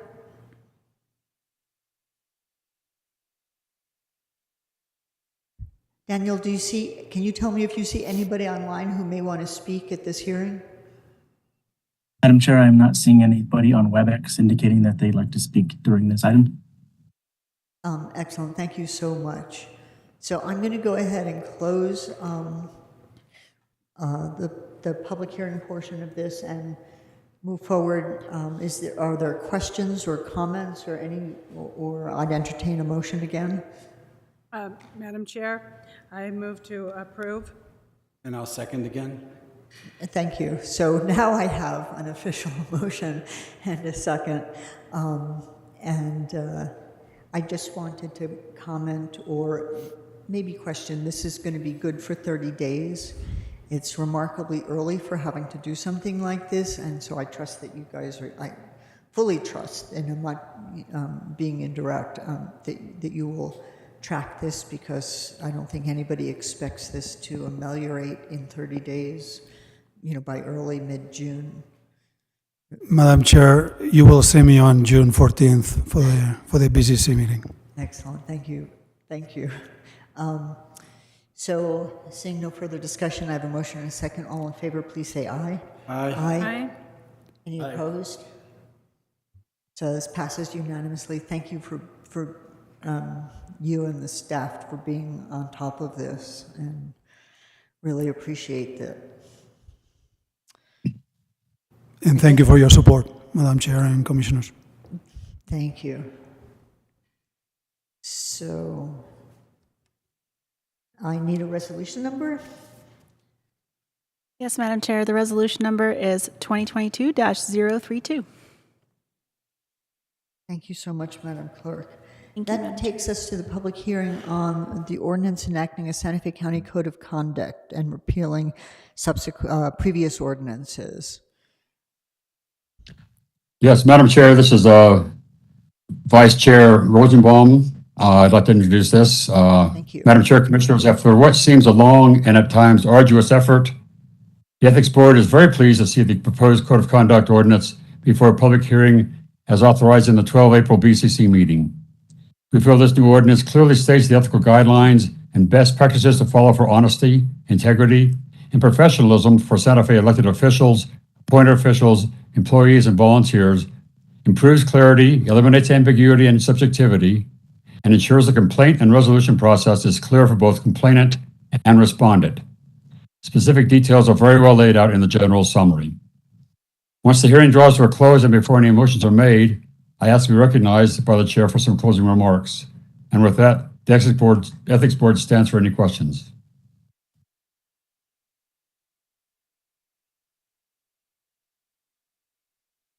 Thank you very much. Before we go to Any other public input? Are there questions or comments? Commissioner Hanson? Yeah, I requested that County Attorney Esteban Sanchez speak about the anything of value. Thank you. Welcome. Could you make sure your mic is on? Madam There you go. Chairperson and Commissioners, my name is Esteban Sanchez. I'm an Assistant County Attorney, and I've been asked to present on one portion of the amended Code of Conduct. That is the portion dealing specifically with the anything of value definition as it is amended. Before I do that, I just wanted to point out that you have been provided with a copy, a redlined copy of the Code of Conduct. There were some changes that were made today. They're not substantive. Those changes consist only of the fixing of a typographical error and also the capitalization of the defined terms in the body of the ordinance. So moving on to the anything of value definition. Anything of value is contained in section 4, paragraph D of the amended ordinance. This definition affects several different places within the Santa Fe Code of Conduct ordinance. First, what is probably most pertinent is how it affects restricted donors and what kind of gifts, if any, can be made to elected officials, appointed officials, employees, and volunteers. So the first thing I wanted to state is that under New Mexico state statutes and criminal law, bribes are always prohibited, and that's how it's defined in New Mexico law. To go beyond that, most gifts from restricted donors, and I'll explain who are restricted donors in this ordinance, are prohibited except for admission to public events valued at less than $100 from certain subgroup of restricted donors. Gifts from restricted donors include admission at public events are prohibited altogether for a different subgroup of restricted donors. So restricted donors are generally people, businesses, or other entities that are doing business or contracting with the county, that desire to contract with the county or do business, or that are regulated by the county, have an application pending before the county, or whose interests may be affected by the county. The class of restricted donors who cannot make any gifts to any of those four categories are parties to administrative adjudicatory proceedings, entities regulated by the county, persons who contract with the county to provide financial services involving the investment of public money or issuance of bonds for public projects, or persons actively seeking contracts with the county during the procurement process. So whenever one of those four groups, whether it's an elected official like yourselves, an employee, an appointed official, or a volunteer, is being offered a gift, the first thing they have to analyze is the identity of the gift giver and take into consideration that the facts could change whether a particular gift giver is or can give gifts to one of those people. So, for instance, if a nonprofit entity had a land use application before the county, that would change if a gift could be provided by that entity.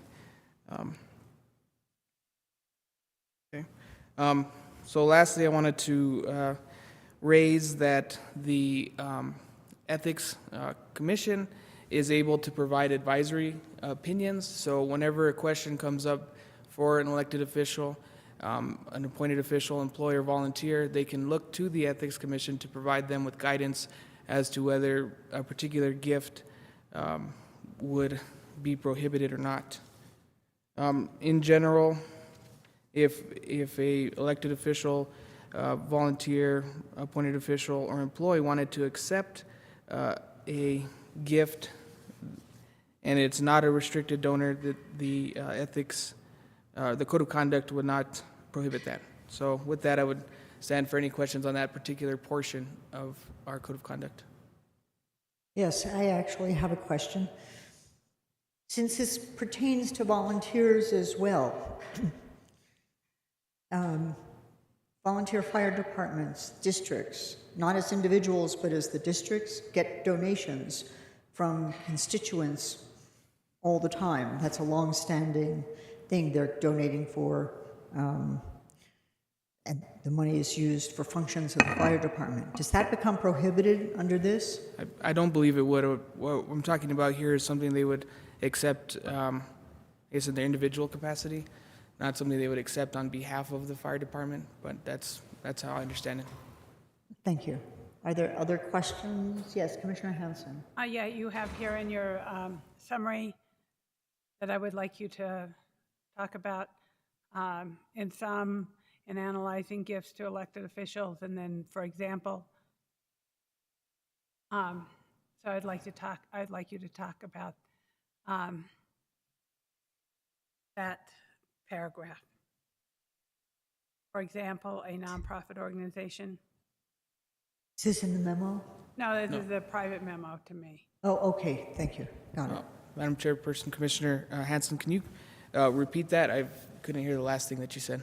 I would like you to, in the memo that you sent to me of anything of value, I would like you to expand on the last two paragraphs, or especially the second to the last paragraph.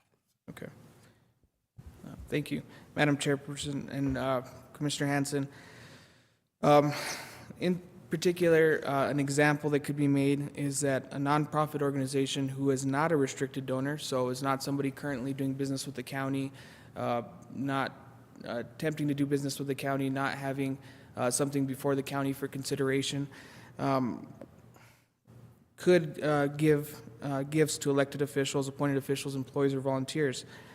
Tickets to a public event would be an example, regardless of the value of the event. If, however, there was something pending before the county for that nonprofit organization, and it is a public event, and they're not in that category of restricted donors who cannot give anything, then they would be restricted to $100 towards that public event, if that makes sense.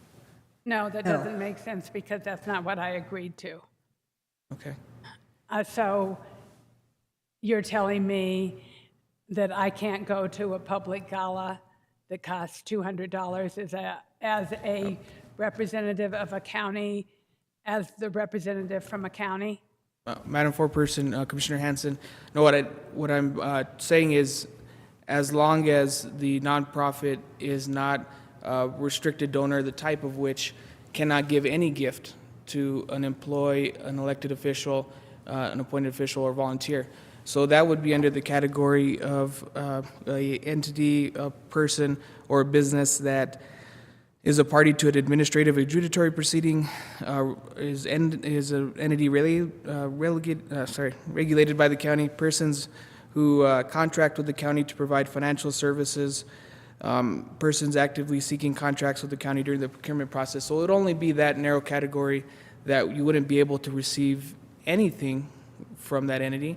And if they were part of the larger group of restricted donors, that includes parties to administrative adjudicatory proceedings, entities regulated by the county, persons who contract with the county to provide, let me go back a little bit.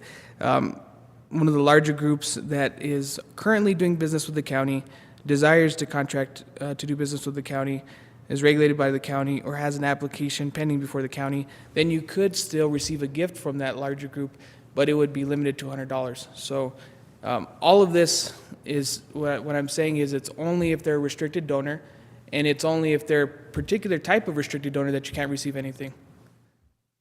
Is that clear? As in the Mississippi, Yeah. The fact that there are three groups, I'm clear on, but the membership in the two different restricted groups, I'm not totally clear on. Okay. You can treat this like a math joke. If you say it louder, maybe it'll go in, and maybe if you just repeat the two. Now that I know there are three categories, unrestricted and two types of restricted, if you don't mind repeating the two membership in the two groups, I'd appreciate it. No, Madam Chair, I definitely would not mind that, and I mixed two of them together the last time I said it, so I understand why there's confusion. So, first group, like you stated, unrestricted, not doing any business with the county. Any kind of gift could be received from that group. Second group, restricted donors, doing business with the county or contracting with the county, desiring to contract or do business with the county, regulated by the county, or has an application pending before the county, or whose interests may be affected by the county. So that's the group in which a gift such as a ticket to a public event could be provided, but only up to $100. Okay, then the next group, which is restricted donors who cannot make any type of gifts, are parties to an administrative adjudicatory proceeding, entities regulated by the county, persons whose contract with the county to provide financial services, who contract with the county to provide financial services involving the investment of public money or issuance of bonds for public projects, or persons actively seeking contracts with the county during the procurement process. Okay, so if I'm not mistaken, I thought I heard entities regulated by the county in both groups. So are there subcategories? Madam Chairperson, there is not.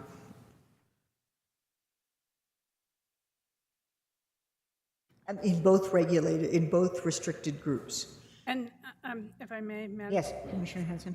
So if you are attending an event as a representative of Santa Fe County, as in your position as a commissioner, then you are not violating the rule of anything of value. Is that correct? Madam Chairperson and Commissioner Hanson, no, I would not characterize it like that. I would say it would depend on who the person was who was giving the gift, the entity, and what their status was as far as, you know, if they were doing business with the county or if they're providing financial services to the county in the two lists that I just provided. So it seems to me that if somebody says, we're open, we're doing an opening, and we want, you know, that we want the county to come speak. Anybody from the county who would go and speak at that would have to consider the value of the event. Madam Chairperson, I think that's correct. If the tickets that were provided to the employee, volunteer, appointed official, or elected official were, yeah, well, first, if it was an entity that was doing business with the county at the time, they would have to consider where it falls within those categories, and secondarily, how much it costs to determine whether they could attend it or not. You know, and there probably will be situations in which people would have to seek those advisory opinions from the ethics board to determine So if doing when they feel business with the county means, does that mean that we are giving them funds? Let's say we have an Connect program. I'll just use La Familia as an example. Like, they are a client, we provide services to them. Madam Chairperson. Where we reimburse them for services. Madam Chairperson, Commissioner Hanson, we don't define doing business with the county in the Code of Conduct, that particular term. Just off the top of my head, I would think that, yes, that would categorize them as doing business with the county, and in which case you could receive tickets up to $100 or food and beverages up to $100 and attend one of their events. However, if they were in the more restricted category, which doesn't sound like they would be from what you've said today, then you would not be able to receive a gift such as tickets to a public event. So, you know, I have had an issue with at less than $100 unless the person is organizing. I'm at the point where I think we should strike that. You know, because $100 is really not what events cost these days. I'm in the anything of value. And since this is our code of conduct that we are agreeing to as commissioners, I think it is upon us to decide what we want in this code of conduct. And this is under D, and we would just strike valued at less than $100 and leave it blank. Because we're already restricted Madam Chairperson, Commissioner Hanson, one point I would make is that there's also the Government Conduct Act, and our code of conduct cannot be less stringent than the Government Conduct Act. And So- what does that specify? Well, for one, in particular, it specifies that any gifts or tickets or food or beverages from a financial services provider cannot be over $100. So that portion in particular is already written into our definition of anything of value at the last two sentences, where you can read particularly section 13.191, I believe. But So from any financial services, that's already written into the code of conduct. yeah, so that would have to So it remain doesn't at need to be here in anything of value. that would have to remain at least $100. And then I believe offhand that the Government Conduct Act would also require that the limit be no more than $200, but I'd have to double check that to ensure. $250. $250. Madam Chairperson, Commissioner Hanson, I believe that's correct. The 250 is what the state Yes, regulation, that's what we're talking about, right? yes. I mean, to be perfectly honest, I thought that was the direction this was going, because I think this becomes, a quibble over details that doesn't speak to the intent of having an ethics code. If in the example Commissioner Hanson gave, she was asked to speak at the opening of the La Familia building or whatever, to speak at a commemorative event, and somebody comes and says, well, the truth is you didn't have to pay for that event. You had to go speak, but, if you were to value that event, the food for each individual was worth $107.57. It's like, that's just like, we're talking about wanting to prevent real graft, not that level of trivial activity. And so I don't know how to resolve this, but frankly, in the spirit of this, I think being consistent with the state makes a lot more sense. I thought that's what we were working toward achieving, and we don't seem to have achieved that. I agree with you completely, and that's why I would like to take out, and I would make a motion to take out item D at less than $100, because also at the same event, city councilors were there, our representative Teresa Ledger Fernandez was there, and so you're telling me that as a county commission, I'm not allowed to go to these events? Yeah, okay, but so if I understood you correctly, just taking the $100 out here, is it elsewhere in the regulation where it needs to be with respect to people giving us financial advice? I mean, where it needs to be in, those two numbers, 100, that would make it consistent, so that we're not less stringent than the state law. I think that's what I'm not clear on. So I don't know if I could vote on your motion, because I think we need to know how we could make the change so it was consistent with those two values, nothing over 100 for financial advisors and nothing over 250. Madam Chair? Yes. I think I'm hearing the commission, or yourself and Commissioner Hanson, say that you'd like to delete valued at less than $100? As long as Because it it's also in 13.1 in another place for the financial services. Attorney Brown, I was saying that as long as it was consistent with Mr. Esteban's point that it has to be consistent, it can't be less stringent than state law. So I don't think anybody's arguing that. So that as long as we retained nothing of value over 250 for the one restricted group and nothing over 100 for financial advisors, or whatever is appropriate. Madam Chair. Yes, Commissioner Hughes. I think that to be consistent with state law, it would be better to change it to valued at less than 250, because otherwise I don't think everything is covered elsewhere. And I think there does need to be, the other way to go with this would be to really describe the entertainment and meals. I've seen it described some places as, that can be consumed in a day or something. Because if we just took it out, an event could be a golf trip to Hawaii for 10 days. And that's clearly not what we're wanting to allow. No, that's not, you're right. Agreed with that. So it's got to be limited somehow, and the easiest way would be, if we're not happy with 100, would be to raise it to 250. Right, because 250 was what state law says. Right, and that would be, I think, our attorneys could correct me if I'm wrong, but I think that would be consistent with the state then. Manager Schaefer, I see you. No, if I could, just to be clear, with the change, if I could, Madam Chair and Commissioners, if you raise the value to 250, you would still be left with a set of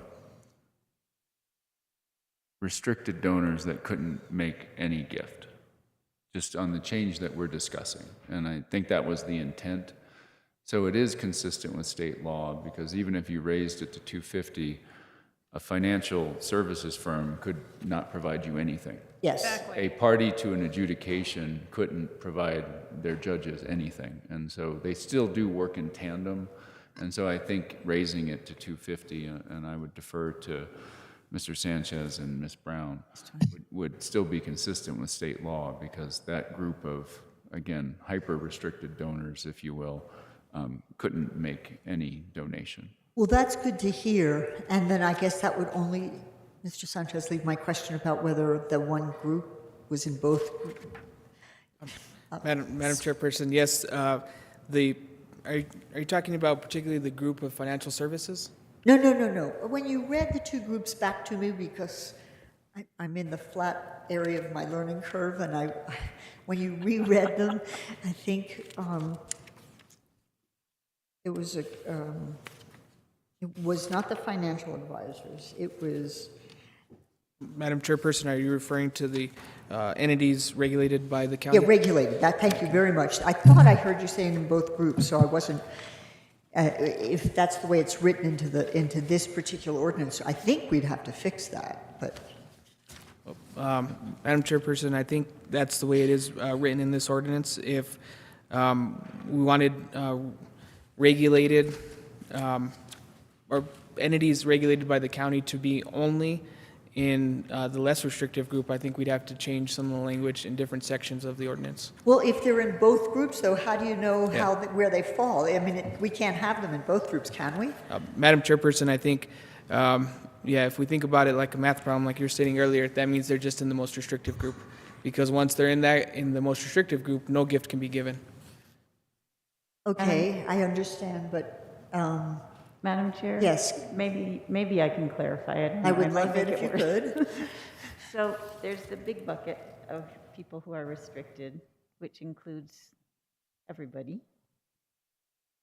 a limited restriction. There's a little bucket of people who are highly restricted, prohibited, and that includes the regulated parties. So they belong there, and it's not a problem that they're in both places. Right. Okay. The big bucket should be identical to the little bucket With additional. with additional people. Okay, thank you for the clarification. So, Madam Chair, so let's say a nonprofit that has no business with the county is doing nothing. They are just a nonprofit out here in Santa Fe having an event, and they want to invite city councilors, county commissioners, state representatives. Are we allowed to go? Madam Chair and Commissioner Hanson, yes. If they're one of the unrestricted groups, then it wouldn't be restricted. Okay. No, I don't want to. That's not going to happen. I don't want to talk. You can't spend any more than $250 anyhow. They can't spend more than $250 because Well, no, I that's think state law. someone who does no business with the county, they can give you anything, right? No, they can't. You might have to report it, but I think you can accept a gift from. Madam Chair and Commissioner Hanson and Commissioner Hughes, yes, so if somebody's in an unrestricted group, then the limits of $250 or $100 for financial services would not apply. any gift could be given to the elected official, appointed official, employee, or volunteer. Because it's a separate issue of if any gifts are received, you have to report it on your COI form. Yeah, well, Madam Chair, I think, it could be a gift you receive in your personal capacity, and it's just not a part of this code of conduct if it's an unrestricted group. Madam Chair, may I speak, please? Well, we're going to conduct a public meeting, but you've made Right, but I'm speaking on behalf of the Ethics Committee. You made the presentation. Yes, I'm sorry. Go ahead. Okay, yes. I would just like to point out, I don't agree at all with what the attorney is saying. The second sentence, in anything of value, we defined as anything of value from anybody that's not restricted. It is not some subset You of said, sir. Anything of value from anybody that is not what? restricted. So there, you've got the restrictions below, but our intent was for anything of value from anybody else to be within less than a certain value, and that was $100, which we compromised on in discussions with the county attorney speaking for Commissioner Hanson.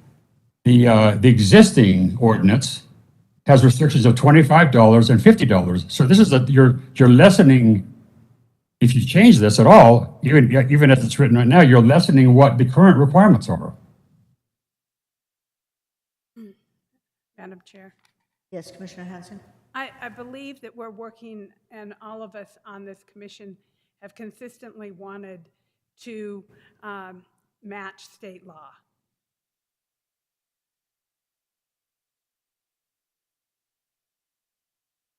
And I think that is what we are trying to attempt to do.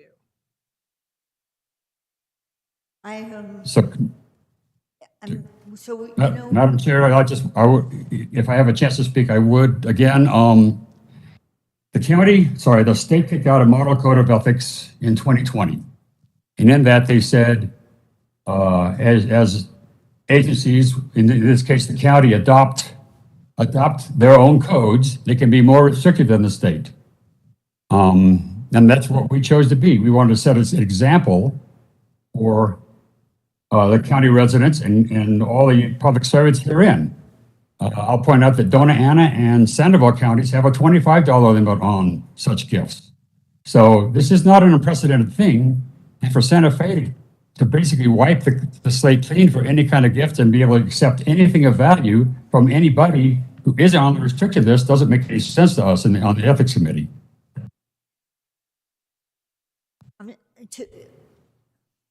Okay. On that note, I think everybody can mull this over and we will come back around to it because we can hold the public hearing and then have, see if there's input from there, and then we can make this decision, see what recommendations we want to move forward with. So I'm going to open public hearing. Is there anybody present on WebEx who would like to speak to this matter?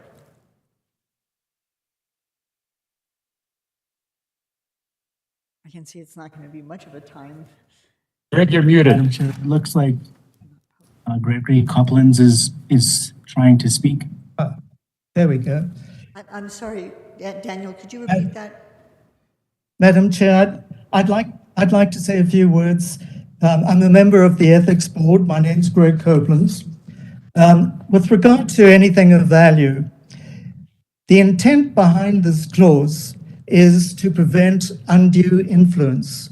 And undue influence occurs when a party, I'll give a simple example, a party that's contracting with the county, say, or is proposing to contract with the county, starts to entertain a commissioner or a county official with the intent of influencing the official in that favor. Now, I know that the state law says 250. The state law was passed in 2008. The world of compliance has moved on since then.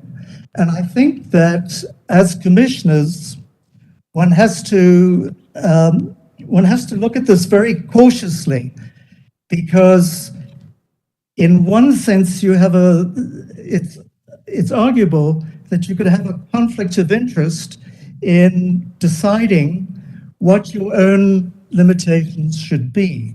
So this is something that needs to be very, very carefully reviewed. My personal view is that the number shouldn't be 100; it should be a smaller number than 100. But I think $100 is not that unreasonable. So I would urge you not to change that number in any way. Thank you. Thank you very much. Is there anybody else on the WebEx who cares to speak to in this public hearing? Madam Clerk, I don't know because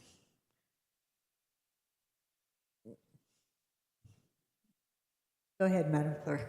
And I would like to ask some technical questions, if that's okay. So I do have to hire poll workers every election, and the Constitution says they have to be certain division of party. So by definition, they have to be, they are chosen by the party that they're members of, because we have to have party balance. Do you feel that this code of ethics creates a problem for me as the county clerk choosing poll workers based on their party membership, which is what I need to do? Madam Chair and Madam Clerk, I'm not sure which section of the code do you think would conflict So with it's that not duty? it's not the code, it's the state constitution. So let me find you the reference. Madam Chair, if I could just Wait, perhaps yeah. short circuit this, I think Attorney that Brown. for temporary poll workers, this is not, there's no conflict. This So I didn't read anything here about temporary, so that's why I'm concerned that we are not carving out like the disclosure issues, the not being able to do business with the county for a year. For people who are poll workers, they work one day, but they are considered county employees right now when in our hiring process. So I'm a little concerned about this idea of partisanship when their role is specifically to represent a party when they're making decisions on the election board. If I could, Madam Chair, temporary poll workers who are hired for a single day, they don't have to fill out the form because you have 10 days to do so. So Okay. by the time their deadline to fill out a disclosure form has come, it's already passed because they're no longer on our payroll. So I don't think it's an actual issue for such temporary poll workers. My understanding from our HR director is that this has not been an issue for temporary workers who work longer than one day. They have been filling out the forms who are hired for elections, so I don't think it's raised any practical difficulties. They currently are not filling out the forms. We pared down the hiring packet so that they didn't have to do 40 pages, that they could do 9.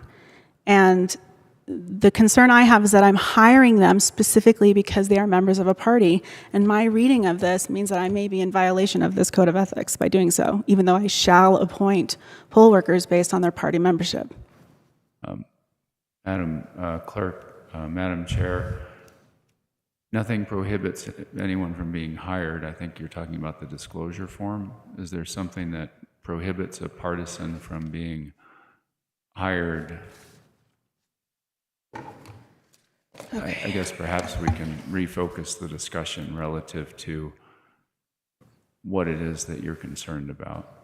So all actions, decisions, and votes on matters relating to the county government shall be made on their merits. Decisions shall not be objectively without a party or partisanship considerations. I am considering party when I hire poll workers. Madam Chair, if it's provide some assistance, this is Section 5, nonpartisanship of the Code of Conduct.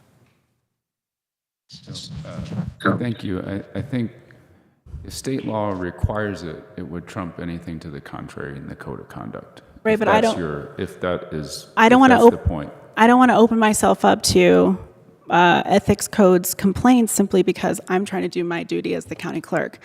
I have to hire 300 people, many of whom all of whom I hire based on their party membership. my concern is that if we hire someone for a day or the 3 weeks during an election, that all of these other things apply, like they can't do business with the county, there's all this disclosure. I mean, it's been very challenging to hire poll workers simply because we have to vaccinate all of them now. So I'm very concerned about not being able to meet my obligation when we make it harder to be hired for just 3 weeks.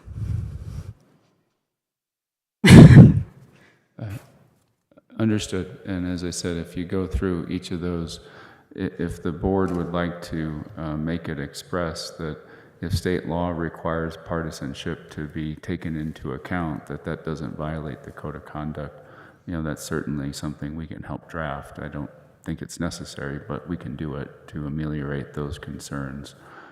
Secondly, with regard to the disclosure forms, as I said, for those who are hired for 1 day, I don't believe they would have an obligation to file it because their deadline would pass before and they're no longer on the board, but we could draft that as well. So we'll take direction from the board as to anything you'd like us to draft to address those issues. Though again, I think as a practical matter, they are taken care of. Okay. We are still in public hearing, but well, that gives us something else to consider. And was that your question? Yeah, I'm worried my poll workers are being asked to do quite a bit for very little work when I am as statutorily obligated to hire them, and I have to hire them based on their party membership.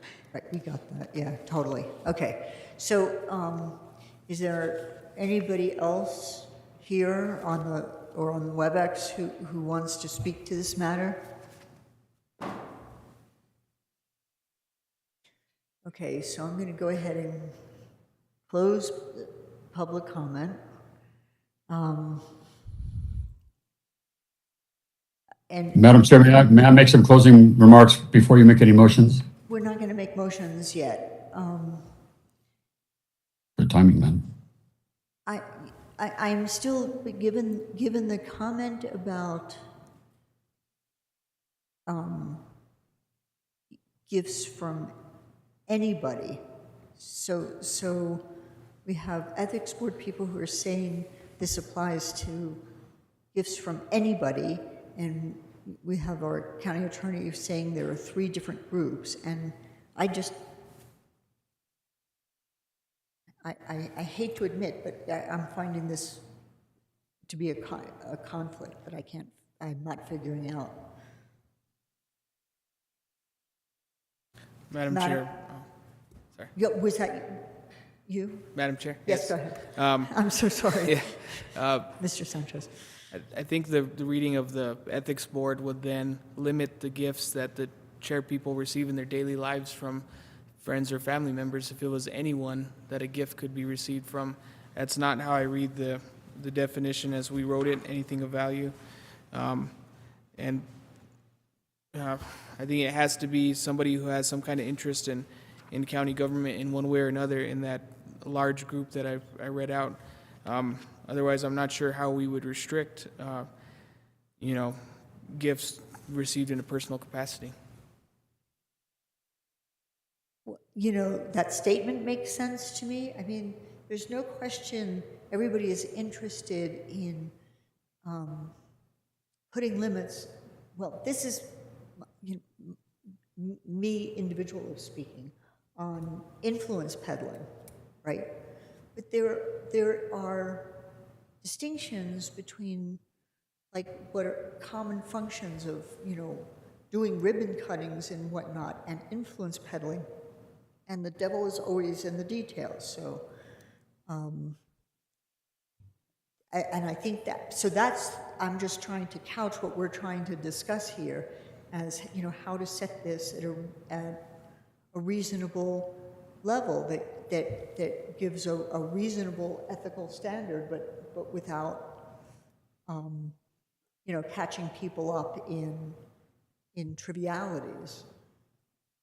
And honestly, I mean, I appreciate both our county manager and our county attorney's, comments on the clerk's concerns, but, you know, I'm wondering what an appropriate process would be if we need to add, you know, some language to ameliorate those concerns, you know, albeit, you know, it may not be necessary, but to err on the side of caution. Would that require postponing this, you know, one more month so that we can deal with that wording? Madam Chair, I think the change could be made relatively simple, but I guess I'd defer to the county attorney in that room. Okay, thank you, County Attorney. Madam Chair, one approach to this, well, there are multiple approaches, but you could move on to other business while we attempt to draft language that addresses the clerk's concerns. You could table this until a future meeting so that we could provide you with some proposed language. Those are two. Does staff have a preference?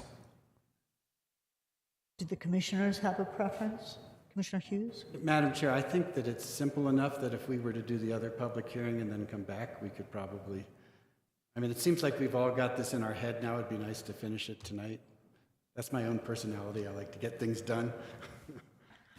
Okay, and so we've already completed the public hearing on this, and can we just so how do I officially postpone this and go to the next public hearing and come back? Just suspend operations on this? Yeah, move on to the next item. We will bring back drafting shortly. Yeah. Okay, Mr. Rosenbaum, you wanted to speak, and then I'll suspend for a short period of time? Yes, Madam Chair, thank you very much. There's one element that we haven't in any capacity considered. This code of conduct, once adopted, establishes a minimum standards that we're expecting from public servants. It's essentially nothing if it's not employed as a core guiding document, which all should be familiar with, which in itself implies training needs to be an element of code of conduct for all of our public servants. And that's also been emphasized with the State Ethics Commission as in their recommendations for when we make our own codes at the county level. And basically, it's recommending that you have initial training. I mean, and this is in-depth, customized training for Santa Fe County and our code of conduct. And then we have at least biannually, and we would recommend annually, an hour or two course on ethics so that people have ethics on their mind in every decision they make. Instead of just the code of conduct right now, you know, you read, when you first sign on, there's a bunch of things you do. You show them the code of conduct, you sign, yes, I've read it, and I'll comply. That's the last you ever see of it. And that's not what we want to see. We want to see the code of conduct be on everyone's mind in every decision they make. So I'd recommend that we, as a county, implement a training program to accommodate that. And I think if you want, it might be a good move for us to work with the county manager on exactly how to make that happen. Okay, thank you very much for that. Thank you. Thank you, Mr. Sanchez. We will come back to this. We're going to just temporarily suspend this and move on to the other public hearings, and we will come back.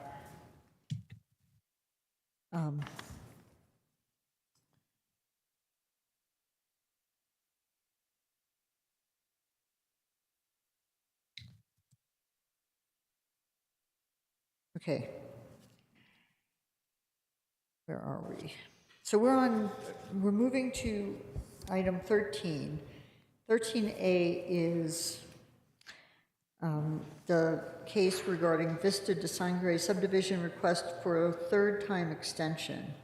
And I'm going to go right to Vicki Lucero to provide us with the details. Thank you, Madam Chair. El Llano Company, Inc. applicant requests a third-time extension on a previously imposed condition by the BCC on the final plat approval for the Vista de Sangre subdivision, which required the final plat for Phase 1 to be recorded within 60 days after the BCC's approval. The applicant was already granted 2 90-day time extensions from the BCC, but is now requesting an additional 90 days to record the final plat for Phase 1. The site is located north of New Mexico 599 Frontage Road at the intersection of Caja del Oro Grant Road, within Section 31, Township 17 North, Range 9 East, Commission District 2. On May 11, 2021, the BCC granted approval of a conceptual plan for a 23-lot residential subdivision with preliminary and final plat approval for phases 1 and 2. Prior to the BCC's action on the subdivision application, Santa Fe County and El Llano Company, Inc. had entered into a settlement agreement and release of claims in an attempt to resolve a dispute regarding the legality of the previously recorded subdivision plat. One of the stipulations of the settlement agreement was that El Llano shall record the final plat for Phase 1 within 60 days after the board's approval. The final order conditionally approving the application was recorded on July 28, 2021, and included a condition of approval consistent with the 60-day recording requirement. Therefore, the final plat for Phase 1 should have been recorded by September 28, 2021. On October 26, 2021, a request from the applicant was presented to the BCC for a 90-day time extension to record the final plat for Phase 1 in order to allow them additional time to secure signatures from all of the 8 current lot owners. The BCC granted their request for a time extension and allowed them until December 28, 2021 to record the final plat. The applicant was unable to record the plat by December 28, 2021 and requested an additional 90 days. The request for a second time extension was presented to the BCC for consideration on February 8, 2022. The BCC granted the extension until March 28, 2022 for the final plat for Phase 1 to be recorded. During the process of obtaining county signatures on the final plat, there was a question that arose under the unique circumstances of this development regarding the requirement for property taxes to be paid for the lots as they currently exist prior to the recordation of the new plat, which resulted in a delay in obtaining the necessary signatures.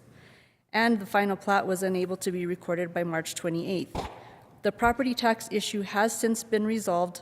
All necessary county signatures have been obtained, and all utility signatures have been obtained with the exception of Lumen Technologies, Inc., formerly known as CenturyLink.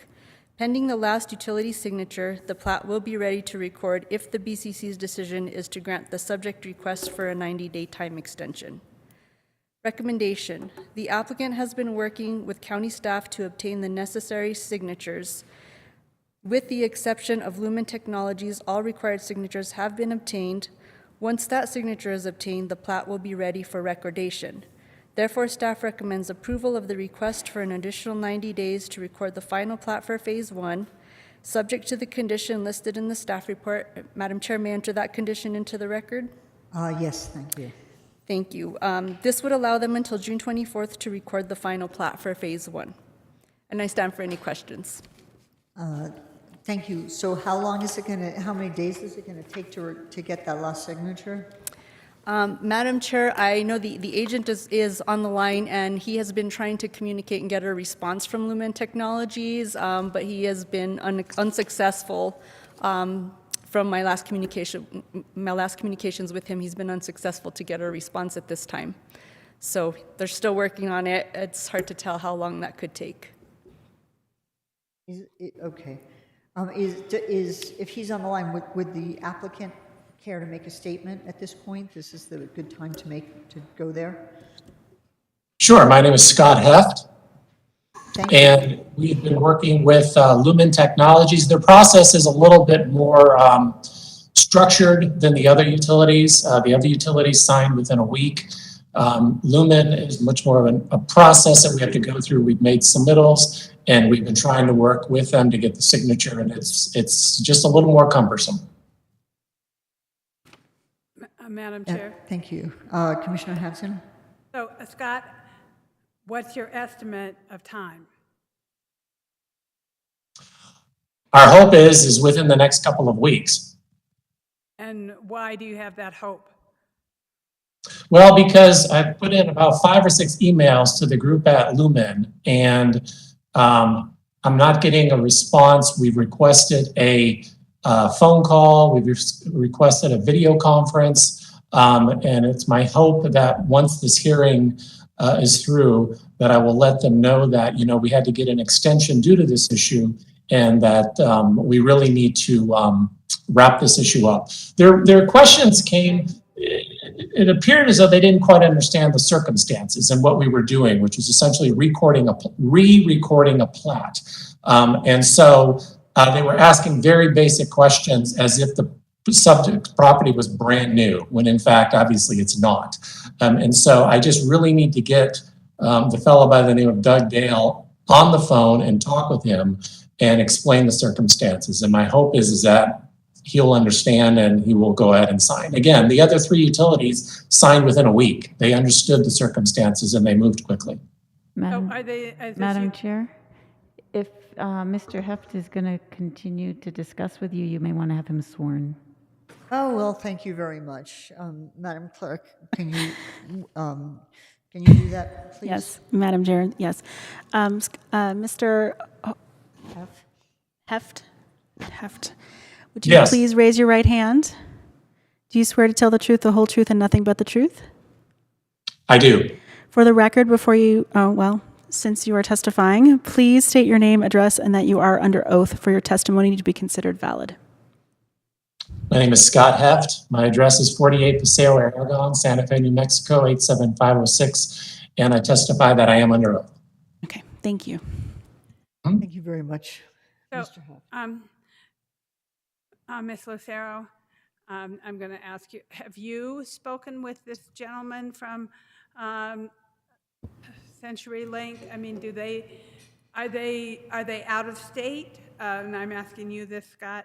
I mean, what is their objection or hesitancy, or why are they not signing?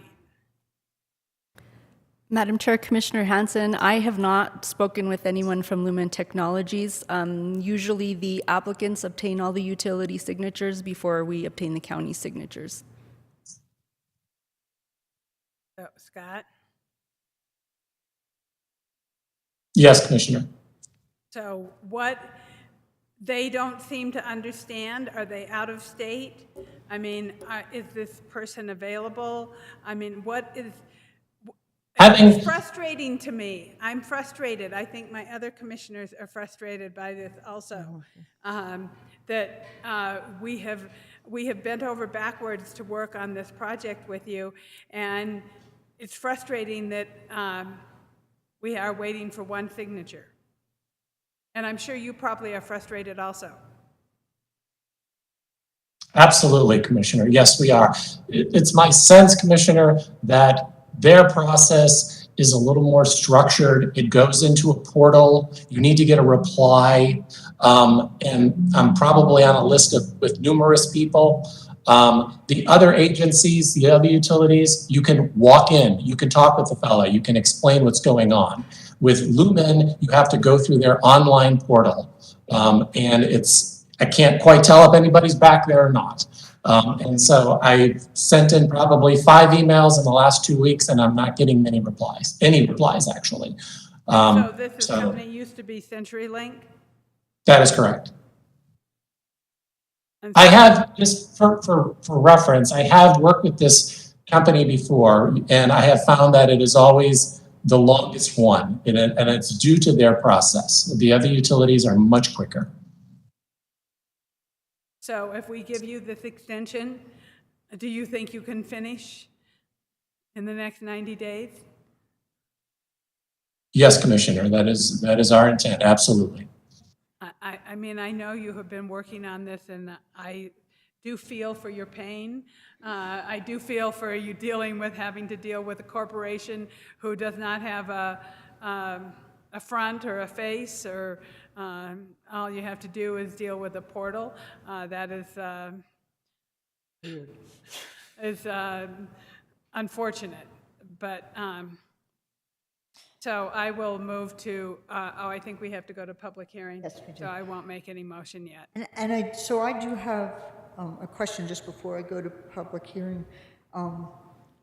Vicki, are there negative impacts to the people in the subdivision, that this was all supposed to rectify a difficult situation?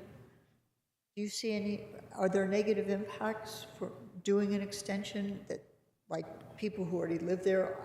And Mr. Heft, I'm sure you might have a partial answer. I'd like to go to Vicki first, but it's a very general question, but are there downsides to the people who are living there? And I guess the corollary is, suppose that this signature is never forthcoming. Does it throw all of this into where this can't be completed? I mean, then what happens?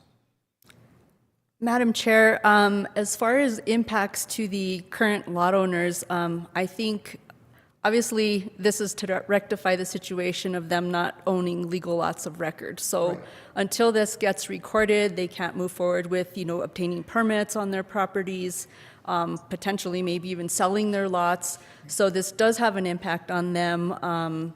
If it doesn't get recorded, I think the extension would benefit both them and the applicants and the county to resolve the situation. If I've never seen a case where we haven't gotten a utility signature on a plat, other than issues with easement vacations and that sort of thing. But I would imagine if that doesn't happen, we would have to see if there's another remedy for that situation. Okay, thank you very much. I'm sure there's other questions, but I would like to go to a public hearing. Is there anybody here on the WebEx who would like to speak to this matter?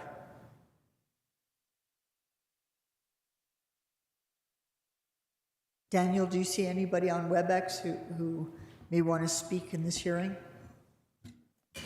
Madam Chair, I'm not seeing anything indicating anybody would like to speak to this matter. Okay, great. I appreciate it. I'll just ask one more time. Is there anybody who wants to speak to this matter? Okay. Hearing none, I'll close the public hearing. Are there further questions or discussions on this? And if not, what's the pleasure of the board? Madam Chair, Commissioner Hanson. I move to approve the extension of, I'm just getting, of time, yeah. of Vista de Sangre subdivision for the third time. Second. With conditions. Great. Does So that I have a include motion conditions? and a second. The second includes the conditions. Thank you. I have a motion and a second. Is there any further discussion? If not, all in favor? Oh, I can do this as a voice vote, right? Yeah. All in favor, please say aye. Aye. Aye. Any opposed? Thank you. Thank you, Vicki and Mr. Heft. And best Thank of you, luck Commissioner. with this. Do we have to do B? Yeah, no, yeah. Oh, okay. Going to that next. That takes us to 13B, which is findings of fact in the matter of the case Vista Sangre subdivision request for the third. And I don't know why it was separated, but I imagine Vicki's going to explain it to us. Madam Chair, Commissioners, so this is basically a typical final order that would come to the BCC under the consent agenda, but because we were just hearing the case tonight, in an effort to be able to try to expedite the plat, we decided to bring the final order at the same time, assuming that the board would, if the board were to go with our recommendation. So, for clarity, we gave the time extension, but we can do a final order even though they haven't recorded the plat. We can do it now. Madam Chair, so this would be a final order in regards to the decision that the board made to grant them the time extension. So this basically, Okay. yeah. Okay, does anybody have questions, or I assume I have to do a public hearing on this as well? Okay, so I'm going to open public hearing. Is there anybody present who wants to speak to this matter?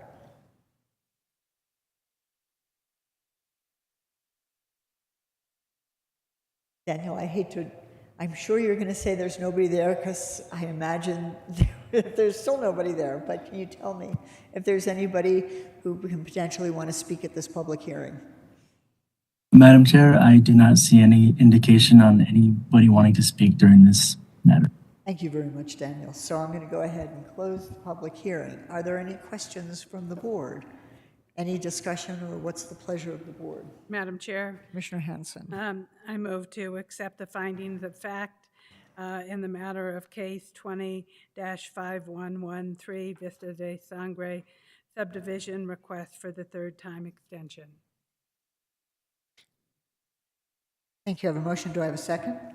Second. Thank you. I have a motion and a second. Is there any further discussion?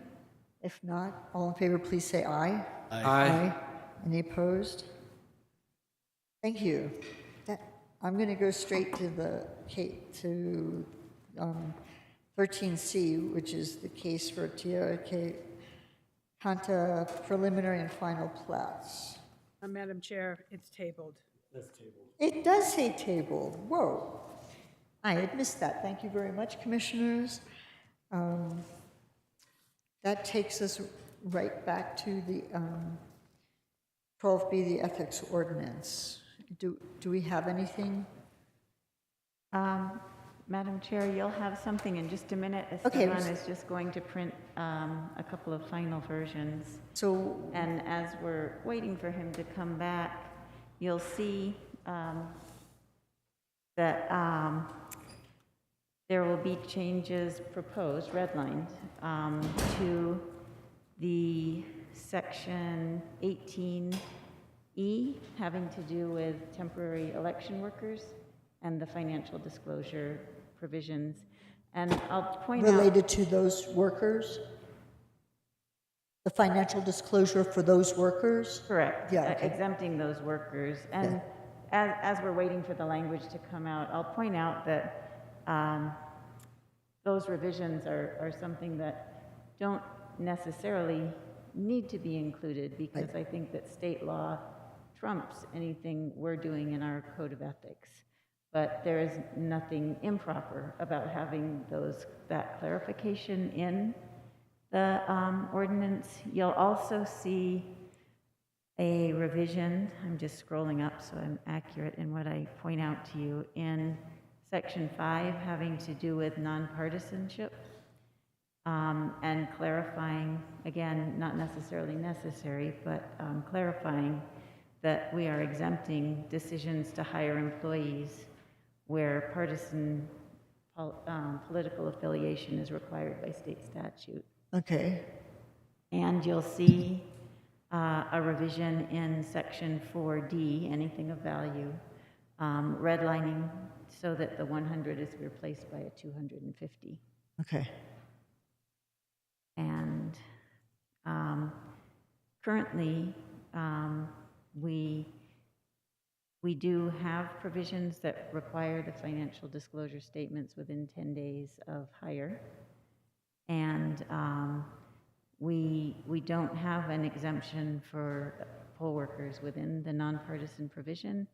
And we have been hiring poll workers for many years under this ordinance because it has not been interpreted as applying to those temporary workers. I understand that. In fact, I was going to mention that. On the other hand, I personally have no objection to including something more specific that clarifies it for the clerk's office. And so that would be up to everybody else as well, you know. Mr. Sanchez should be back in a moment with that redlined document to share with you. I just wanted to give you a preview of what he'll be bringing you. Appreciated. Yeah. We're waiting, so we'll wait till you come back.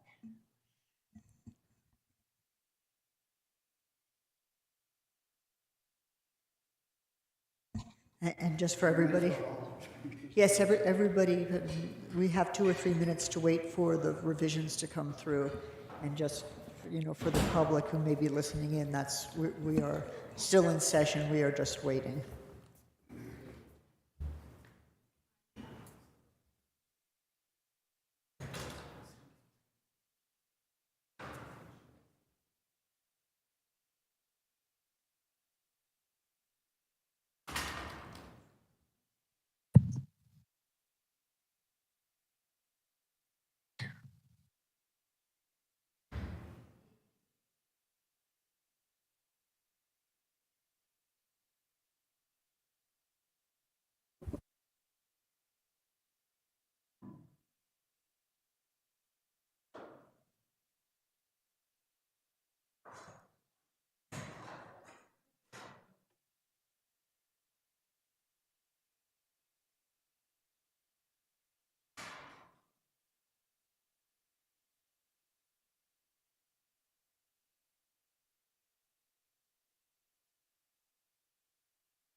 Okay, we have received the revised language, and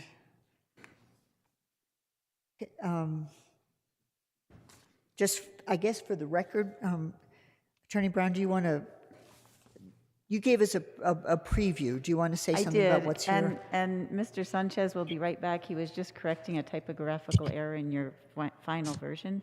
Okay. He'll be right back out to summarize the revisions again Oh, for you okay. and take any questions you may have. Very good. Thank you very much. We'll wait for just a moment for him.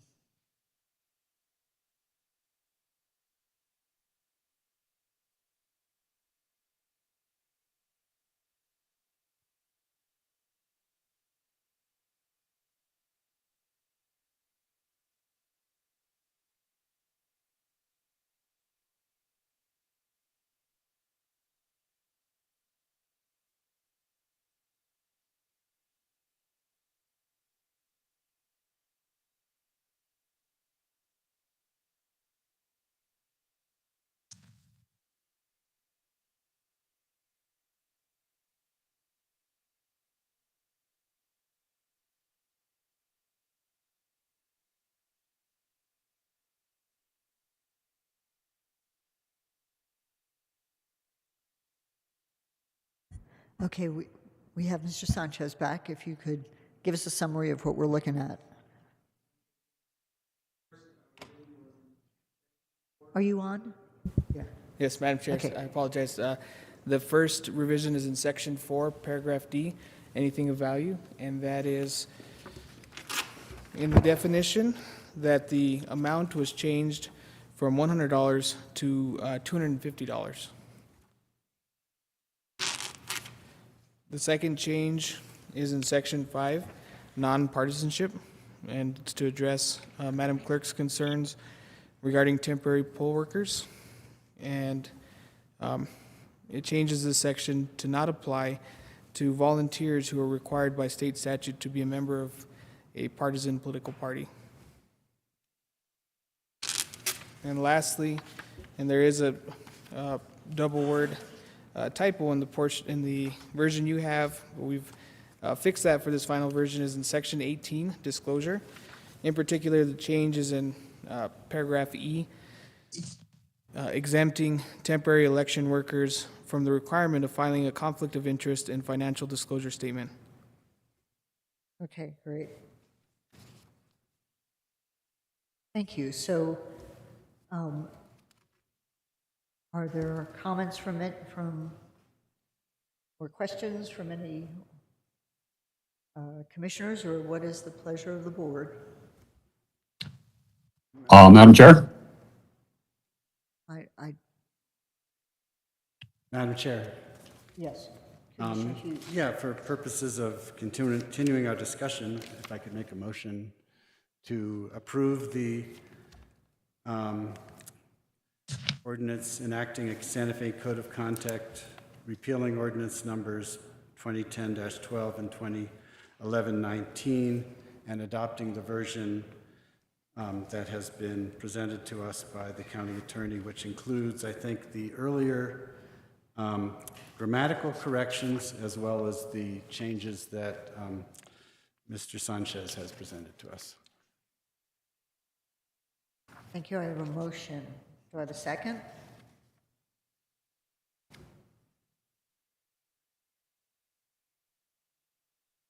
I'll second it. So I have a motion and a second. Is there any further discussion?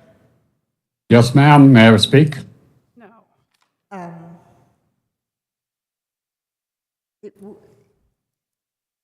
No, I think after the motion and the second, the discussion is among the commissioners. Is that true? It should not be. Madam Chair, you can move forward with your vote or take public, you can Take his return to hearing comment if that were your desire. But generally, once there's a motion made, you're simply acting As and a vote, discussing to among vote. yourselves. Okay, but out of respect, Mr. Rosenbaum, I'll give you a short comment. Yes, ma'am. I just want to make a point that we may be an advisory board, we are also an adjudicatory board. You're asking us to defend and enforce a standard that at least half of the ethics board members totally disagree with. And I would suggest that to a county resident whose median income is about $650 a week, a $250 limit and the appearance of impropriety is unavoidable.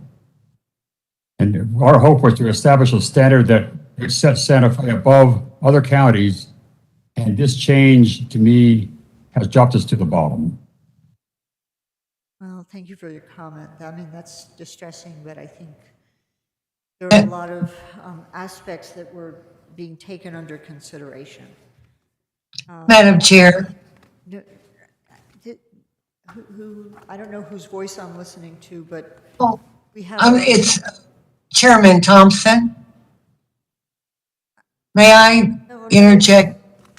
She's the chair of the ethics board. Oh, you're the chair? Okay, yes, thank you, Ms. Thompson. Yes, Madam Chair and County Commissioners. I do respect what Mr. Rosenbaum and Mr. Copeland have expressed here as far as our ethics board, but I still have a voice, even though we're a 3-member board at the moment, where I was a dissenting vote. And I just want to go on record that I was in favor of following state law, and I'm understanding where Mr. Rosenbaum, is making his comment just now, but I just wanted it to be known that that was not my consensus at all. Thank you, Ms. Thompson. Really appreciate it. May I please make a comment, Madam Commissioner, since the other 2 board members have already? Okay. My comment is this. I have a long history of working in the area of ethical conduct, and I have published an article to that effect. And I totally disagree with the views expressed by the board chair. She's entitled to her point of view. I don't have an issue with that. But you have to consider that not only do you need to do the right thing, but you need to be seen to be doing the right thing. And when you change a value like this from 100 to 250, it looks like you're doing something in your own interest. I'm not suggesting that you are. I'm just suggesting to you that there is a look. And I would strongly recommend that you retain the $100 value. Thank you. That's all I have to say. Thank you. I would go on record under discussion as saying that the main motivation for this is to be consistent with state law. And I think everybody on this board is of strong opinion that ethical conduct is absolutely expected from county elected officials and employees and volunteers. So there is a motion and a second on the table. All in favor, please say aye. Aye. Aye. Aye. Any opposed? Thank you. So, Madam Chair, is this a roll call? I know it's an ordinance. Oh my gosh. Thank you very much, Madam Clerk. Sorry, Madam Chair. I It's late and I should have know- snapped to it faster. I'm sorry. I should have too. We have a motion and a second. Can we have a roll call vote, please? Yes, Madam Chair. Commissioner Anna Hansen. Yes. Commissioner Hank Hughes. Yes. Commissioner Henry Roybal. I'm sorry. Yes, okay. Commissioner Rudy Garcia. I believe Mr. Garcia is excused at this point. Okay. Chair Anna Hamilton. Yes. Okay, so you have 4 and 0 and 1 excused. I apologize. Thank you. Commissioner Hughes? Yes, thank you, everybody, for all the work on this. I just wanted to say that I think that there is so much improvement in this ordinance. I think it's unfortunate that we focused on one section that we disagreed on, but of course that's what we would talk about. But I think this is still a very strong ordinance, and it will serve us well for the next, hopefully 10 years like the last one. Thank you. Thank you very much. Madam Chair, Commissioners, would you like an ordinance number? Yes, Ordinance number 2022-03. excellent. Thank you very much, Madam Clerk. Thank you, Madam Chair and Commissioners. And thank you, Attorney Sanchez. Really appreciate your efforts.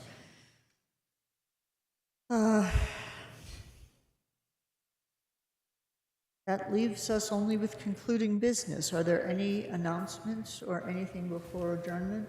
Madam Chair, Commissioner I want to remind people that on May 21st at Camino Jacobo, that we're having our Earth Day planting event. Okay, at one of those places, right? The public housing in District 2 Yes. on Camino Jacobo. Excellent, thank you so much. Are there any other announcements? Not, I'd entertain a motion to adjourn. So moved, moved. Madam Chair. Second. Okay, all in favor, please say aye. Aye. Thank you, everybody, for your patience and contributions in this long meeting.